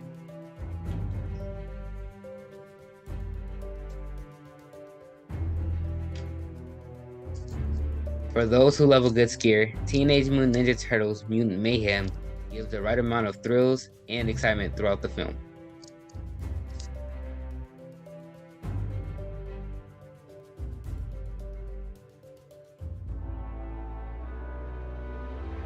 If you're in the mood for a classic horror movie, The Monkey King: The Legend Begins is the reimagined version by Hollywood of the film The Monkey King: Havoc in Heavens, the origin and birthplace of the Monkey King story. For those who love a good mystery and a good movie to watch with your younger siblings, and Paw Patrol: The Mighty Movie, a magical meteor crash lands in Adventure City and gives the Paw Patrol pups superpowers, transforming them into mighty pups.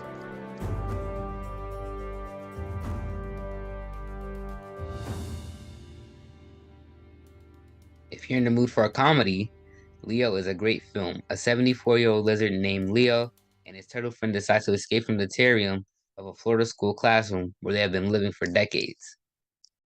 For those who love a good coming-of-age story, The Witch is a great choice, and you can watch it with your sisters. Witch follows a young girl named Asha who wishes on a star and gets a more direct answer than she bargained for when a troublemaking star comes down from sky to. If you're in the mood for excitement, watch Wonka with your parents. They had Willy Wonka and We Got Wonka. The story will focus specifically on a young Willy Wonka and how he met the Oompa Loompas on one of his earliest adventures. For those who love a good film, Ghostbusters Afterlife is one everybody loves. Set 31 years after the events of Ghostbusters 2, it follows a single mother and her children who move to an Oklahoma farm they inherited from their estranged father, Egon Spengler, a member of the original Ghostbusters. The sequel will come out in December 2023. For the last film, but not my least favorite, we have Migration.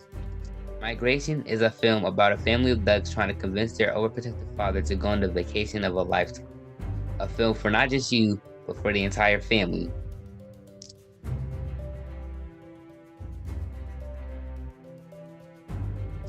Well, that's all we have for today. Leave a comment of your favorite fall movies and don't forget to like, share, subscribe to Glo Preemies. to never miss new content and to check us out at glopreemies.org. Thank you.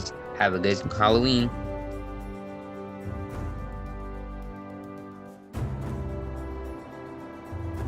Host, welcome back to our channel.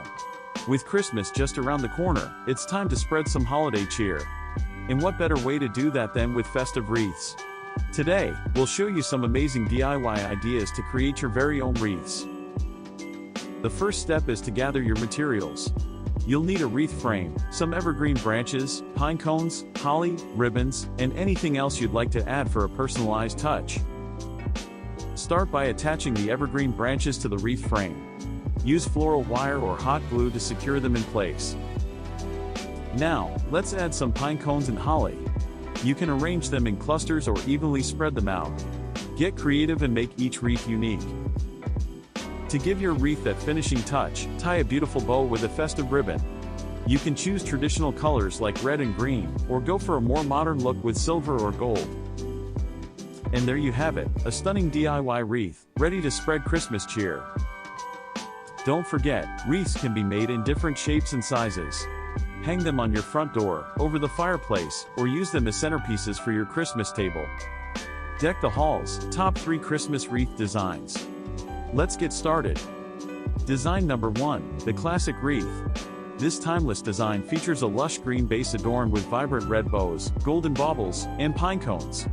It's a traditional choice that never goes out of style and will bring that festive spirit to your front door. Next up, design number 2, the whimsical wreath. This whimsical design takes a playful approach to holiday decor. It's filled with colorful ornaments, sparkling ribbons, and jingle bells. Hanging this wreath will surely bring joy and smiles to all who see it. And finally, design number 3, the rustic wreath. If you prefer a more natural and cozy look, this is the one for you. With its combination of fresh pine branches, pine cones, and burlap bows, it provides that warm and inviting touch to your home. There you have it, our top 3 Christmas wreath designs. Which one is your favorite? Let us know in the comments below. Don't forget to give this video a thumbs up and hit that subscribe button for more festive inspiration. Thanks for watching, and remember to have a joyful and magical holiday season.